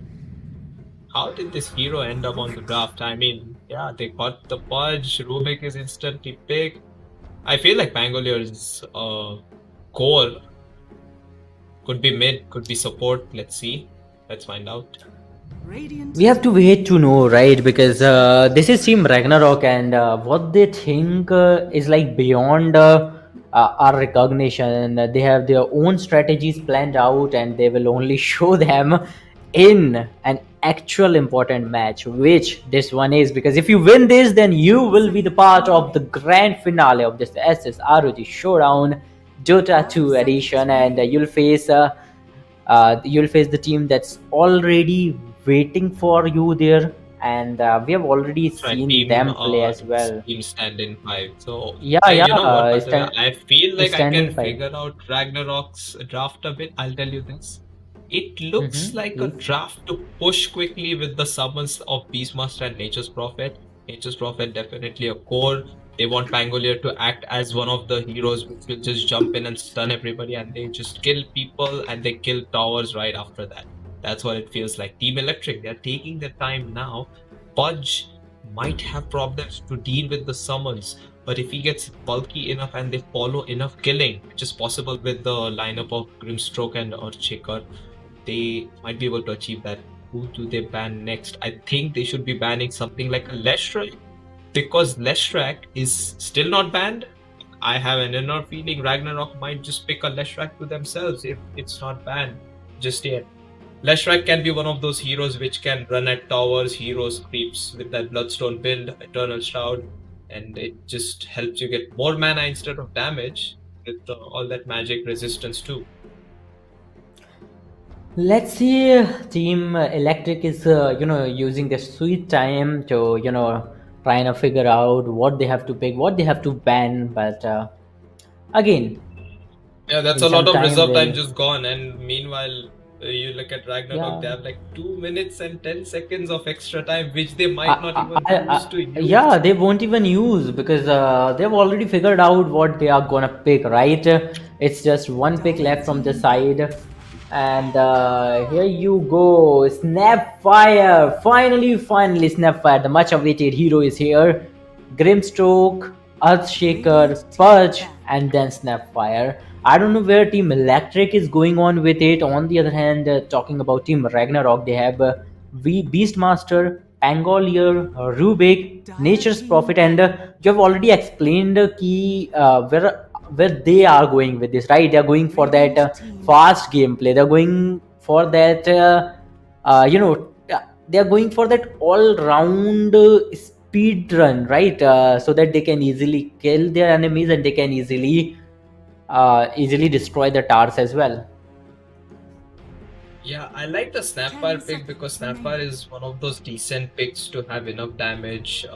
Might be a 5 core, seconds might be a remaining. support. You cannot figure that just yet. Dire But team yeah, ban. Snapfire is a decent core to handle Beastmaster and Nature's Prophet summons, even farm them up yourself. Leshrac gets banned by Team Radiant Electric team finally in the pick. final phase, but Enchantress. Ragnarok, they're more than prepared. It feels like Pangolier is gonna be their mid, Enchantress might be the final support. Enchantress. Another summon hero. And how does Team Electric counter their summon lineup? Snapfire is there, Pudge is there, sure thing, but you need more. Sven, okay, I feel like Sven is the answer to cleave out all those summons and stop the pushing. And at the same time, if you get the jump, you can of course get an easy pick off on the Rubik or else on the Furion. I mean Nature's Prophet. HBK is gonna be playing the Beastmaster. Have they decided to swap the role for something? We'll find that out. I know one thing for sure, it's Aumine Raiki is their carry, Sven, Bearded Man, Yeah. Pudge, Snow is gonna be handling the Shaker, Haku on the Grimstroke, Reigns of Customer on the Pangolier, Rubik Adiman is definitely their position 4, MNZ Nature's Prophet, so that's their carry. That's a mystery solved finally at the end of the draft in the picking 10 phase. seconds And remaining. Snapfire and Enchantress by the remaining players. So it's gonna be Pink when 5 playing seconds Enchantress, it remaining. seems. And it's gonna be D playing the mid Snapfire maybe because he was the Outworld Devourer, Outworld Destroyer, I mean. So that's how the plan might be for both the teams.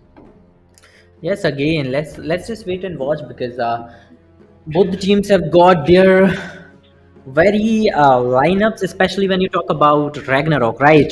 They've got what they desired because they were literally Yeah, they just speed speed ran running through the through. draft and Yeah. those It's like heroes they've don't get already banned often. it's like that they have already some things in their mind that yeah, we'll choose this, either this or this, and if this gets banned then we'll choose this, and they've just speed run the process. But there you go, Rubik is there as well. Like you have Rubik, you have Beastmasters, you have Pangolier, you have Nature's Prophet, you have Enchantress. So yeah, it's a well-fledged lineup.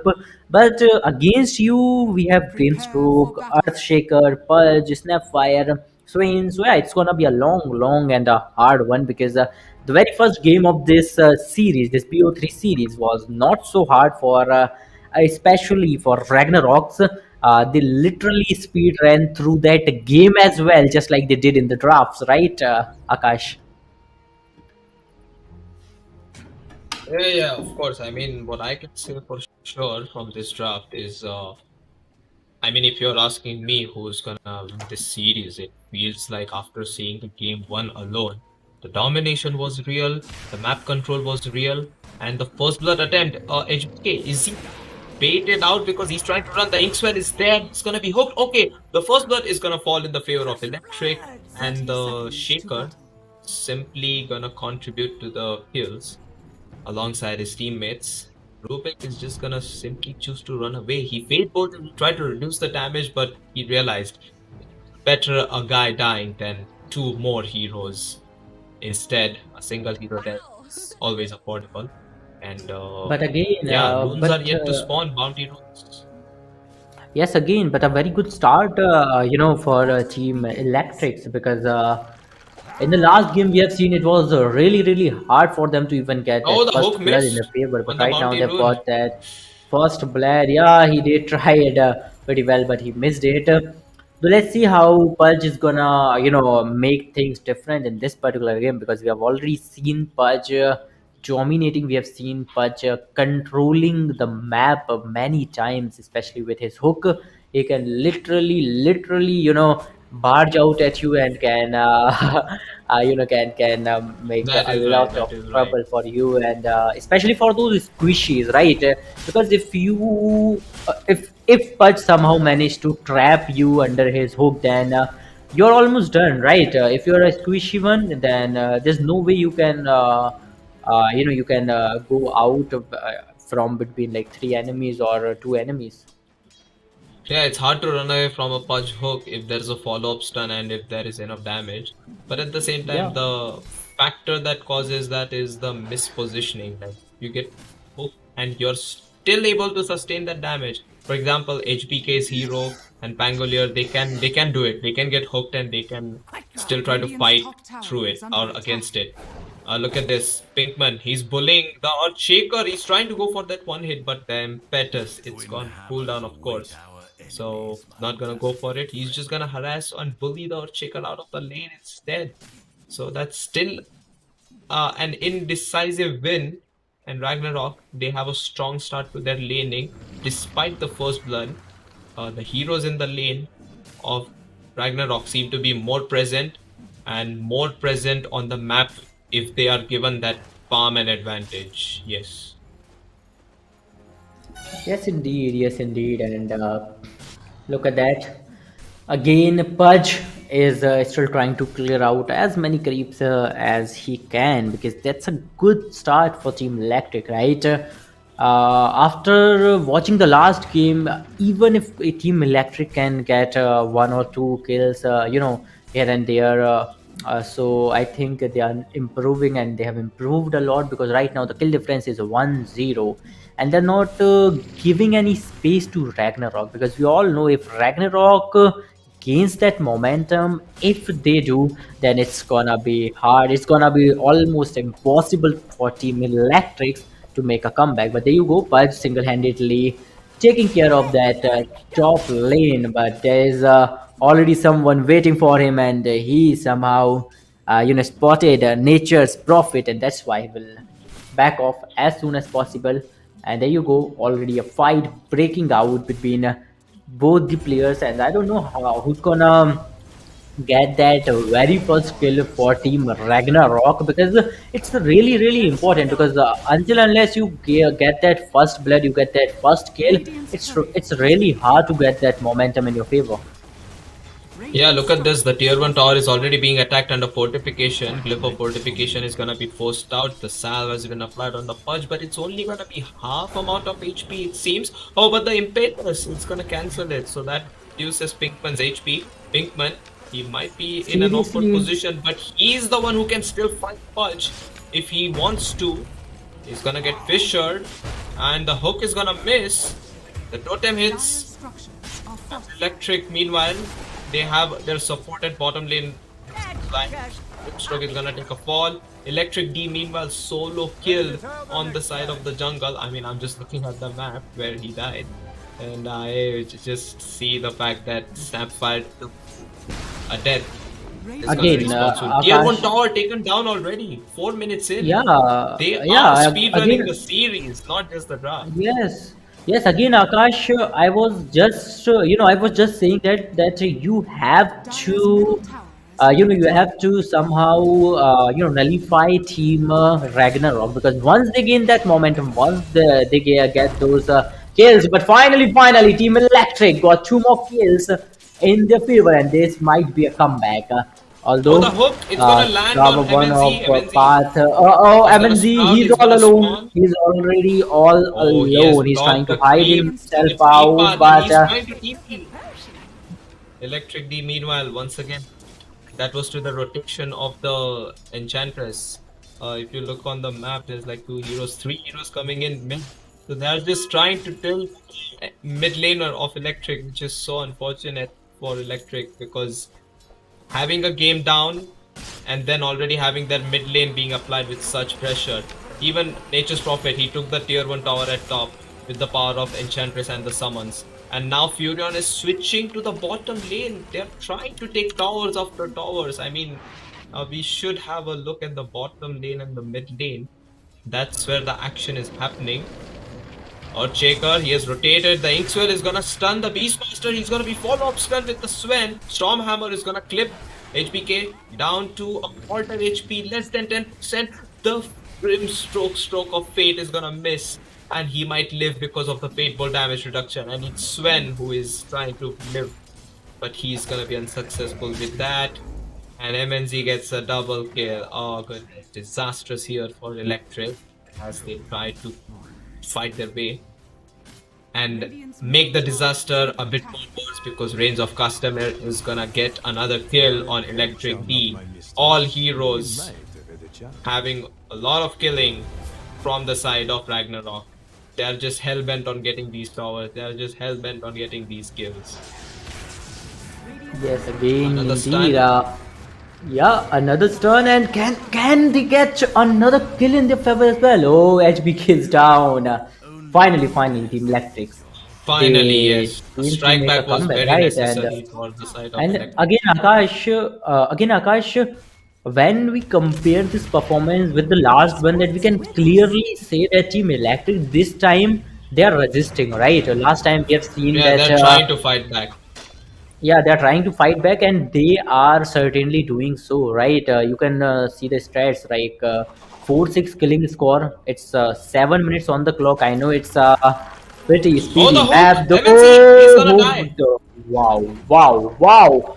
I have no words for this one, because that was like 1,000 IQ play, man. He was just waiting for that moment, and Pudge got the chance. He just hooked him, and he's already knew that his Yeah, HP is MNZ was not going enough for to even that take two deep shots. last hit, and that is when he found the hero to be standing still, and that's when the Pudge landed the hook. It was definitely a heads-up play. Smart, I must say, but now he's trying to make a rotation. Inkswell, it's not gonna connect, but the hook, the follow-up stun from the Inkswell isn't, and Ariman, he might be in trouble. The stun is gonna make sure that Rubik falls. And a lot of brawl happening here in the bottom lane. Man, he's in trouble. He's slowed down by the boars. One hit from MNC should do it, and that will be the Purge dead. Revenge kill successful here for MNC. Next up on the list is Aomin and Daiki, because they misused the smoke. 97 Kohaku, he's low HP. He's just gonna throw the Inkswell on the Sven. They're trying to retreat from this spot, but it's very difficult because they are surrounded. And on the mid lane, they continue to apply pressure with the Enchantress getting those jungle creeps with those auras. And bottom lane, tier 1 tower is the next thing that HBK and the rest of them will try to take down. They haven't used the scan, and the scan is ringing green, so there's no heroes over there. Again, Akash, we can clearly see that Team Electric, they're trying to make a comeback. They're doing so. They are retaliating. But one thing is clear, that the game is clearly going in the favor of Team Ragnarok once again. Yeah, They're they're leading the forcing a tower lot of game. mistakes. Yeah, from they are Electric. like, yes, they're leading the tower game. They are leading the net worth game right now, and they will lead the kill game for sure. But let's see if somehow Team Electrics can make an overall comeback, which Oh, the is road comes quite in. hard. It's a huge Okay, one. they got The that. snap He by just one. suppressed him. Yeah, just suppressed him completely, and there you go. Beastmaster, It's gonna one be more hit. hard one. That should help. Oh, Beastmaster is still alive! Just on like 5% HP. I mean, how is that possible? And now Pangolier comes in. Electric D, he's in all sorts of trouble. He's gonna be slowed down. One more hit from the Impetus MNC. He takes a fall. Oh, but the secondary stun coming from the roll up, from the Rolling Thunder, is not gonna connect. He'll go for the Earthshaker instead. The Swashbuckle is it a complete shit. And the secondary kill. Impetus Lady, Pinkman, he's gonna buy back. The Fisher comes in. It's gonna be a silence on the Penguin here. He might Look at get that stunned, but he take has speed. enough damage with the Swashbuckle and enough tankability because of the shield crash buff. My goodness, what is happening? in But this game? again, 10 to 8. Akash, Earthshaker, he was literally low on HP. Still, he decided to help his teammate out, and he did Enchantress. went well as She well. bought But back. look at that! It's a dieback on her. Once again, Oh, the look at that! swashbuckle is Look gonna at finish off the that! Sven. Wow, Earthshaker. He was literally low on HP and he's been taken down. Following him Pudge is gonna take the is fall next. Snapfire is TPing. oh, Snapfire shouldn't probably doesn't have the ult. I mean, Rubik is still alive. Grimstroke too, but the swashbuckle. Another snipe coming in here from the reins of Castamere. What a player. He has eyes on the big picture, and that is the game number 2 victory. He's trying to make it easier for his team. Another swashbuckle, a creep wave which has been dropped away from this map. oh, Snapfire in trouble. Snapfire! The roll. Oh. He's been taken down. Oh, He's the been taken down, stolen and Fisher is that decent.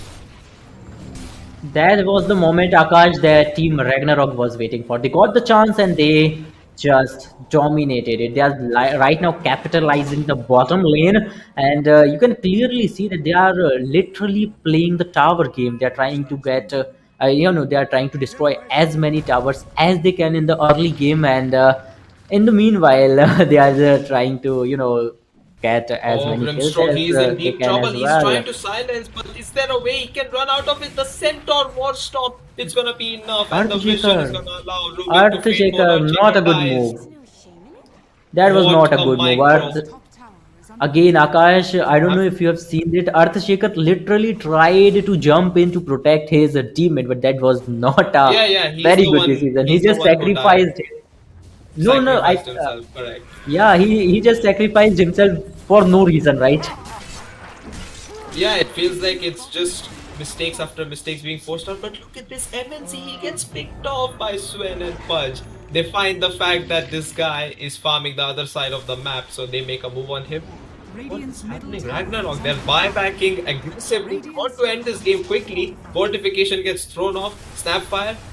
Is he gonna be jumped on? Sven and Pudge on the high ground. He has backup. Or Shaker. He's gonna be Okay, spawning soon. Snapfire. Snapfire in trouble. The stun catches Not in a two good from situation. Sven. He's down. And Snapfire is dead. And now the Grimstroke ult. It's gonna be Who? Soulbind Oh. latching onto the stun. What? The Beastmaster roar is gonna catch. Sven is still alive. Pudge is still alive. They're trying to fight back. This is turning out in favor of Electric. However, Yeah, he's gonna roll in. It's too much tankability. Woo! The shield Look tank at his buff is HP. more than enough. Wow. Wow, what a save! What a save! What an escape! I'd say he was literally surviving barely on any HP, but he somehow Yeah, managed even with to Echo Slam escape. used. Even with Echo Yeah, Slam even used. I mean, that was and insane. again, I have to, I have to praise Pudge as well. He was literally surviving on a very low HP, but he did manage to hook a player down. He did manage to kill him, and he did manage to escape from the situation. So a win-win situation for both the teams, I'd say, because that fight was not an all-out fight like it should be. But again, a 14-17 score line, 13 minutes and 30 seconds on the clock. I think Tower 1 on both the lanes have been destroyed, and right now they are aiming for Tower 2. Radiant. Yeah, Tower 2 taken Tower down, and 2 it's the has cost for the been Tower 2 is gonna destroyed. be Pinkman's life. Enchantress takes a fall. I mean, it's 13 minutes in, the hero spawn fairly quickly. But if it's too much flesh heap, and if it's too much items coming on Sven, then that can turn out to be in favor of Electric somehow. However, when they choose to take the fights, they need to be careful. Oh, Snapfire in trouble! The Pangolian, he has caught him. Rubik is gonna help this kill get secured with Pangolier securing it, swashbuckling him. I mean, last hit. I'm completely impressed with the fact that these people are just willing to control the pushes, take over their map. Their heroes aren't very mobile. Electric, they'll have to find a different way to control the push and control the map. It's slowly and steadily reducing, just like in game 1. And 8k lead, even though the score is 15 to 18. Oh, the Pangolier roll. It's with an Arcane Rune, so it doesn't matter much because the cooldown is gonna be short. TP has been forced out, and there's a lot of mistakes coming in from Electric. I mean, it's more or less Ragnarok forcing those mistakes. And they just have a Again Meteor and Hammer again. build. Ragnarok, they have things sorted for them, right? They know what to do and they are doing just the right thing at the right time. Right Radiant's now, they are bottom tower is under leading the attack. net worth chart, they are leading the economy, and look at that, they are leading somewhere around 9,000, gold coins. So, if they can Yeah, extend it up to let's say 15k or let's say 12 to 15k somewhat, then I'd say it's gonna be almost impossible for Team Electric to win a 5 versus 5 battle over Team Ragnarok. But right now, Team Ragnarok, oh, they're on 10,000 right now. Radiant's top tower Okay, is under there we attack. have bounty ruins are here, and now the players will try to take them as well. But Fudge, a great move from his side. But can he take down that player? I think he can. Yes, he can. Pinkman yeah, the won't be magic damage is satisfied enough, with his even though performance. you can't hit Enchantress because of the untouchable. The magic damage coming from the Purge, the stuns from Earthshaker, and the nukes coming from Sven should be more than enough to kill. I think Pinkman stepped away from his line. It was just, to assert some kind of dominance, but it was overextension at the same time. And Pangolier is just trying to cut a wave. Furion, Nature's Prophet, I mean, is going to try to just hide in the trees and wait. They will find their timing. They might be looking to try and get the Roshan secured, but meanwhile, they will continue to Radiant's mark bottom the tower is opponent's under attack. territory as their own, as they farm their own jungle against the opponents. Again, it's important. It's really important because Ragnarok, they certainly know that their old strategy that they used in the game one won't work against this team Electrics, because this team Electrics, they know how to retaliate, right? In game one, it was Yeah, like team they're Electric. trying, and Yeah, they are they trying, have but gotten some decent. yeah, again, what I'm trying to say is that in game one, I have seen a team Electric that literally gave up. Right after a certain Yeah, time, it yeah, was like they're not even trying. But right now, this team is retaliating as much as they can. But look at very that! much. Look at the mid lane, dude. Team Ragnarok, they are doing it slowly. They are avoiding the fights, but they are absolutely targeting the tower game.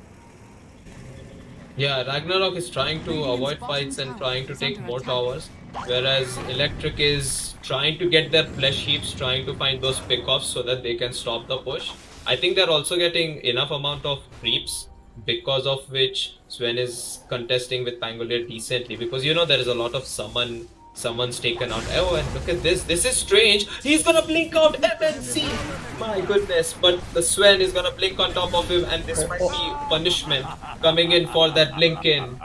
And that is something that Reigns of Customer will laugh about by dropping the voice line of Pangolier. It's gonna be amusing and at the same time a bit difficult, because your position 1 got taken down by the opponent position 1. A lot of gold, because it was 10k before that kill and now it's 9k. I don't know, like Your I'm Showdown trying to hero has understand the disappeared. game plan here because we can clearly see they have Radiant's literally top tower cleared is under all the attack. three lanes, right?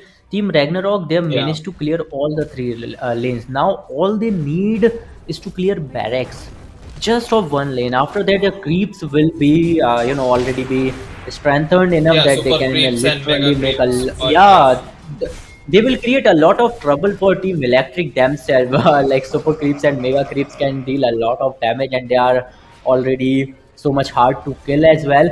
But great escape coming up from the side of Team Ragnarok, and there you go. That gold lead we were talking about, it's on 11,000 right now, right? Because yeah, because of the their Roshan and strategy because is of the again, their top tower. strategy is clear in their mind, right? Okay, MNZ got stunned and he's been taken down for Radiant's sure. bottom tower But has fallen. he was trying to take down that barracks, and I'm quite sure that by the time he will get respawned and he will try to attack those barracks again, I Oh, the think that the Snowbind, it's barracks will gonna be already be wasted. destroyed. I mean, it's gonna time out.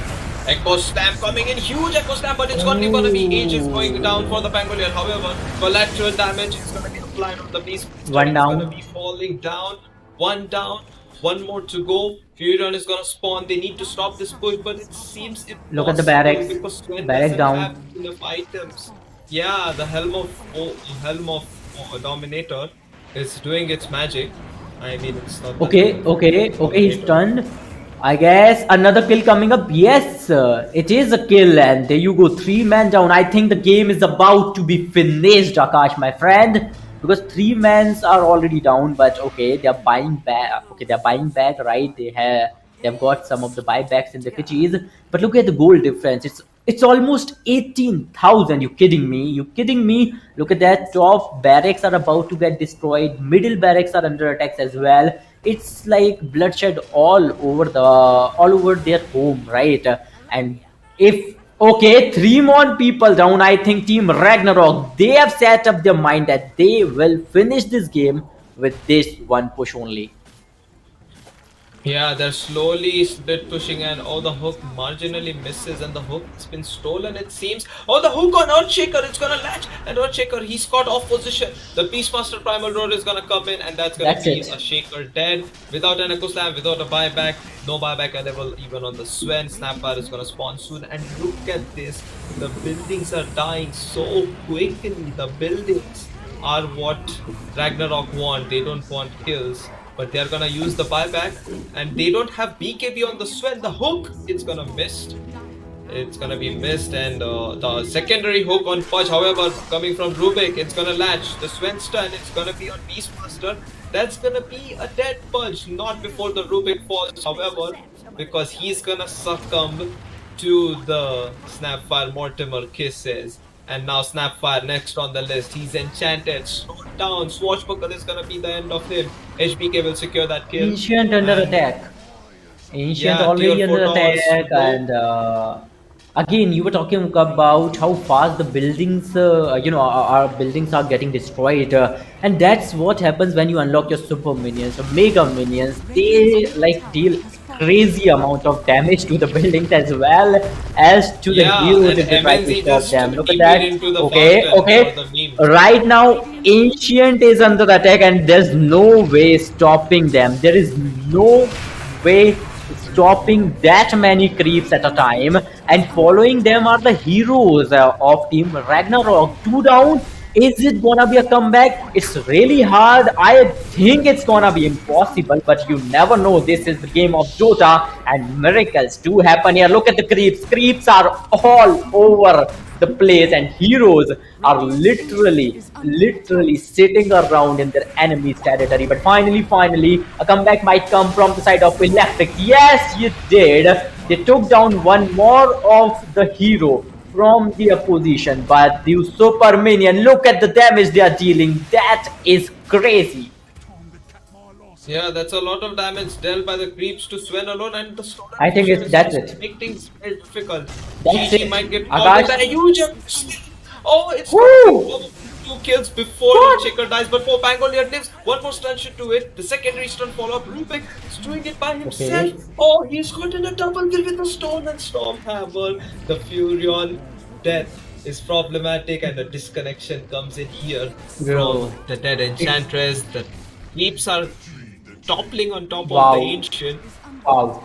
Wow. Bro, It's- Akash, we have to praise the fighting spirit of Team Electrics, right? Because they have yeah, literally Electric's still revived alive. the I mean, they after just what literally did. revived a dead ancient, right? A destroyed ancient. It was barely surviving on 5 or 10 HPs, right? But they did not stay back. They just go there, and they try to fight back, and they did it pretty well. Now we all know that it's not gonna be easy to make a comeback, but one thing is for sure: this team has got the fighting spirit. They have got the fighting spirit of a true warrior.